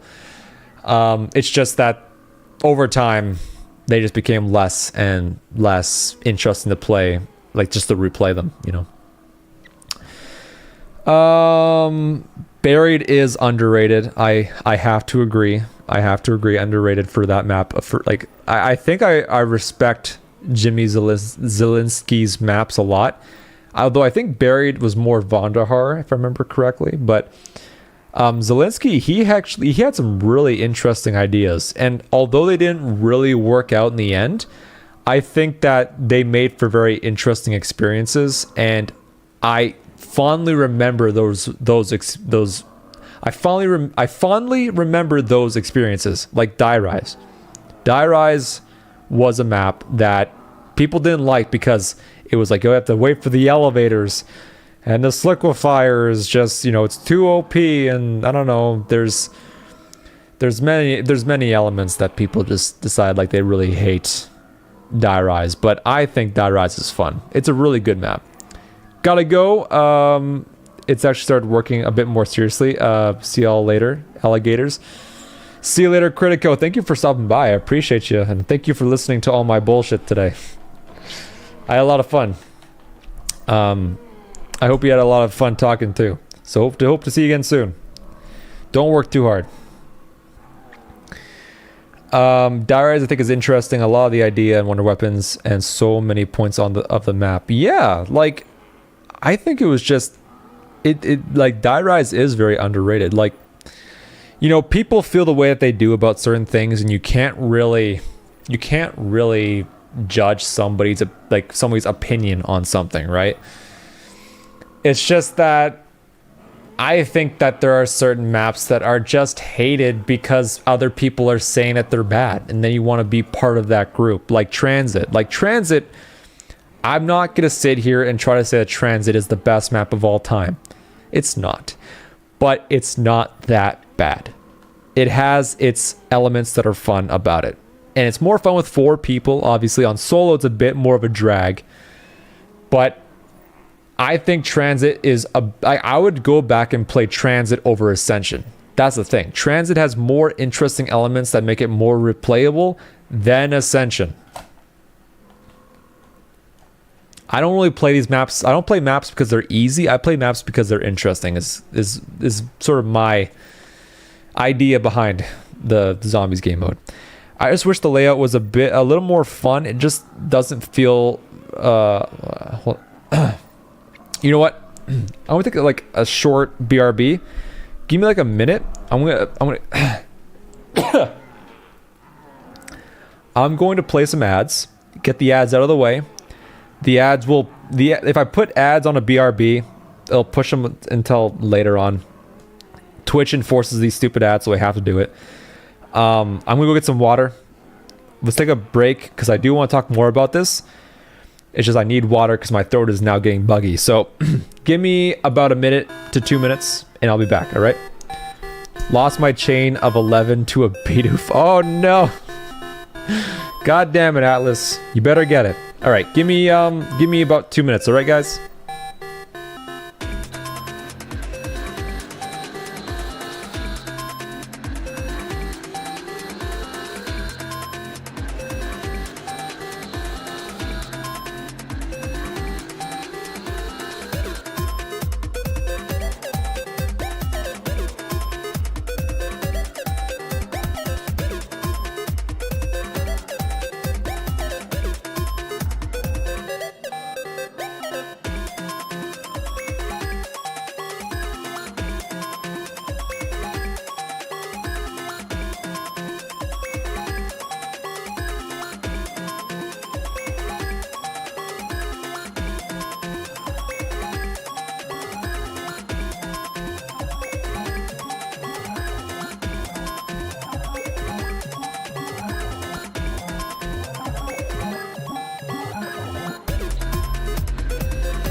All right, I'm back.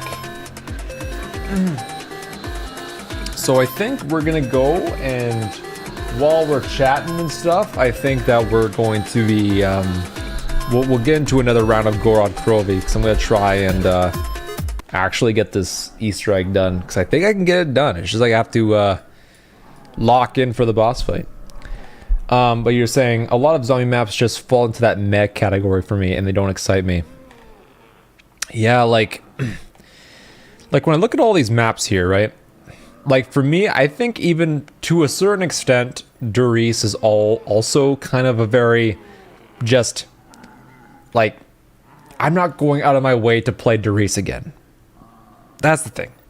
I prefer, like, if I was going to play Doris, I'd rather play it on World at War, because the World at War Doris just feels unmatched, because I think the atmosphere pairs well with those maps. Like, the World at War atmosphere pairs well with, like, Nocturne, Toten, Varrock, Shinonuma, Doris. Like, a lot of those maps They just pair very, very well with that atmosphere.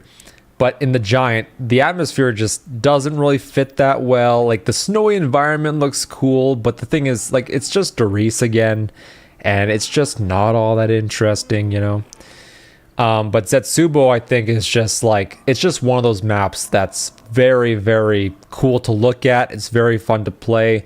People make fun of, like, the seed mechanic, and I'm like, that's one of, like, the coolest fucking things. Like, you don't have to use the seeds. Like, you need them for, like, the Easter egg. But you don't have to, like, if you want to go for high rounds, just get, like, the KT4, get the upgrades for it, and then you're flying, right? I know the KT4 upgrade requires the seeds as well, but, like, it's just, like, it's one of those things where you're not, like, forced to use it at all times. So, favorite map has to be Town, because you can just go in and have fun. That is also true, you know? Like, some people like when they play zombies just to walk into the map and be able to have a good time and just play it, you know, just kill zombies. Some people want that. For me, Town is also one of those maps that's just, like, a little bit too boring, because it's just, I mean, for me, I like my Easter eggs. I like jumping into a map and having things to do. It's just, Town is just Town, you know what to expect. Like, obviously, if you're a high round player, then it can be a lot of fun. But for myself, it's just not really my thing. Also, it said I beat the Shadows of Evil one, but I only did the boss trainer for this, so I guess it gave me the Easter egg achievement thing for doing the boss trainer, which kind of sucks because I wanted to do the full Easter egg myself, but I will do Shadows of Evil. That one will happen. Shadows of Evil, I think this one's perfectly rated. This is one of those maps where, like, Shadows of Evil, not only do people say it's an S tier map, but it is in fact an S tier map because of how, like, for me, I'm already a Lovecraft fan, and I think just the aesthetic of this map and how different it is and how much elements were just like how much of this map does its own thing, I think is to its benefit. Like, Shadows of Evil, I think this map is, you can never call this map overrated. I mean, you cannot like it, but you have to respect the grind that this map brought. You know, it's very, very cool. Respect the grind. I love maps that make me feel immersed in the map. When I played Buried, it's totally unique. Same for Zetsubo no Shima. I love the atmosphere, vibes, Easter eggs.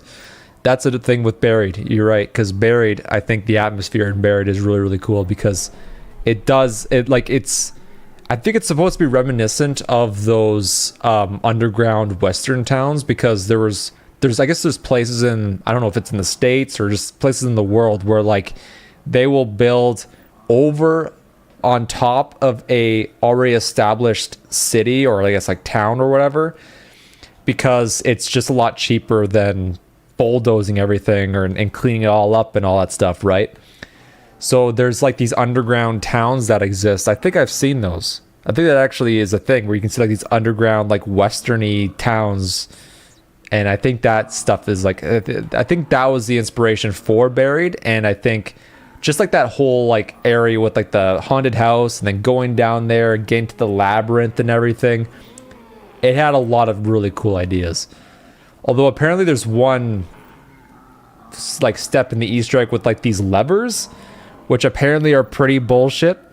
I haven't beaten the Buried Easter egg, but I heard it's pretty bad. That's why Die Rise annoys me, because I just want I want to feel like I am on massive skyscrapers, and it doesn't do that for me enough. The gameplay is fun, love the wonder weapon, love a lot of the map, but its flaws are apparent with the no PhD and getting around is just not fun, really.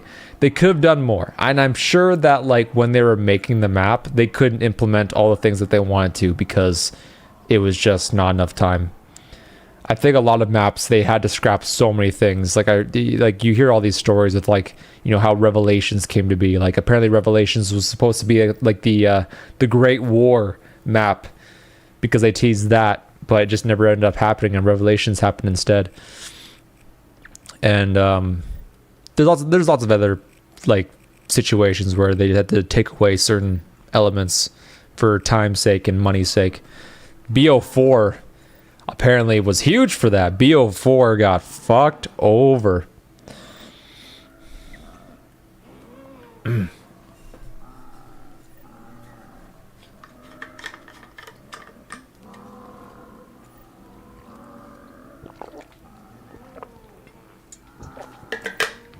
Same for Gorod Krovi. Revelations for me controversially falls so flat. Revelations is one of those maps where I literally feel zero feeling for. I don't feel angry about it. I don't feel happy about it. I played it and I'm like, this is a map. This is certainly a map.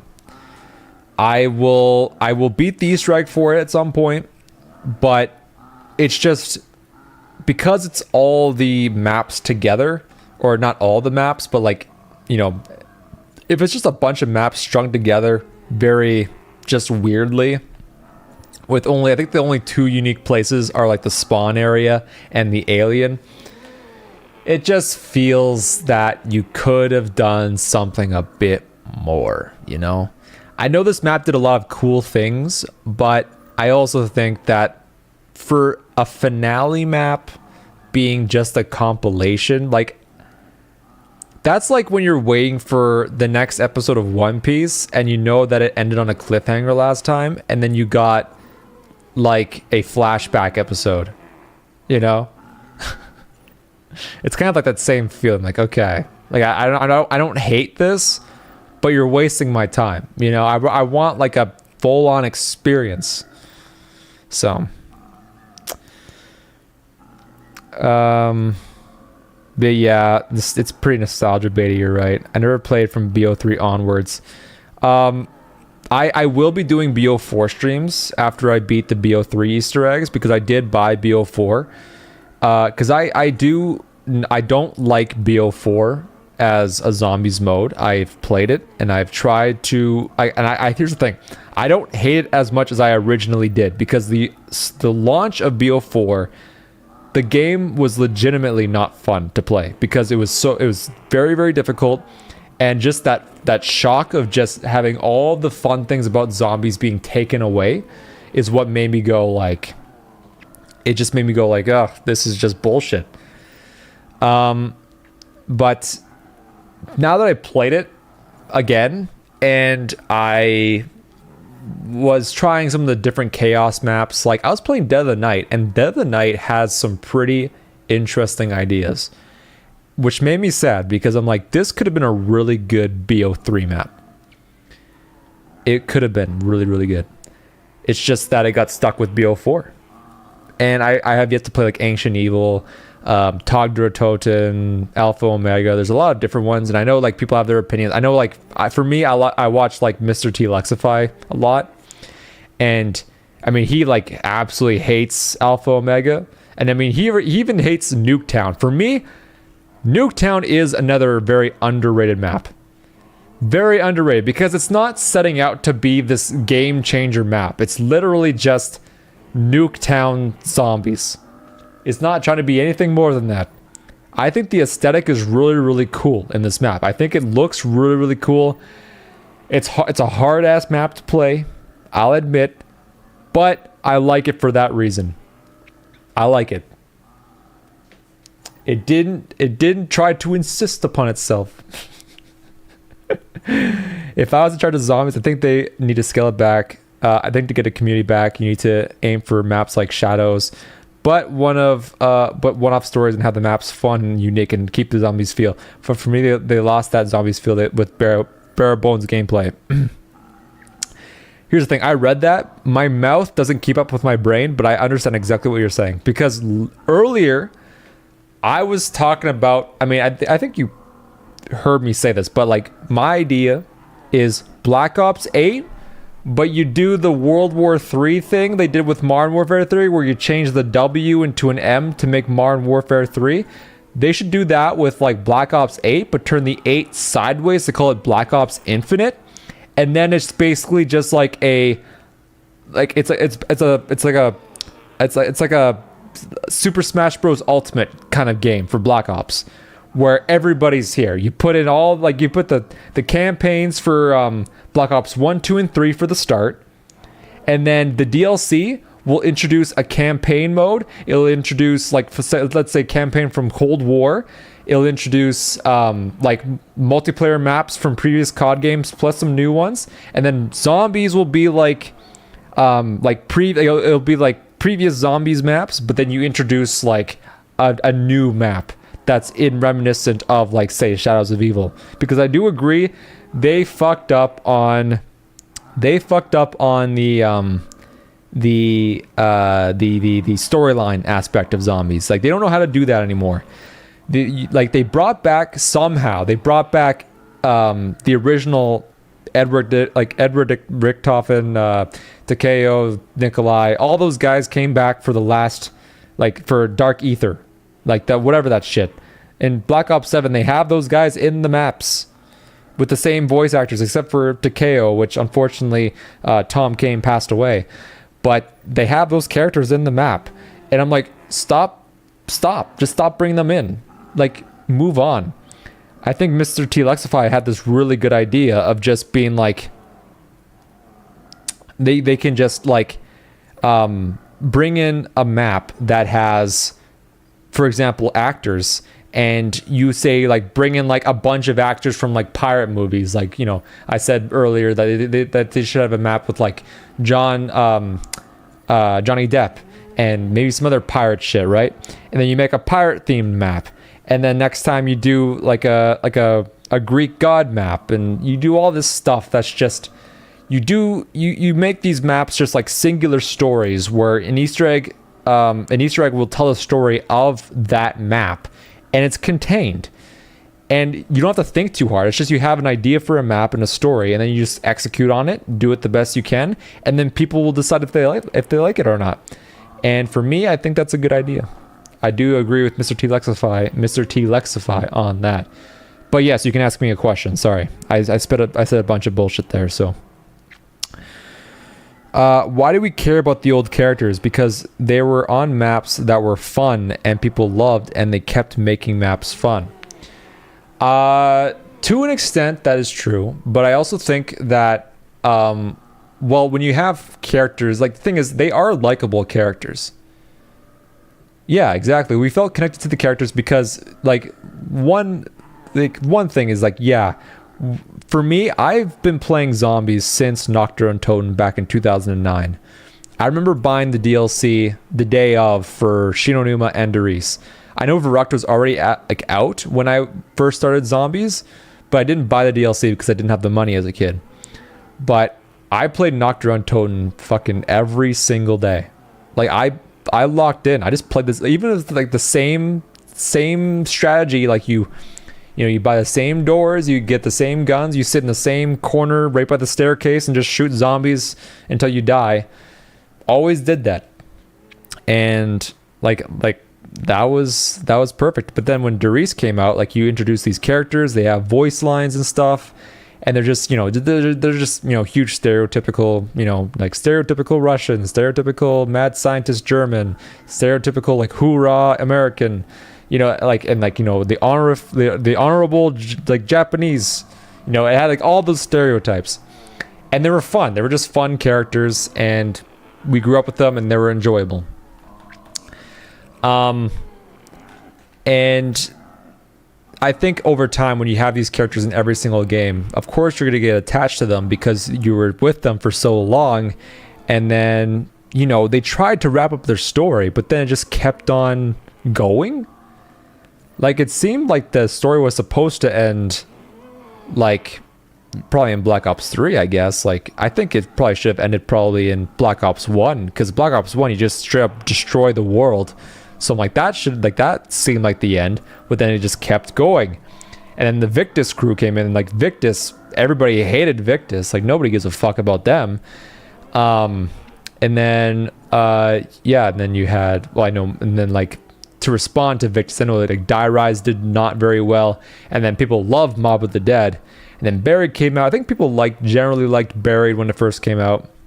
And then Origins came out pretty much to like rival the idea of, like, DLC 4s don't sell very well, so, like, they wanted to prove that wrong, and Origins just, like, killed it. Like, Origins was amazing.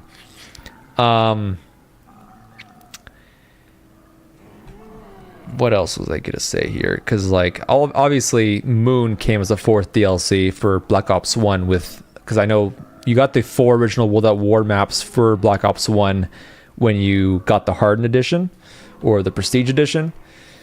but then they made a map pack at the very end where it came with those 4 World at War maps and Moon. And if you had the Hardened or Prestige Edition, you got Moon for free. Like, that would never happen nowadays. I mean, they give maps for free now because they realize that you can't really have a game that is... You can't have a game that has people having different map packs, because if someone wants to play one map, like say you want to play Call of the Dead, but you also want to play multiplayer sometimes, when you go into multiplayer, you can't really find a lot of people in matches that have only that specific DLC. It's either you have all the DLC or you have none of the DLC. It's even funnier back in like the World at War days, because when you got into multiplayer and you didn't have the DLC, like you got thrown to, like, you didn't get thrown into matches, like you were put into lobbies where they had the DLC maps like displayed, and people would vote for some of those maps. They would vote for them, and you couldn't play them. They would just like straight up kick you out of the game. So it's kind of bullshit for that. I'm gonna start the match. But yeah, I think that I think the original characters, we're done with them. They were great. They're fantastic characters, but I don't want to see them again. Except if it's for like remakes and stuff. If you're remaking the maps and just keeping the same voice lines and stuff, I am fine with that. Just stop bringing them for new maps. We don't care about them anymore. Curse you, Richtofen. Somewhere in this broken city, there is another Nikolai. I can only imagine what horrors he has endured. Hello, hill pigs. I've just opened my new slaughterhouse. Alright, big money. Give me something I want. Weapons are merely tools. This is good too. This is bad day for all of Russia. In most circumstances, this is effective. More? Man of War. Well, I'll keep the locusts just because I need the challenges later. It's probably better to go this way. Forgot to see if the shield part is over here. There it is. Give me the part, please. Thank you. Plenty of hammers to build with. Another thing for me, I know this is very unique opinion. Everyone is different. I don't care for zombies in space. Can you expand on that? Are you saying like Moon in particular? You don't like Moon? Because for me, Moon is one of my favorite maps, and for me, I know a lot of people don't like Moon, but for me personally, I think that Moon I love. Zombies in space. So are you talking about like zombies in Spaceland, like the Infinite Warfare mode? Because I just call it like Infinite Warfare zombies, because I'm like, for me, any sort of zombies mode that isn't Treyarch is just not worth playing, because it doesn't feel like zombies. Yes, okay. Because I mean, I feel that same way about like World War II zombies, Modern Warfare zombies, Advanced Warfare zombies. Like, all those zombies modes are trash. They are not very fun. It's because they changed something. They changed all the things that made this mode work. And even Black Ops 4 decided, hey, let's take some inspiration from these really shitty game modes, and let's implement it into Black Ops 4. And they fucked themselves over with that, you know? So nice.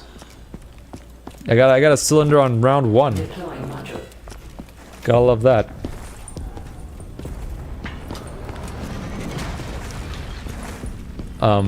Please tell me it won't be in like an... Oh, is it right here? Nice.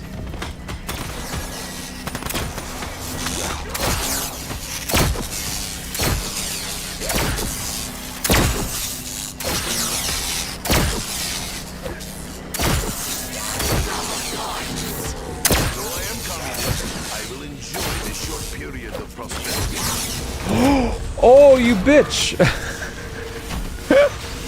You bastard! How dare you? At least Quick Revive is my first raindrops pull. That was pretty nice. I was getting winter would set in. What an asshole. Shadowclaw, my favorite. Like for instance, Moon, ZNS, Buried Mob, Gorod, they're so over the top with the locations we all know. Yeah, like for me, the one thing that I do appreciate about Gorod Krovi is that it's a map that is like reminiscent of World at War Zombies, because it has like, you know, this architecture that's very reminiscent of like World War II shit, which I do respect. I do like that aspect. It's just that Gorod Krovi itself is just, I think it's just another one of those Duraz and Drax scenarios where it's just like, okay, we went a bit too far with Zetsubo, but we're gonna pull it back a little bit and do something that you guys are familiar with. That's kind of how I feel. Zetsubo felt like way more interesting. Let's see if I can pull a Perkaholic here. Ooh. Is it foolish to hope this gun will make me better man? Bike prices not always be so high. I could have gotten that double points first for some more cash, but oh well. You win some, you lose some. He's not favorite. I'm actually interested in your opinion on this. Jason Blundell said on stream they were so close to doing an Atlantis map. How would you feel about that? For me, that would be awful, purely because it would be so hard to execute. People hated ZNS and the swimming. An Atlantis map. I guess it would depend on how they do it. I think that's the main thing. Like, obviously, you can't focus too much on the swimming aspect. I think that there could be points in the map where swimming is like, you know how like in swimming in ZNS, you have to swim to that one spot to put the seed down to get that one part for the Masamune. I think you can implement swimming in that, but I just don't want the entire map to be underwater. I think it'd be cool to have sections where it's like if you don't, it could work like an excavator in Moon, where it's just do this one thing in order for this area to not be flooded, you know? I think if you flood an area where it will become like a huge, like you have to like swim through in order to like get to the next area, and then you can fix it by like draining it somehow. I think there's elements like that you could do, especially if it's like an Atlantis, say like if it's like a huge Atlantis facility underwater. I think it could work. And have like a Kraken boss or something, you know, Kraken boss could be interesting. Yeah, I have ideas. I mean, here's the thing, like, people could say that it wouldn't be a good idea, but it's like until you actually see it, you know. Mark 3, there we go. Like, yeah, I'm willing to give certain maps the benefit of the doubt.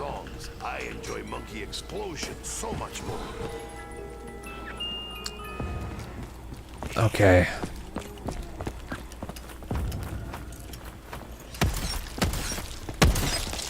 So we're heading to Supply Depot now. Oh, that's the wrong way. Sorry, some messages here. People hated ZNS for swimming, and it would feel like Treyarch Zombies. It seems very Infinite Warfare vibes.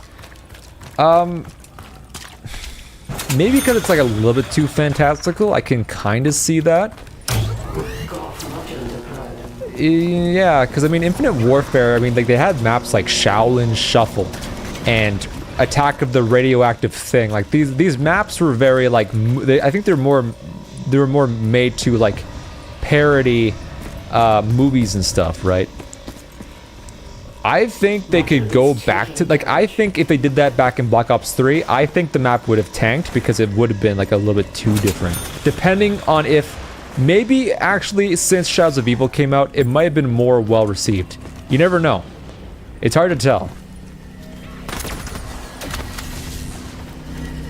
I just think like any map can be a good idea if it's executed. You know, if there's a good execution, then any map can theoretically work. Is the way I see it.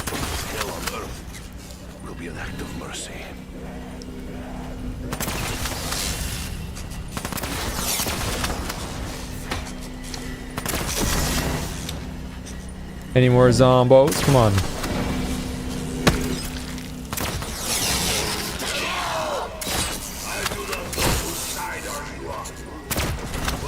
There are like certain maps I want to try out for custom zombies that kind of replicate that Atlantis kind of stream, because there is like well, there's Leviathan. That map came out. Leviathan came out a long time ago on Black Ops 1, I think, or World at War, and it is a map that is like it's based in the sea. It's a sea map. I'm really glad I found your stream. Thanks. I'm glad you're enjoying.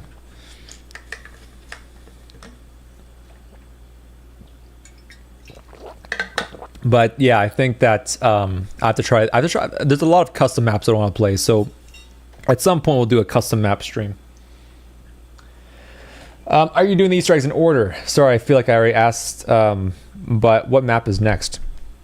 So I'm probably gonna do Shadows of Evil next, because I showed them on the main menu that Shadows of Evil, it says that I beat it, but I actually didn't, because I used a boss trainer to try to kill the Shadow Man, and I successfully completed the Shadow Man boss.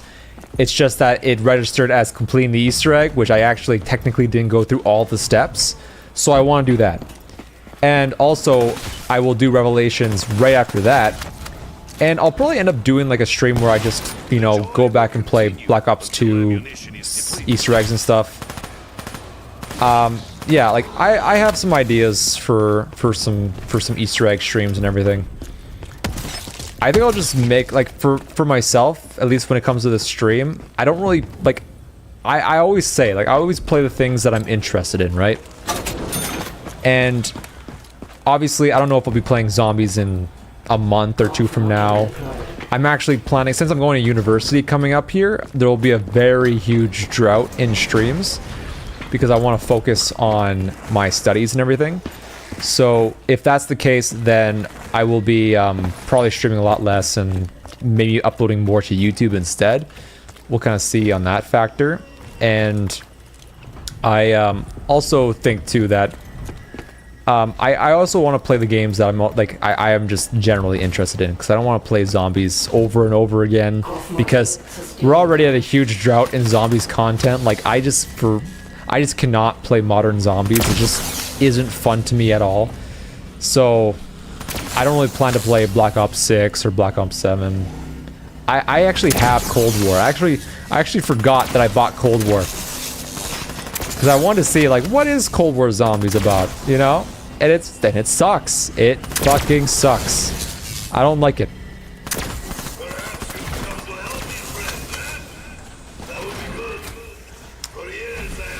Zombies to me is seasonal now. I feel like, to be honest, I'm doing these Easter eggs and then using it to get me into GTA 6. That's fair enough. Like, for me, GTA 6 is one of those games where I almost don't want to succeed, because I know it's gonna be the one thing that people are gonna be talking about for the next, like, 5 years. Like, for me, I just want people to play, you know, like every single game that's gonna come out in the next 5 years is gonna be overshadowed by GTA 6, pretty much. So I just think that, like, you know, I respect GTA 6 because it's gonna be a game that like, it's years of development. It's gonna be amazing. I understand. It's just that there are lots of other games that pardon me, I'm missing two parts still. There's lots of other games that I want to play, and I want to see other people play, but I know that they're all gonna be playing GTA 6 because, you know, everybody's gonna be playing that. Every single human. And I think I'll be one of a few people that's not going to be playing it or streaming it. So, if you want to get away from the GTA 6 content, I'm your guy, alright? I will not be playing it. At least not on launch. Because I don't want to shell out like $100 or whatever they're charging for that game anyways.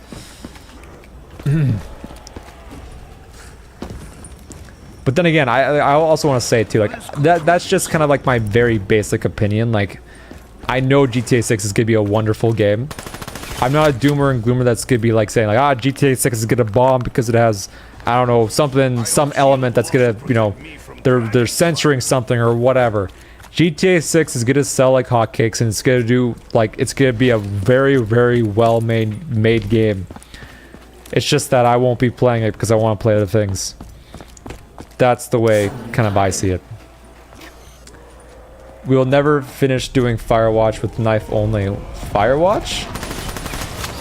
Isn't that a simulator? Like a walking simulator game?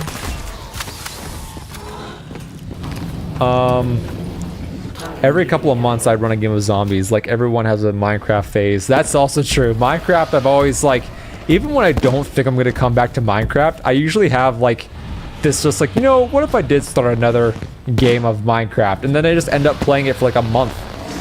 So I do feel that. Yeah, zombies is like a phase. And you know, I do think that I truly believe this because I think that Treyarch has dug itself into a hole where they're just not going to be able to release a fully new IP at this point. Like they are stuck in the Black Ops hell hole, which is why I think that they're going to be making a Black Ops compilation game. Obviously, I don't think that they should include a like I think they should only make a Black Ops compilation game of Black Ops 1, 2 and 3. But make the gameplay in the style of Black Ops 2, and that they should have they should have like an everyone's here moment with the maps. I think that like the zombies mode should have like all the original maps because it's very easy to import them at this point.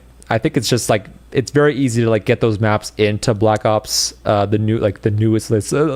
Let's just call it Black Ops Infinite, okay?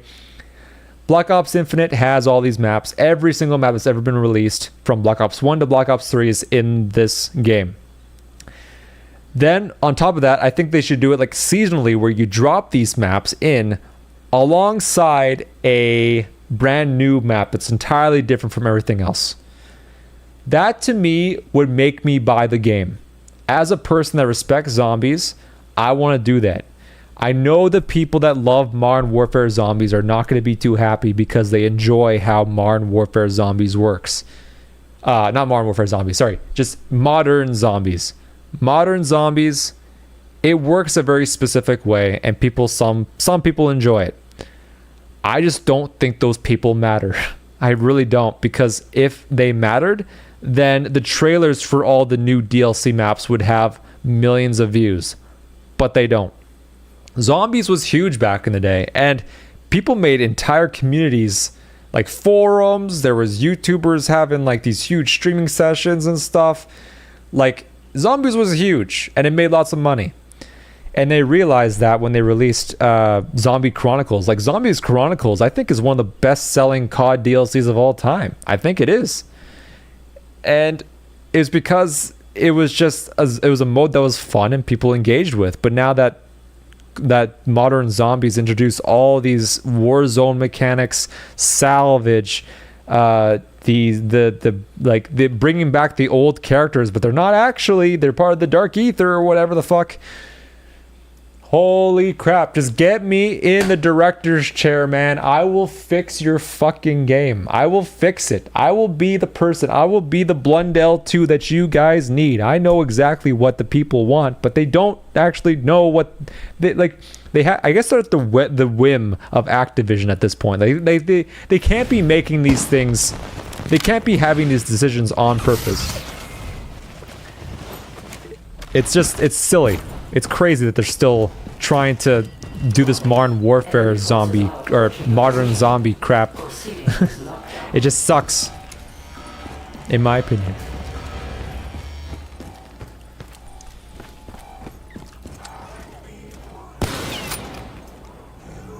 Man, the SVG takes out those manglers in like one hit with a headshot.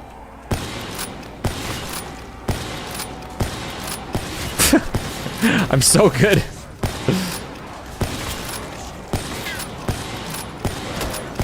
Man, I'm so bad.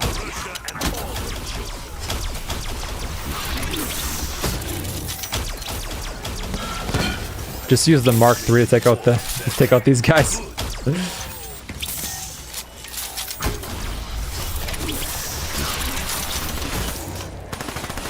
I'll use the Weevil, take out the weaklings. And then switch back to this.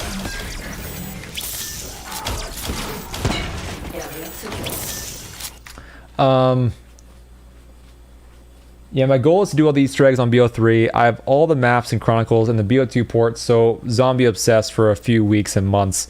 Man, don't get me started on that. I love old maps. It has me back playing, but I also feel it's a little bit of Treyarch selling out because a lot of the community will now never move on from those games. Man, remember Noah got to play Gorod easy, and when he went to the house to pack a punch, I was so excited. They merged it into multiplayer engine and it didn't feel like zombies. That's the thing, you know, like, obviously, I know, here's what I believe, right, is that people think that these games should somehow improve and should change every single time, and I think there's some truth to that.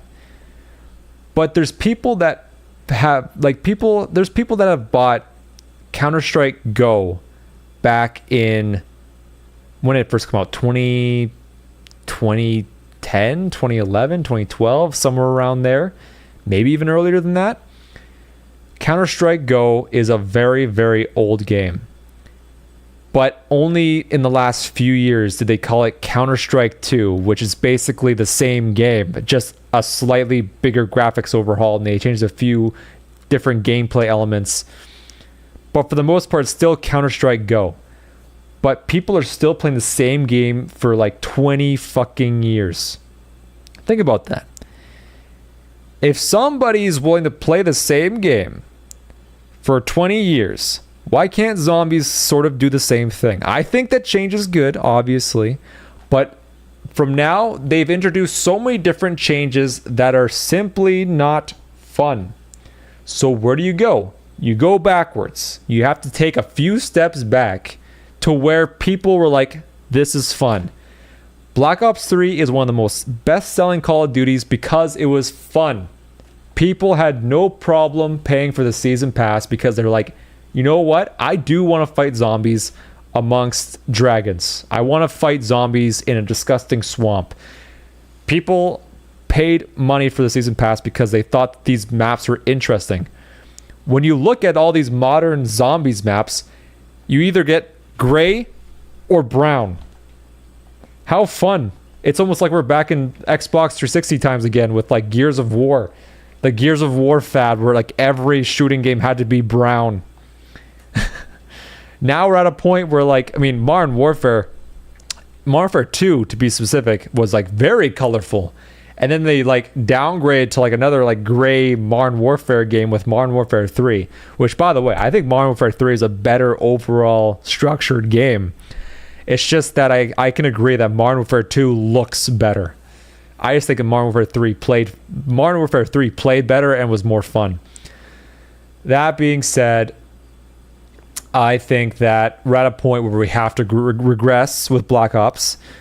We either make an entirely new Black Ops game, but I think that maybe you should, like, here's the thing. Make a new Black Ops game entirely. Leave the Warzone in the Warzone section. Leave the multiplayer in the multiplayer section. Leave the zombies in the zombies section.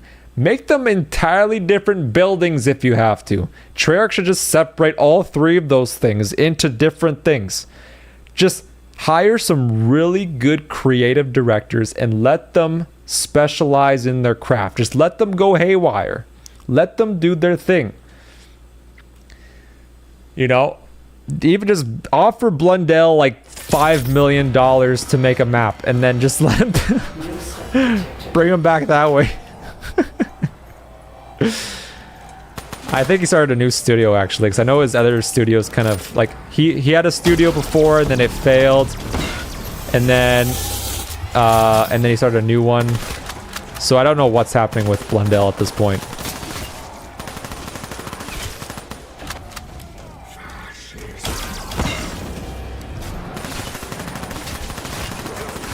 Does little to intimidate me.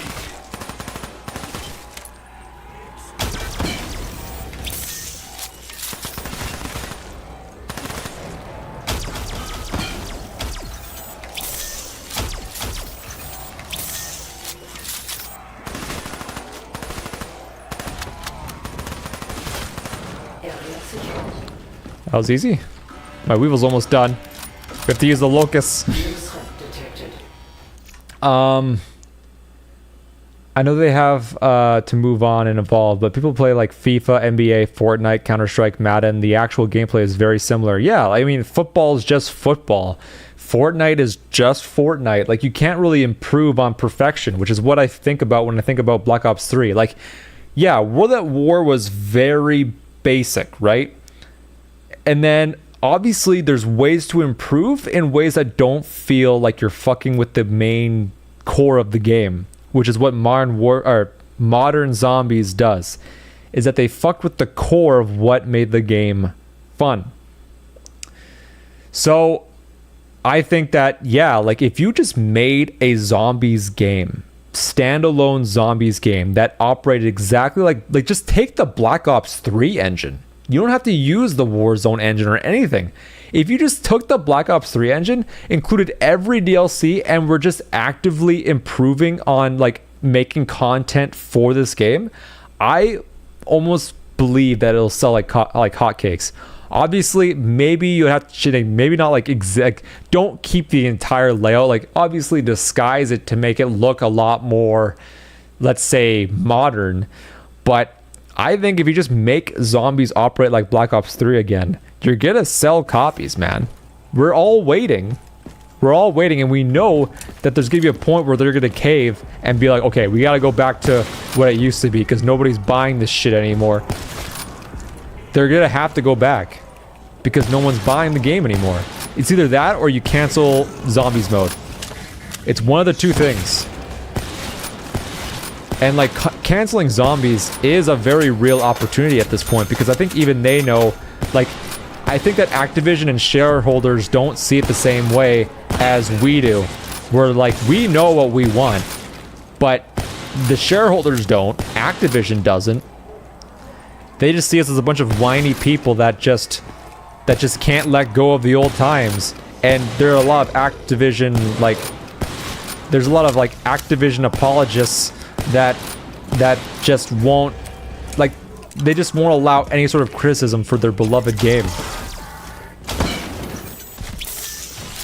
So yeah, I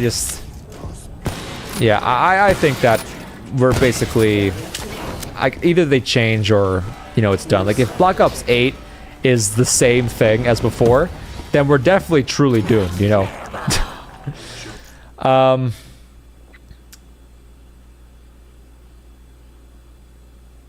A Chernobyl map would be awesome. I agree. That's actually one of the places I want to visit in my life, because I'm going to university and I'm learning geography, and I'm hoping that I get to visit Chernobyl and the catacombs in France. I think that those two places, man, holy shit, top tier. I want to go to those places. A lot of my buddies only got into zombies from Der Eisendrache, which is fine. I think Der Eisendrache is not the best map of all time, but I do think that that map brought a lot of people to the game mode, which I think is important. You only need one home run to get people back interested, but you need to know your community. Exactly. The problem is that Treyarch is owned by Activision. And I think that if you made a zombies mode where you just cut Treyarch in half, make a zombies specific team, and just let them build a zombies game and sell it like as it is, and then you can just make this be like, this is the zombie game, and you can experiment with it. You can have like a modern section and a classic section. The fact is, people want more friend games. Let's just be honest here, you know. People love friend slop, and this was like the original friend slop, you know? There was nothing like having your friends over and playing this fucking game, you know? Or just playing online with your friends, getting the moon Easter egg done and all that stuff. Like, a zombies game is a fucking moneymaker, and I will die on that cross. People will disagree with that. They think that zombies is like just a dead game mode, but I think if they actually listen to the community and like take the hit on the shareholders meetings and like let people, you know, let the shareholders, you know, sweat a little bit, But people are willing to let their money go in the sake of just having a fun experience again, you know? Like, people are waking up to the fact that just Warzone mechanics are just not that fun. You know, having this fear of missing out at all times when you're playing Call of Duty is just not that fun. Back in Black Ops, like Black Ops 1 and 2, it was just like, you played the game and you earned stuff either through just playing the game, or you paid, like, I mean, the one thing is, like, with Black Ops 2, they had camos that you could pay for, but again, they were only camos. Black Ops 3 did the stupid thing and introduced paid, like, they had pay to win, not pay to win, but like they had paid guns. Like, you could pay like the loot box mechanic in. Like, the loot box mechanic was in the game. Sorry, I'm messing with my words, but yeah, loot boxes were in the game, and you could get like the MP40. You can get the I don't know, what was it, like the I think the Peacemaker might have been a weapon. There was like the FAMAS. There was many weapons from old Black Ops games that were in the loot boxes, which I think that was the dumbest fucking thing ever. PPSH, Peacemaker, the Shadow Claws, the Marshals. Yeah, man, like, I think that they should have just not did that. Like, loot boxes were like the biggest plague, and I know that they still do them to a certain extent in certain games, but I hate loot boxes. If it was through in-game currency, I would not have that much of a problem. But the fact that you can pay for these things and just, oh man, I wasted so much fucking money. That's the reason why I hate them so much now. I did waste my money. Missed it on a few messages.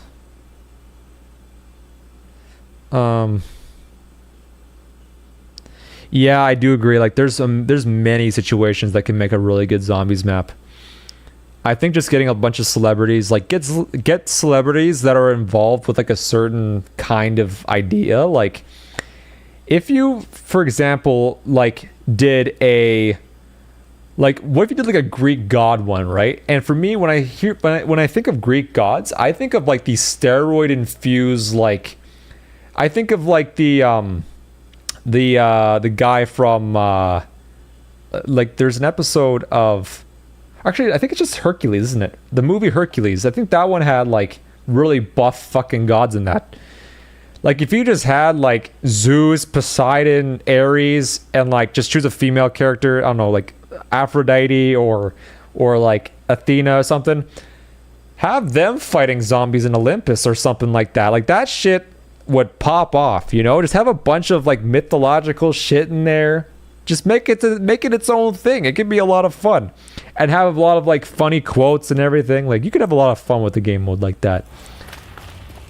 It's just that, you know, now it's like they have to have Richtofen, they have to have Dempsey. Let's make vague references to the Victus crew. I don't know. It's just, yeah. I think that, like, you could make Black Ops Zombies sell like hotcakes again. It's just that they're not doing it because it's too much of a risk in their eyes.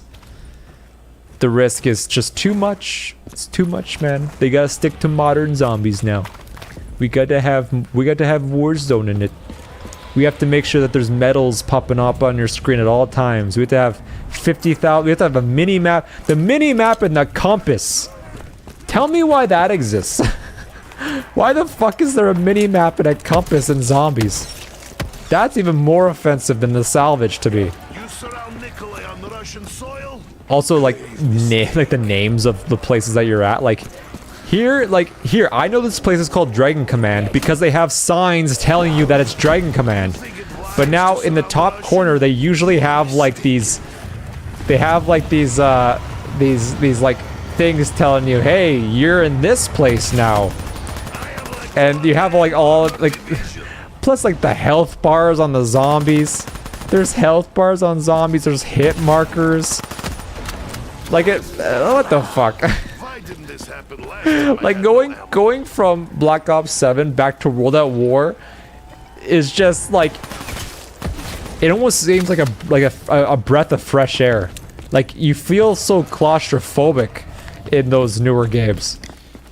In this, like this has a perfect balance between HUD and like minimalist and, you know, the stuff that you actually need to be displayed.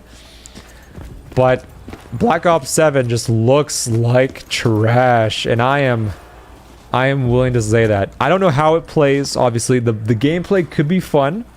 I'm just saying that every piece of gameplay that I've looked at looks like trash. And I say too that people that say, well, you can just change it in the settings, like they have HUD settings and whatever.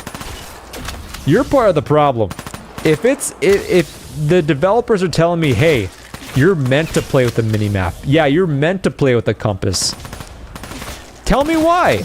Tell me why. Are you saying that I'm stupid? Do I not know where to go? Am I stupid? Do I have stupid brain? Tell me why I need to have the mini map in the top corner. Because I don't think I need it, man. I don't think I need it. Stupid. I watched an amazing video on how ZNS gave us scope to easily figure out how to play it and figure out how Modern Zombies babies you. I should look into that. Who made that video? You apply shield. Oh, the shields. Oh my god, I forgot about that. That is so cringe. Shields are disgusting. What's your biggest issue with Gorod? For me, it's the layout. Just a bit clunky. I think the clunkiness kind of adds to it, you know? I think that it shouldn't, like, for me, what differentiates a Treyarch map from a customs map to me is just how complex it actually feels. Like, here's the thing, Gorod Krovi is not really a big map, but because there's so many things like jammed together and how the layout actually is, it makes it a bit more complex to like navigate. And you notice with a lot of custom maps, right? The thing with custom maps is that there's just too much of there's too much what am I trying to say? There's too much flatness. It's too flat, and when you have something that's too flat, it looks unnatural. To me, this has, like, it's clunky, but it also feels like you're in a war-torn Stalingrad, which this is the Battle of Stalingrad. Like, it's meant to seem very just disjointed and chaotic because of, like, how badly this whole war with the dragon thing turned out to be or whatever. I forget what the storyline is, but you get my point. We're done. Okay.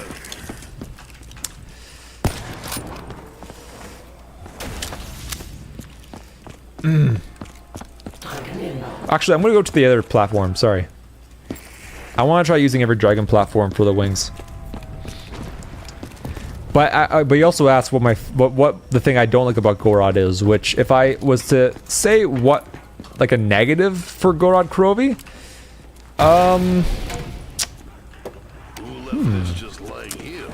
a negative, huh?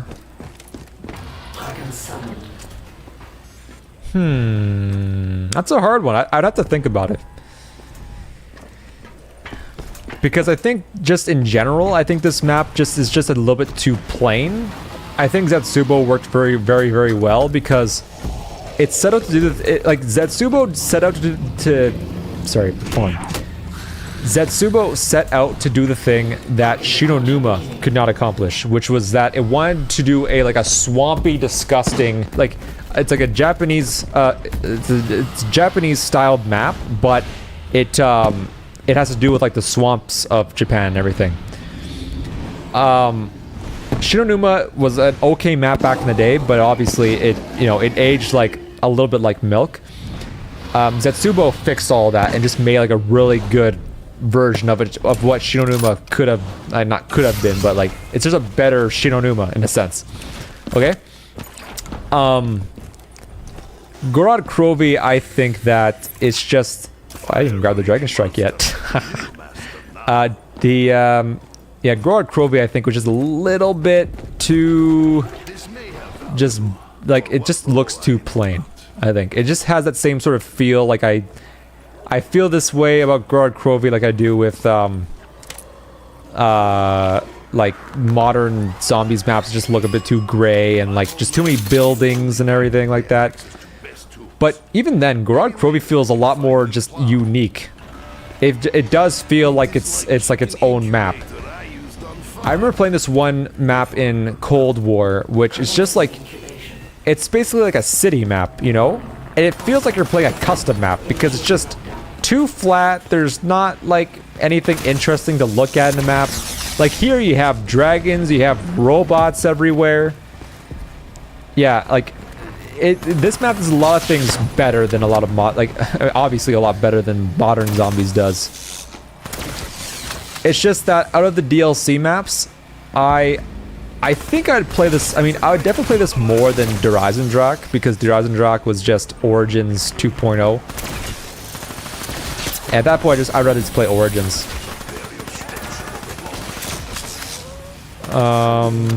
Ending lockdown.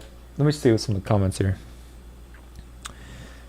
How do you feel about the maps that they added to Chronicles? Any you think should be included or maybe we didn't need? For Zombie Chronicles.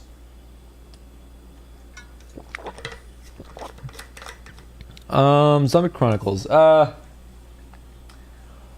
don't have a problem with any sort of remake of a map. Because Zombie Chronicles was not gatekeeping a map, for example, like Moon did, right? You couldn't just buy the Moon map when it came out on Black Ops 1. It got tied together with the 4 World at War maps. And I will say this with my chest out, I think the World at War versions of those maps are the best versions of those maps. People like to say the Black Ops 1, people say that the Black Ops 1 versions are better because it has the best of both worlds. Like you have the Black Ops 1 weapons as well as the World at War weapons. For me, those maps only worked as well as they did because of the atmosphere. World at War's atmosphere has never been matched to this day. Even World War II zombies, they tried to go for that creepy aspect again. They couldn't do it. World at War was better. And I think the maps the maps worked with that feeling of the world they created around that zombies mode, you know? And Black Ops 1 did not have that. It was not as creepy.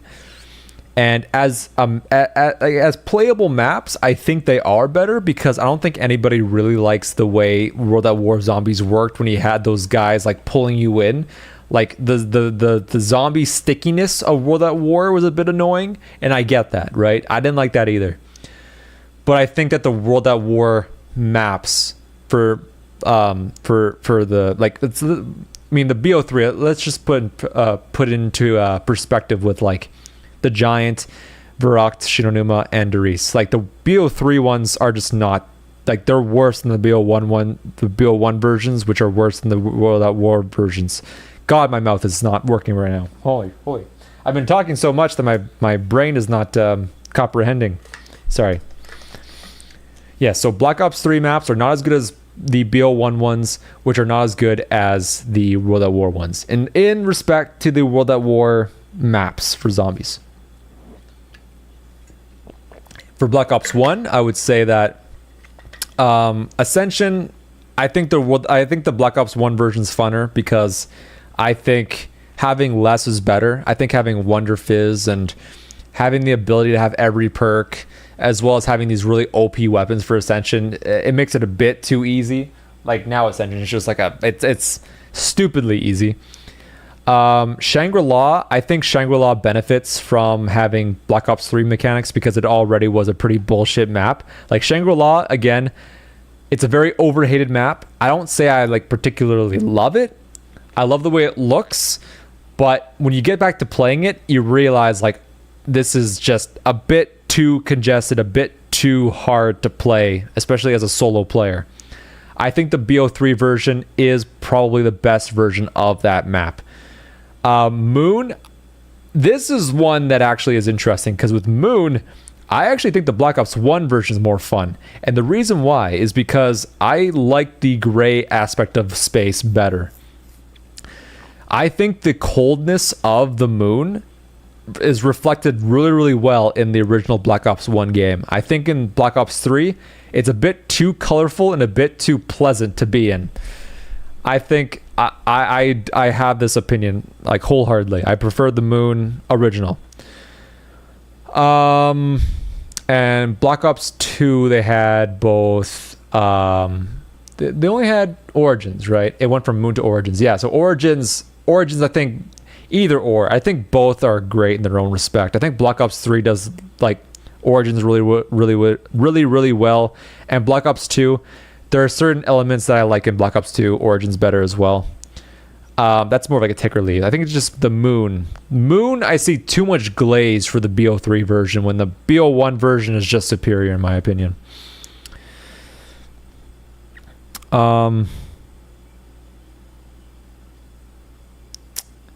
Yeah, Chronicles is very good. I'm glad it's there, but I do think it hurts Revelations a lot for its repeatability. Yeah, like I'm glad it exists, but I think that, like, for me, I don't think anything like Revelations. I would just say Revelations was just too disappointing. Where for me, I just feel nothing about it. Like, obviously, it's not a bad map. It's just not a map that I want to play because I'm like, this could have been something different, you know? So I do prefer, I would rather play, for example, like Moon on BO3 rather than Revelations. It would be more fun to me. I feel they also remade a lot of the more basic maps, or more so the maps that are easy to remaster. I mean, Origins was a very complex map, and yeah, I don't know about that. Like Moon and Origins are very complex. Same with Shangri-La. Like a lot of those BO1 maps are very, very complex. Obviously, the World at War ones are very, very, very basic. But I mean, they also technically remastered the maps for BO4, which, man, even just saying remaster makes me cringe because I'm like, oh no. Nobody goes back to play Blood of the Dead over the Mob of the Dead, or Tag de Toten versus Call of the Dead, or Alpha Omega versus Nuketown Zombies. People are just going to go back and play the originals instead. They're better maps. I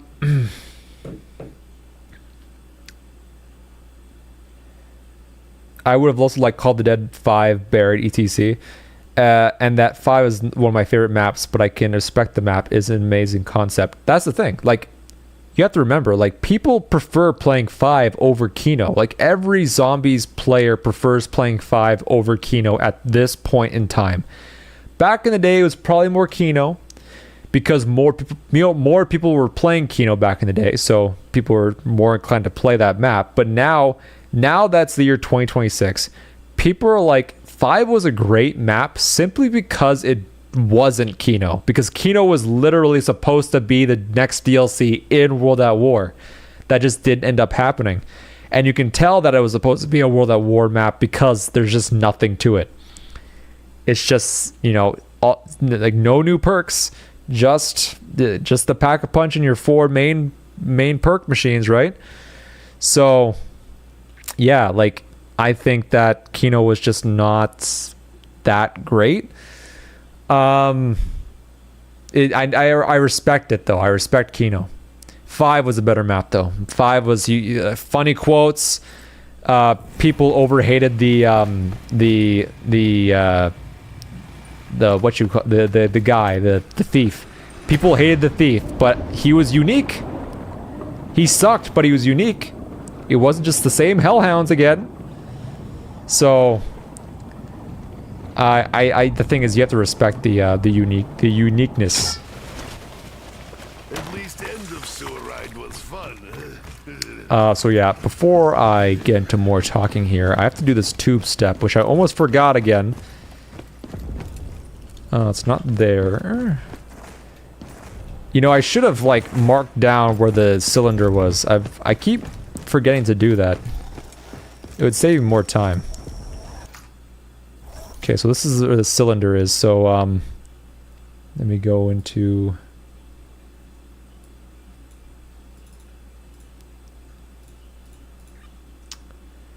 So the pink cylinder is in infirmary, it looks like. So I have to go to... I have to find the green light.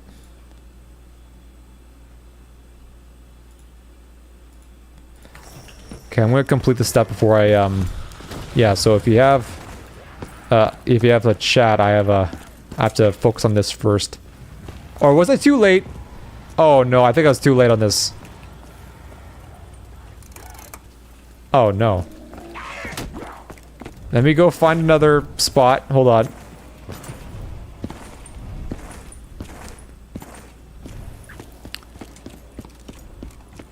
Where was this one? This one was, armor's at the very top here. Okay, the light's on, so, but this is also blue, so we haven't filled it quite yet. Come on, green. Come on, be in supply depot, please. Fuck! It's gonna be the last place I look to. It's gonna be tank station, I think. Fuck. Stupid ass tank station.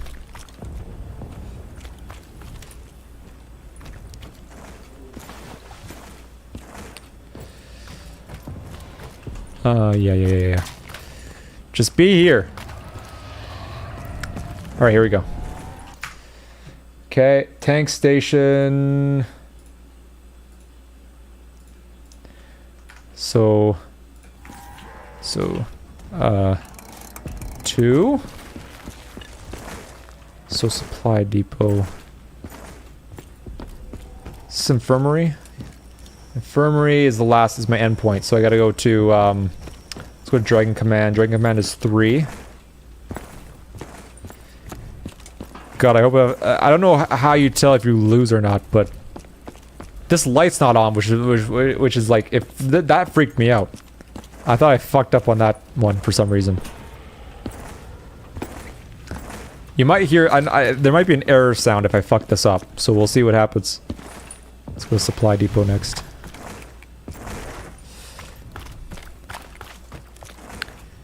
Supply depot is 2.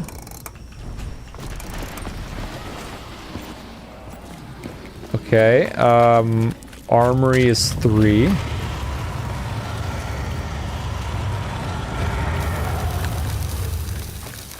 Toasty! Ooh. That scared me. See, like, I don't like those award systems in zombies. I prefer minimalist. Department store is 3. Going too far.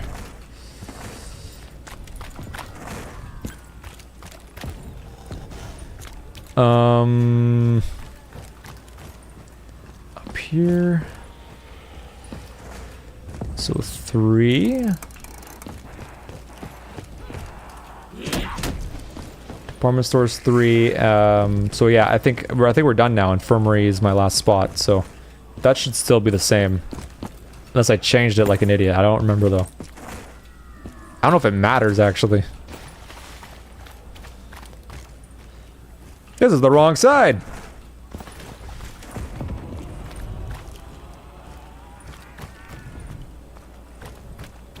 Did you spit it out?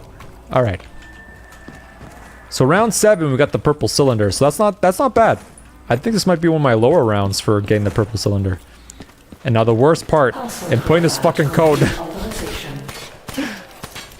dare insult me in my homeland? Let me read some chats. I got that done. So, okay.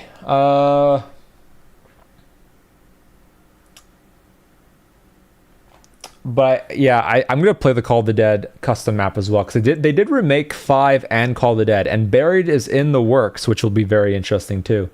So I'm hoping that those custom maps come to fruition. Not that 5 is one of my favorite maps, but I respect the map. Yeah. Which map would you like to see included in Chronicles? Is that a spider? What the fuck is that? Do I have a... I'll use my cup. What a gross fucking insect that is. Holy shit, that's a...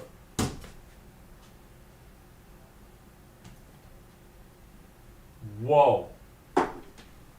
That was like a fast motherfucker too. Like I was shocked. It was a spider, but like he was like skittering across the wall. I was scared for a second. But I got him. He's dead. But the map that I would have liked to get included, it would have probably been Call of the Dead. I will be honest. Like Call of the Dead or Mob of the Dead, you can't really go wrong. I think both those maps are just super nice and they're fantastic. I mean, they're so well known and really fun that people already like made them. They remade them already in Black Ops 3. So that goes to show, man, like people are just willing to like God.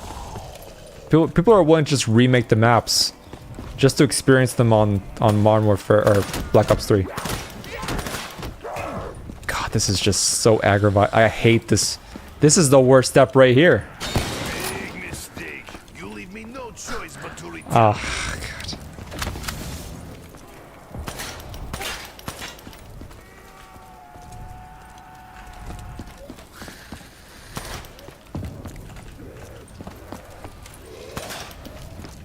You know what? Fuck it. This is a lot easier. I realized I had this. I'm such an idiot. I had this for like 3 rounds.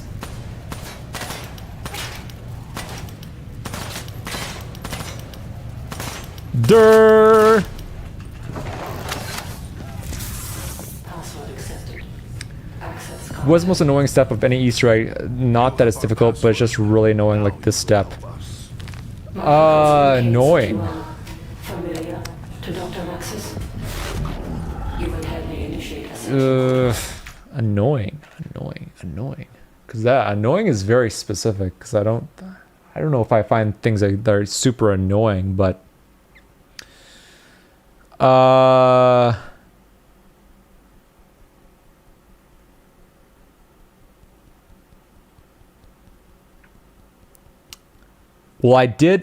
here's the thing. I have not beaten the buried Easter egg, but I heard that the lever step in that Easter egg is dreadful.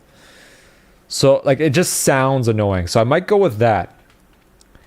It's been such a long time since I've beaten, I've never beaten the buried Easter egg, and I've never beaten, and I haven't beaten Transit or Die Rise in a very long time. These missing code units will help us, then find them I will. But I did hear that the one lever step in buried is like hell, because it's basically like I don't think there's like a trick to it. It's just, I think you just you have to like get the right levers or something.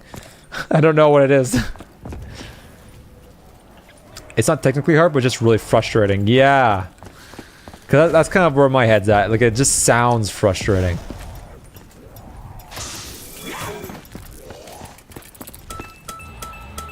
Round robin. That actually might be useful coming up here. Oh yeah, so I have... Did I grab Siegfried? Wait, I have the... Oh, the egg is incubating right now, right? I don't think I had that done yet. So yeah, I still have to get that, wait for that to cool down. So I can get Siegfried's. But I can get the other trophies that I haven't gotten yet, which I think I got the tank station one already. I will get the assault shield again, actually. Hey, I realize I don't have that right now. But yeah, I think I'll do a stream where I play all the remasters that we've never seen in other Call of Duty games.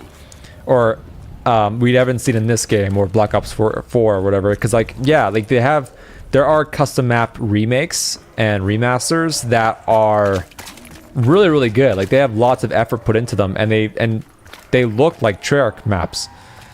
So, I mean, I'll be the judge of that, but I am gonna do a stream like that coming up here for sure. You know what? While I'm playing Gorod, yes. What the fuck was I doing? Oh yeah, I got the thing to do the thing. I think I already did the tank station trophy, but I'm gonna hit it again just to be sure. And then I'll do the dragon command thing. Yeah, I got that done already.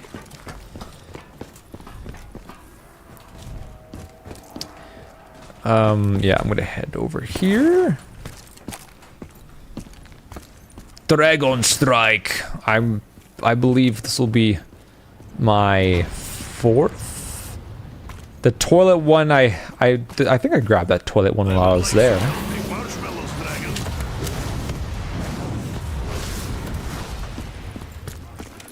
I will add this to collection. Oh, I didn't grab the one I think from the laser beam yet.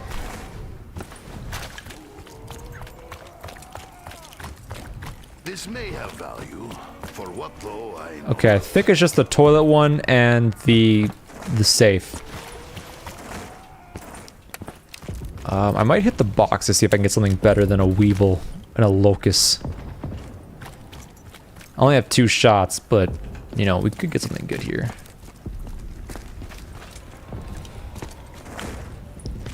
I hate how every time I do an Easter egg, I feel like I'm ahead.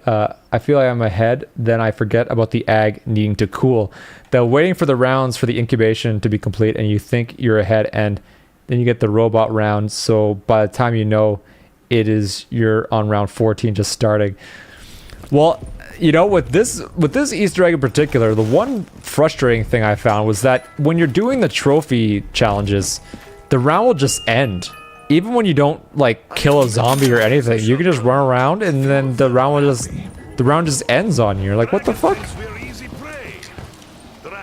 So that to me was always weird.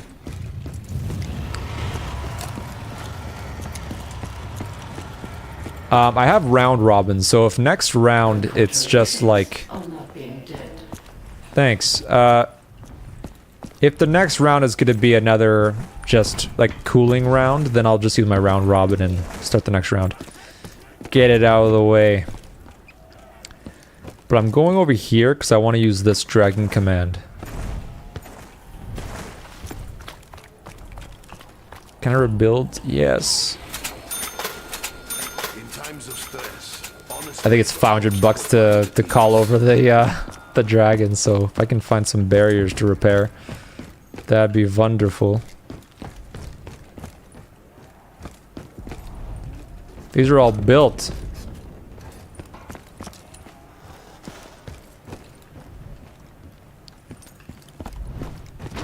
Look how fast these fucking dudes are, too. Oh, the Perca-Cola machines. Oh my god, you're right. Holy shit. I totally forgot. Easy. Oh, yeah. I think in every... Is it every map Mule Kick just does not let you prone in front? Disgusting. Mule Kick sucks. Let's go to Speed Cola. I have to be in this area anyways.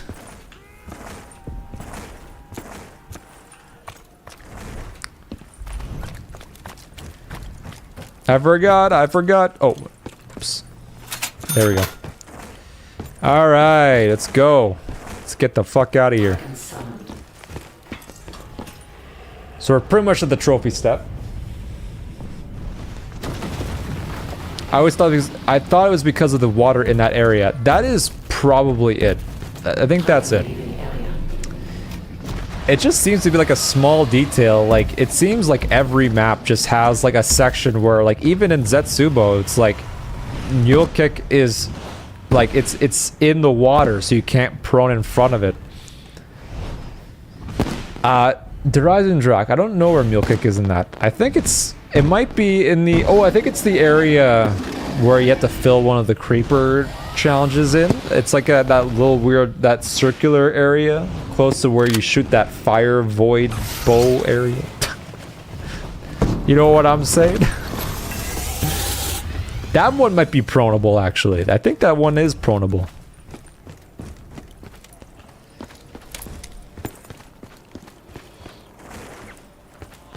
I just hate Mule Kick. Mule Kick is good in certain aspects, but it is frustrating to switch between weapons all the time. Also, goated Moon for letting you hack your perks out. I will say, that is very good aspect of Moon. Be like, I don't want Mule Kick. Well, I'm gonna hack my way and get it the fuck out of my system.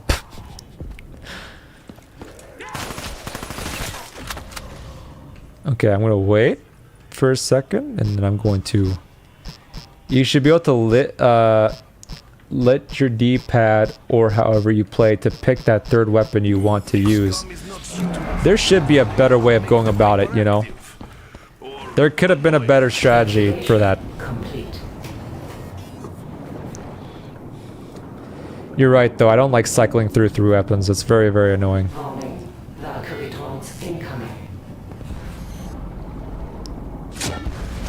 Valkyrie drone round, eh? Pipes surely need cleaning. Oh, shuck. Shucking up.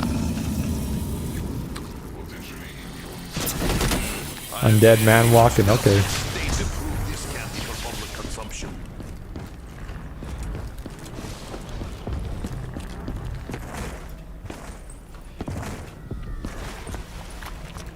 Okay, let's bring out you.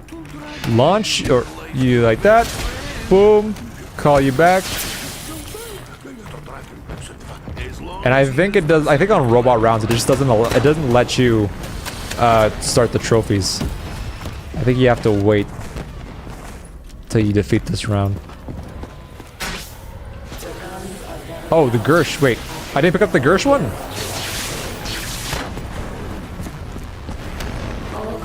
I shot it down, but I didn't pick it up.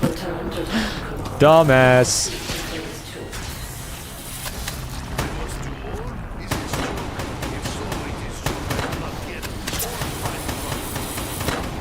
Phase 1 complete.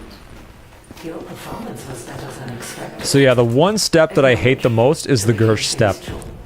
The Gersh step annoys me. Appears our acknowledgement is required if we are to continue.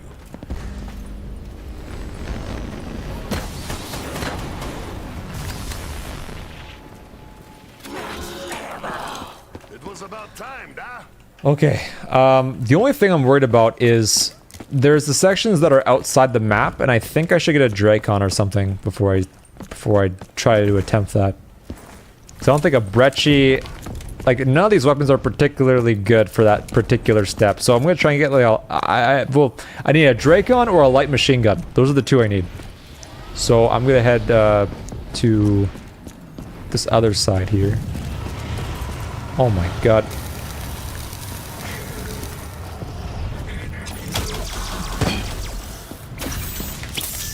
I'm just gonna not end the round.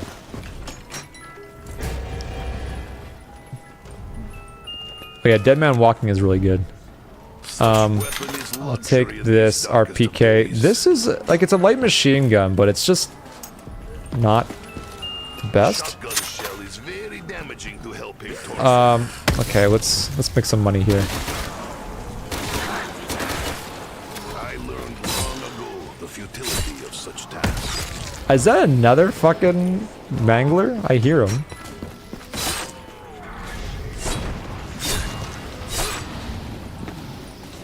A brekkie.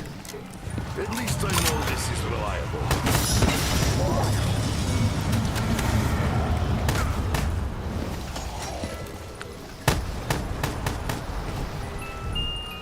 SVG. Nikolai. This is not as good as a Dracon, but I'm gonna use it for this because I don't want to end the round. I just want to just get these going. Let's hit this one more time and see if I can get maybe Idolize or something. Round robin. I don't think I want that. Let's just start it. Let's see what we got. Bomb step. Oh, actually, let's just get Gersh out of the way. Actually, that's preferred.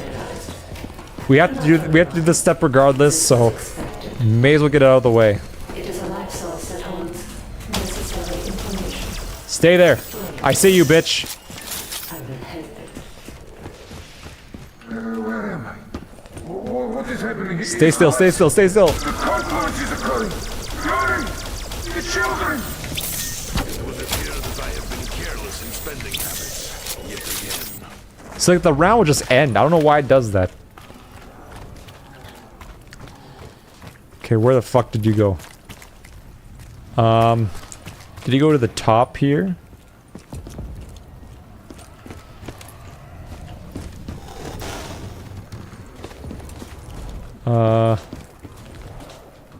I lost him. Is he in? Is he over here? Are you in supply depot, buddy? I hear him. I hear him.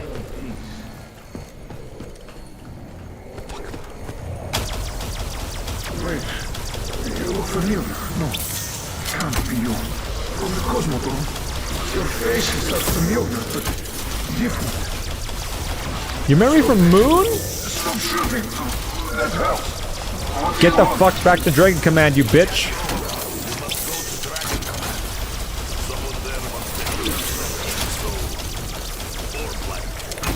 Thank the heavens. They've been trapped in the void for so long. Will they finally be free? Okay, I think he's in Dragon Command. Okay.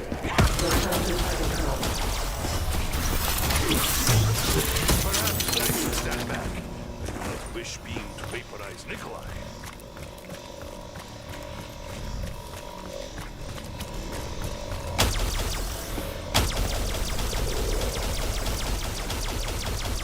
Get the fuck in there. Thank you for your Idolize, please. anomaly known as Gash. Beginning information extraction. I was just really hoping for anything else. I want the idolize. What are you doing? You said you would help me. You really should. You really shoot up rounds from challenges. I don't know the proper way of doing these steps, so I just fire away and hope for the best. It is a mostly painless process. Are you okay in there, buddy? Agonized screams. No, we all do. Oh, okay. I have heard far too many. I was thinking like, maybe I'm doing something incorrect, but I think just spamming bomb step. Okay, hold on. Word pad. Okay. What have you done? You activated the perimeter alarm. Supply. Armory. Infirmary. Dragon. Department store. Tank factory. Okay, 1, 2, 3, 4, 5, 6. Yeah, go. Ha! Immediately. Supply depot.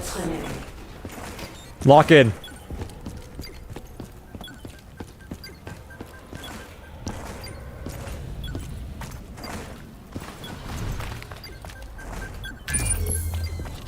Armory.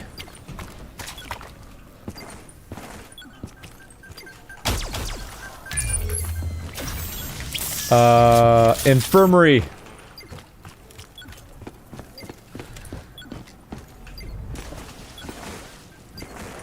Perfect jumping. Dragon Command. I'm basically a speedrunner.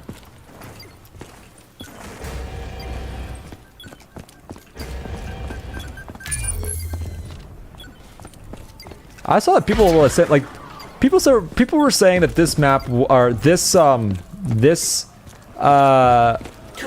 remaining. this step, this trophy is the worst. I have no problems with the bomb step. It's actually the funnest because it's like a speedrun to hit all the bombs. It's probably a lot harder on multiplayer because you can't pause and you can't really see what you're looking for. But I find the step to be pretty fun. And never failed it either, so. Alright, that's the department store. We just have tank. Tank Dempsey. Next, last one. Is it this way? Is this supply depot or not? Wait, this is infirmary, so this is tank station. Hell yeah. I know where I'm going. Wait. No, I don't! This is armory! Oh god, okay. Sorry, I actually don't know where I'm going.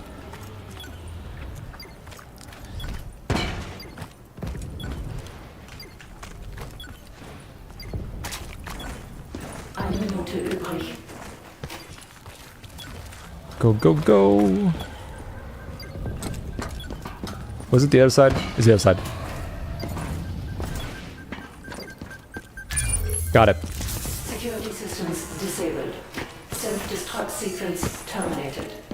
Thank you for preventing our destruction. You should be pleased.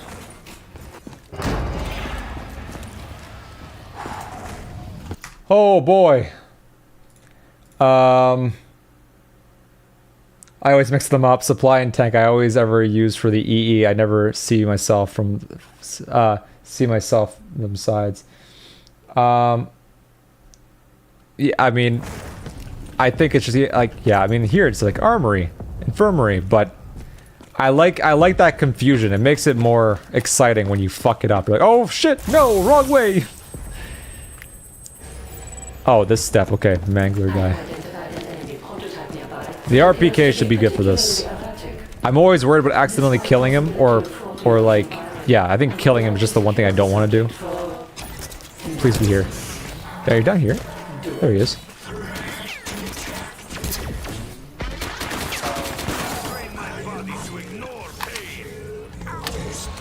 Come here, boyo.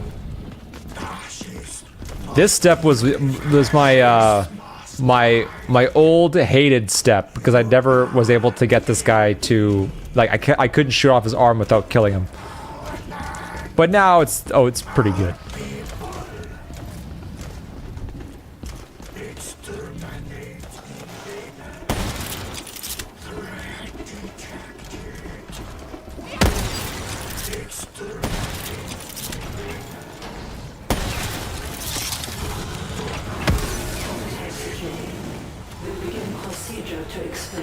I used to hate the Valkyrie step, but now I love it. I think it's a good step if you can get the idolize, because if you pop 3 of those, it's just stupidly easy. So I'm gonna get enough money here to hopefully buy a gobblegum, because I'm not gonna start this without having. I need that gobblegum. I'm not gonna do the Valkyrie step without it. Come on. Raindrops? That's not what I wanted. Perhaps I could get better flavor next time. Rubber, sandpaper, moss. Oops. I will remember to stand back so I can better enjoy fire.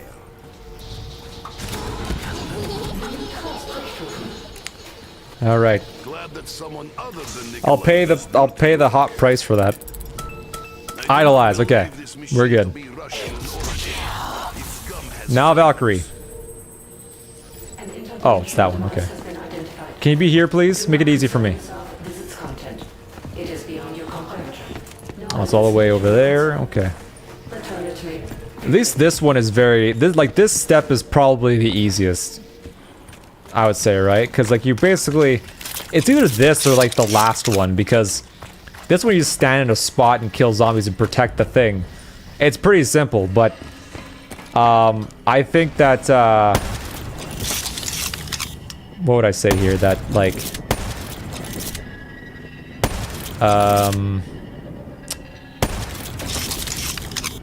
what am I saying here? Yeah, like this one's stupid. Like you stand in one spot and shoot this thing. It's very easy. Gersh is just annoying. You have to find him, and it's very easy to fail it. Okay, I gotta bring out this.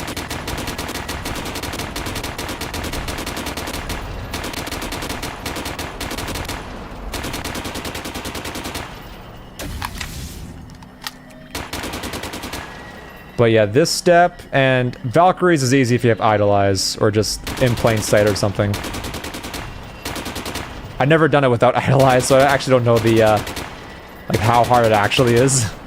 I just find it's just so much easier to use this Gobblegum for this step.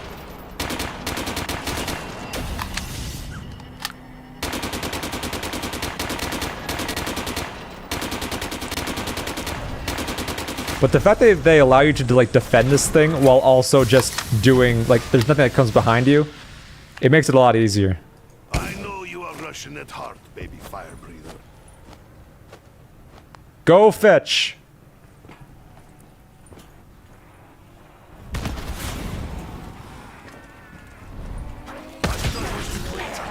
Hell pig.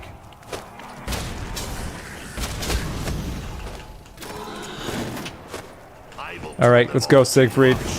Bullet mush.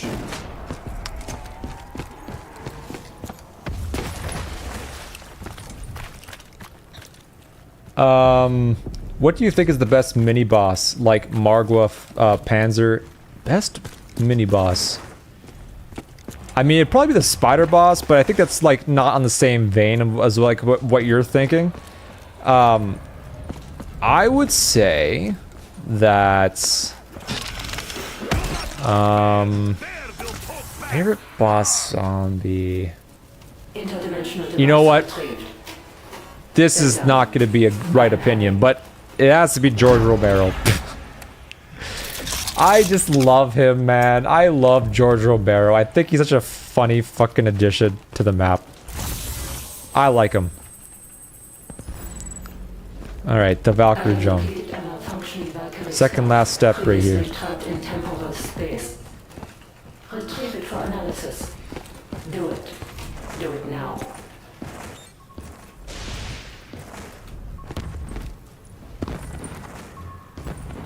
I love him. I used to love Leroy on Buried. What a guy. Leroy, my boy.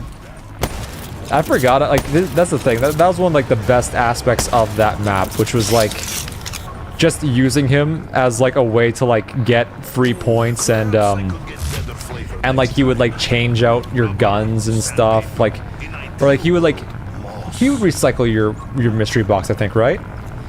He would also, like, hit the mystery box to, like, keep it in place. He would keep crawlers for you, man. That was useful. That was fucking useful. I do respect Leroy for that. You gotta love that Leroy. Like, I do think, like, the thing is, like, they made holding crawlers so much more difficult in games, like, after that. Because you can hold crawlers in Zetsubo as well by growing a plant for it, but again, like, it only lasts for one round, but Leroy, he's always there for you. And when you don't need him for something, you can just shoot him a little bit and he goes and hides in his cage.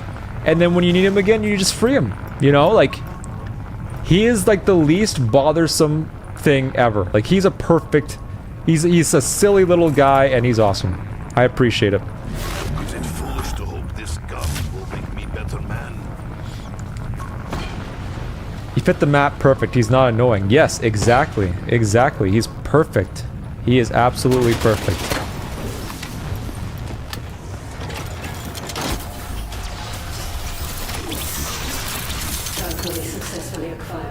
Alright. We are on the last trophy, which is just the... like, this one is stupid. This one's stupidly easy. We just run around in a circle. You kill a few of these manglers and you run around in a circle. Alright, so I want to use... So did I use the... Did I use the supply depot or the... I forget which dragon command I get your helmet. I forget how you get the helmet. I want the wings. The wings are what I'm looking for, but the wings I think you get from... Like, did I do this one already? Or was it tank station that I did? I was here. No, I was here in supply depot. I use supply. You're right. You're right. 100%. 100%. We're going to tank. We're going to Tank Dempsey.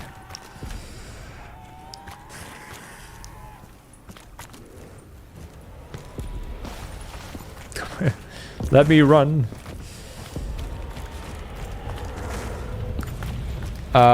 It shoot the head off of, shoot the head and arms off of 5 boss things, forget name. The Manglers, yeah. Shoot the head and arms off of the... So, do you have to do it like you take one Mangler and you shoot off both arms and the helmet? Is that what you're saying? Is there a spot in the map where you have to pick it up, or do you just get it?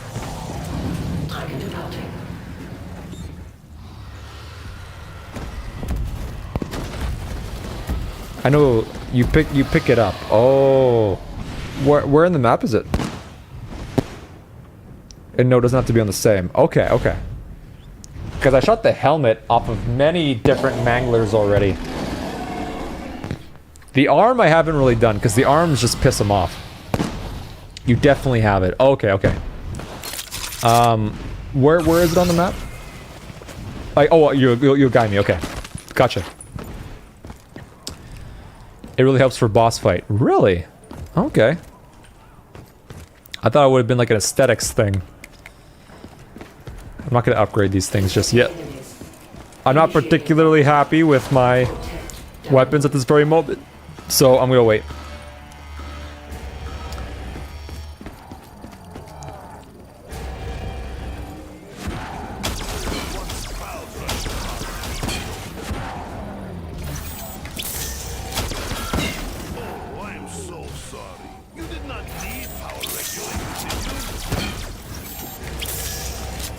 Is that, are you the last one? There's one more there.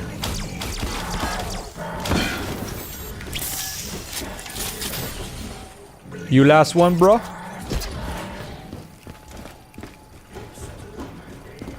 But yeah, that sounds good. When we get back, yeah, I'll let you escort me. But now we do the most exciting part. We run around in a circle.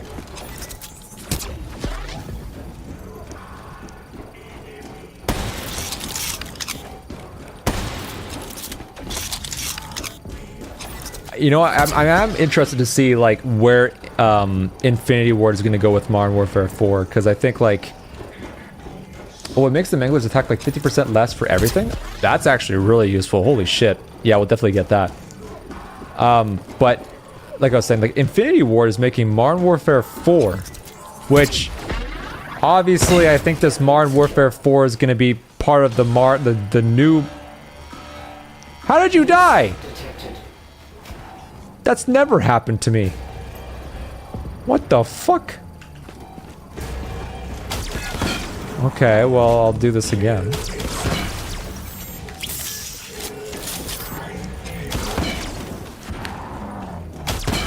I had too much raw power, I think. I was just too much for him to handle.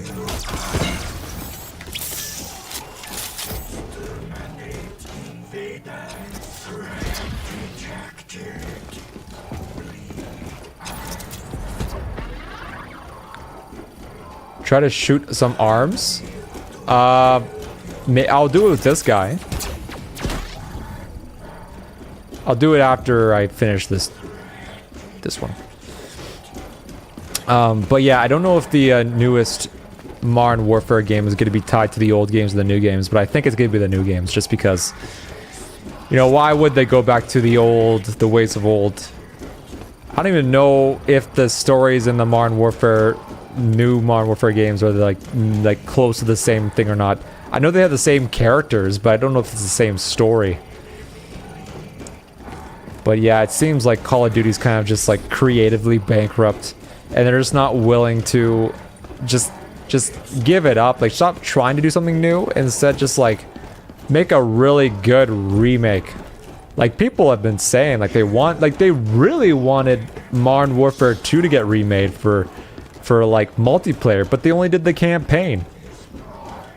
And I'm like, that's pretty silly of them, you know? Oh, I'm done. Okay, whoops.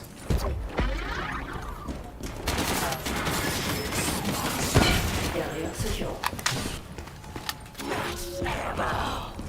Strange voice announces arrival of fresh supplies. Did I fuck this up? Download complete. Oh, Lockdown ended. I got it, right? Return download to Dragon Command. Okay, I got it.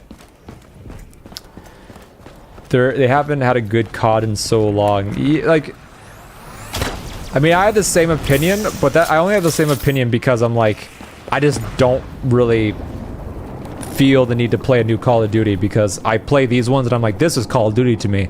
But then I look at new Call of Duty and I'm like, this is not Call of Duty. So obviously there are people that enjoy new CODs, and the problem is that those people exist, and who am I to say I'm some boomer that knows what he likes? And when I play this, I have fun, but when I play other new CODs, I'm like, this is just not fun. So again, like, I'm fully, like, for me, I'm already in doomer mode in terms of COD. You know, like, I've accepted the fact that COD is just never gonna go. Oh yeah, I forgot. Sorry, yeah, department store. I've accepted that COD's just not going to go back to the way it was because they have to maximize profits, all that stuff, and they can't take risks and everything. I get it. But I'm still willing to dream, and I'm still willing to look at... Like, I want to see what the new Call of Duty is doing, so that I have an idea of where things are heading, right? So I'm gonna get the dragon wings right here. So yeah, where's the helmet? I'll pause for a second.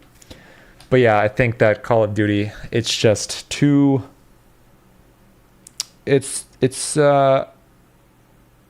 I look at every new Call of Duty and hoping for the best, but I always know it's gonna be disappointment. So go to the box location at department store.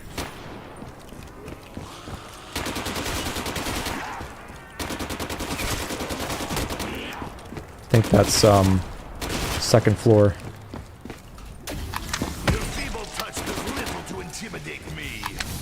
Oh, like the step is still going. Hold on, let me drop off the thing first. Hold on.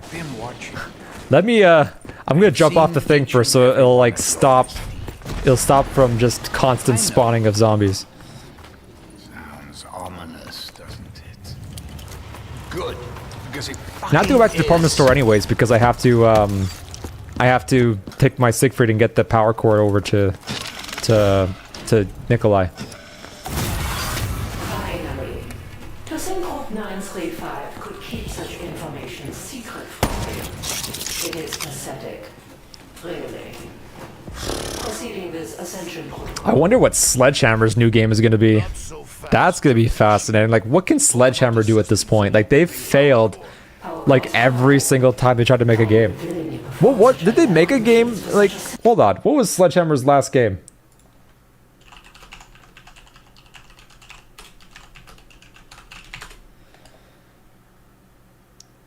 They developed Modern Warfare 3? I did not even know that. What the fuck is going on? What the hell, bro? That is... I thought it was Infinity War that did all of those. But I think it's because they failed so hard on World War II, they had to do that. I think World War II pretty much fucked them over. So you know you're doing Modern Warfare. Fuck you. That's crazy. If you go to the box spawn there and keep walking straight to the end of that hall where there's books and stuff, it's like it's right there on a mannequin. So like for me, I think of the box location as this, right? Is that what you're talking about right there? It said like buy books or something? Right here? I got it. Okay.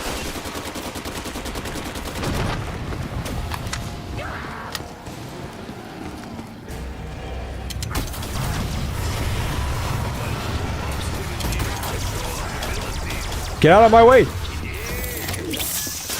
All right, so I got the helmet. I got the do the wings. Did I replace the wings with the shit.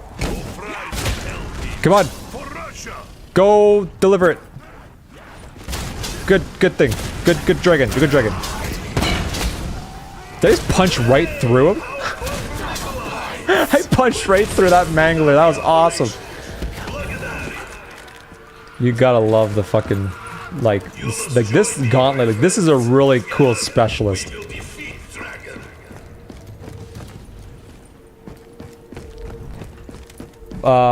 You can only have one at a time, but wings don't really do much in the boss fight. What do they do? Do you know what they do?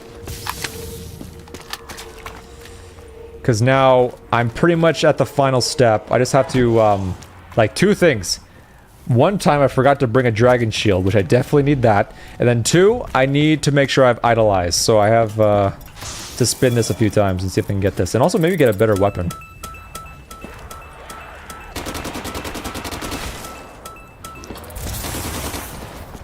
Ascension protocol complete. Alright, Sophia. For your assistance. Also for posterity, I calculated odds. Wings just take it. Wings just take it how you don't have to take dragon to pack a punch. Wait, what? But to use a hatch. Really? How does that work? The paradox must be resolved. The loop. A hatch to pack a punch? Mean German lady machine leaves us. Alright, so we're pretty much there. We're just gonna save a zombie. I'm gonna hit this one more time. Perkaholic 2 times in a row. Bother someone else. I suggest Richtofen.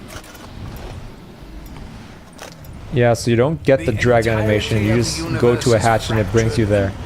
But do you still go through Dragon Command? Hold more than at least some degree of responsibility for. Round robin, huh? Gonna fix it. Look, just do what you usually Come on, just give me idolize, you Listen out bitch. for radios and things. Oh my goodness gravy. This will be good actually. I can use Almost making cheeks implode. I do not like to see I did want to get this. that should be work of art. Thrill is not in making tough. Thrill is in making kill. Alright. Come on, come on, come on. Big money, big money, big money. I am familiar. No, that's not big money. That's a fucking disgusting rocket launcher. Today has been a long day, and it is. Come on, a Shiva. This should do job. Job of killing. Give me that bad luck, baby. I do not believe. Oh yeah, give me every worst rocket or light machine gun. This is appropriate weapon for angry Russia. I warned you. Even if I didn't, you still deserve to die. HD 40. One more hit. Dingo. Okay, this is actually. This will be good, I think. I'm happy with the dingo.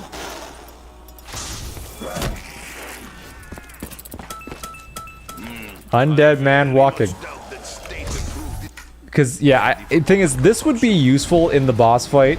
Because I don't like how the zombies just swarm you. But I do think that Idolize is better for, like, taking on Nikolai. Because I think Nikolai can just straight up, like... Nikolai can just annihilate you, right? So, I think I'm fine with this. You know what I will do, though? I'm going to go hit the box again. I think that I'll see if I can pull out something better. And then I'll just pap these weapons once. I don't really need the alternate weapon types. You bitch. I am not laughing. Stupid teddy bear fucking asshole.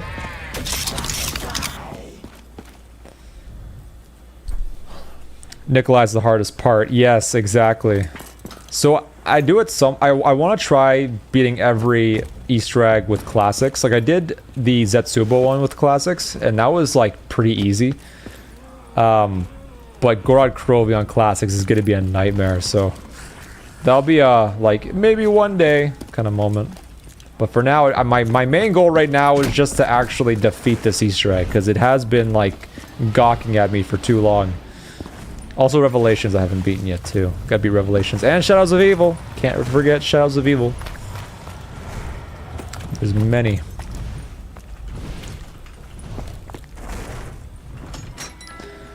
By the way, when shooting dragon, take your This should do job. but when shooting dragon, take your dragon and change to weapon, and he protects you while you send your shot. That's a good fucking idea, actually. Holy shit.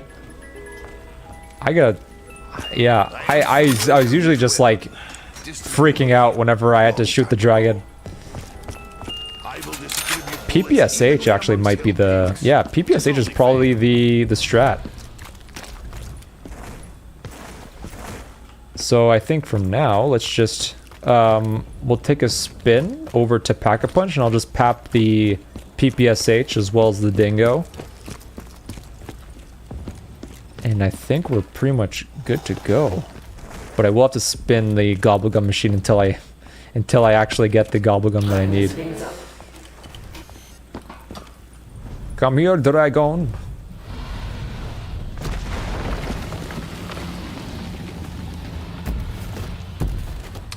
Dragon Strikes also works as monkeys for FYI.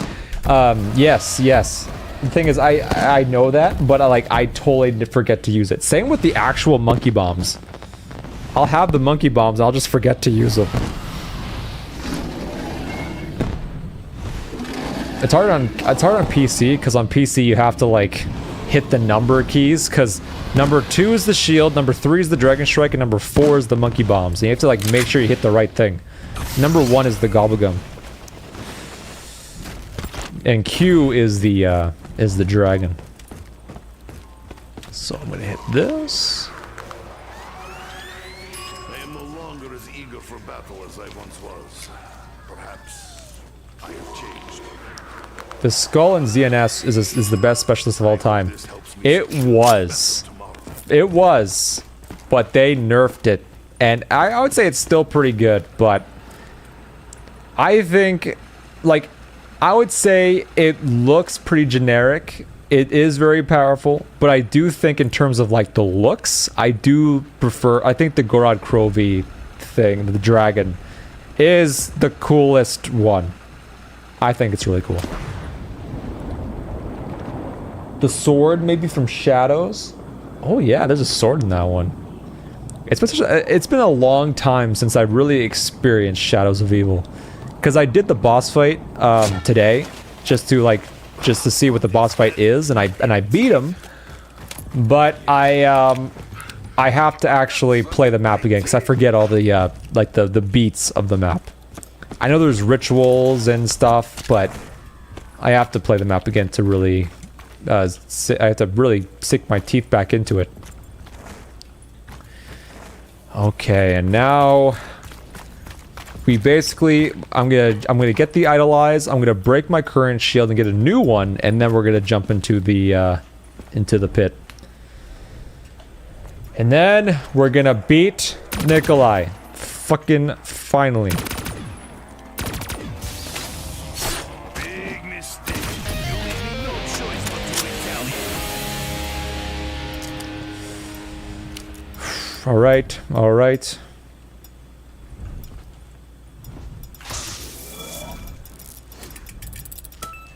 Idolize. No more pain or sorrow. Okay. Break my shield. Hold on, I'm gonna get a bit closer to the actual. That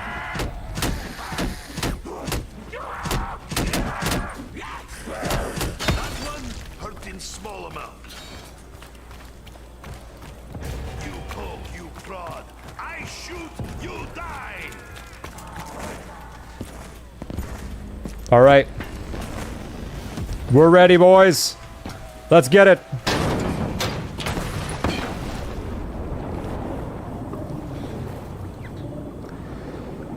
All right. Time to activate the gamer within. Trapped on the rubble. How about another favor for best friend Nikolai? Now the thing is, I just can't even like. The hardest part for me in this map is like actually just killing the dragon. I haven't gotten to the Nikolai fight yet, so. But I have beaten this fight on the boss trainer, so now I think I can do it.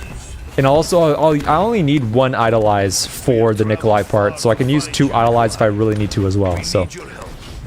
My help? Have you not noticed the giant dragon? Perhaps you should be helping me.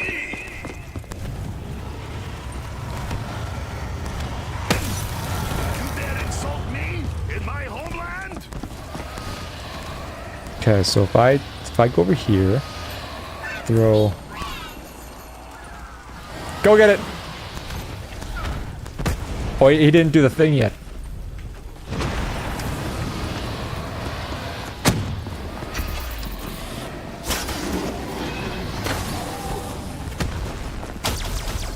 Okay, hold on. 4.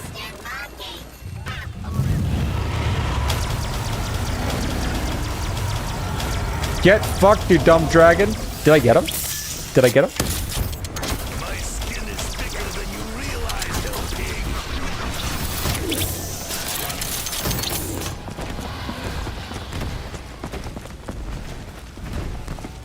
That looked like a pain animation, so I'm hoping that was the trick. So I think the next one is his belly, right?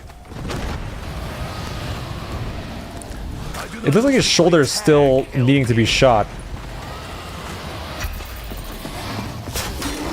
Oh no, there it is. There it is. Okay, hold on.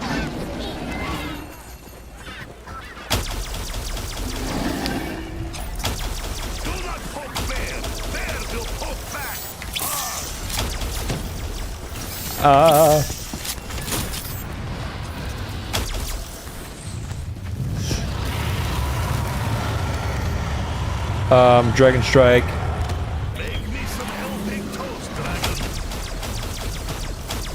Did I get his stomach? It's like, it's hard to, like, it looks like it's not red. Might be the other side.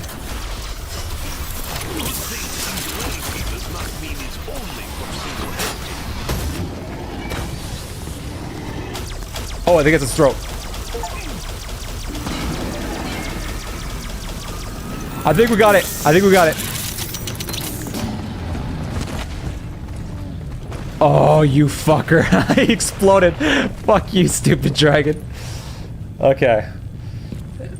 And now this part should be pretty easy. All around us is a fragment, a twisted alternate of what was supposed to be. Let's get it done. We have found a way to do things right. We can end the war. We can restore peace. But only if your very existence is erased from this twisted history. A true Russian never surrenders. Spam, spam, spam. To hope this gun will make me better man. You will be father for my minigun. We are not the enemy, Nikolai. I don't know if I'm sure. Come on. Give me those hit markers or something. Oh, I got it. You think you can defeat me? I do. Oh, I'm the best. Turn it up. Turn it up. You think you will kill me now? I am sorry, Nikolai. I wish there was another way. But know this, in my heart, I share the same pain as you. The pain that you have buried and blurred beneath an alcohol-fueled haze. Yes, the pain of your own memory. You loved and you lost. Everything else has been delusional fantasy that distance you from painful truth. You know what I speak of. You remember. Before the bombs fell. Before she was taken from us. Some things are forgotten. For a reason! You bitch.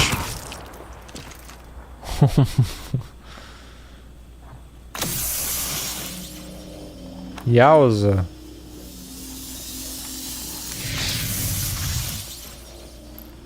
It is done. The souls have been collected, Maxis. We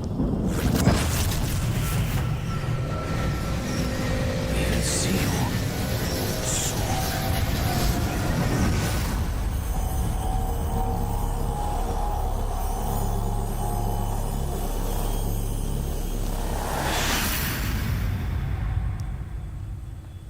Nice, nice. We got it. That was Gorod Krovi. We finally got it done. Respawn. Oh, so you can't use that area. I know in Zetsubo you can use the boss arena as like a high round training strat, but can you go back to the arena? You know, I can just run back and check. No? Oh, that's so No lame. change there, I suppose. The good news is, you're nearly done. It'll soon be time to come to the house. But this plan, this big plan, a lot of it's been riding on Richter. Before he caught No. up with you guys, I wanna go he spent back. years traveling, No. searching out just the right versions of you. The ones who held the key to closing off the other dimensions. I think you know by now exactly what that entails. He's kind of surplus to requirements these days. That's the He's been pack a in punch. the house for ages, but don't tell him. Anyway, it all makes sense when you get here. You'll see. Honestly, it's going to be fine. Oh, shit. I completely forgot to introduce myself. I'm Dr. Dr. Monty. I knew it. Hello. So nice to see you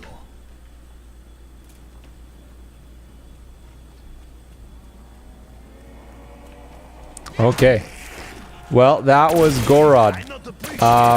I'm not gonna do high rounds on this. I'm not like a high rounds fan, you know? Like, I think that when you do high rounds, it's more just like running around in circles and just doing that. I mean, it can be fun, but for the most part, I'm just here for the Easter eggs, so I will take the ending. But yeah, we did it. Quest completed in an hour and 18 minutes. That's not too shabby. I'm pretty happy with that. But yeah, I guess next I'm gonna do probably Shadows of Evil. Shadows of Evil and then Revelations. After that, I'm not quite sure, but I think the next stream I want to do is gonna be a custom map stream where I check out some of the remasters of previous maps, because I downloaded a lot of them. Like if I go to my custom maps, oops, solo game, there's like, oh yeah, this is another Nuketown Zombies, Little Boy, and then there's like Mob of the Dead, Call of the Dead, Die Rise 5, Verrucht. They did it like a Verrucht remaster. Aside from the one that was already in like the Chronicles. I think Box Map was also like reminiscent of an old style map. Like it looks like Ascension almost, but they also have like Farm and Tunnel. I don't know why they did Tunnel. Like I don't know how Tunnel was able to be made into a map, but they did it. And Diner. So Towns right there, Nuketown Zombies. Like there's so many like fan-made remakes and remasters that I want to do, so I think that'll be the next stream I do for zombies. But since I've been streaming for 6 hours, I'm going to take off for today and let my throat rest, because I did talked a lot of bullshit, and now I'm gonna chill out. So I'll probably be back tomorrow, maybe around the same time or so.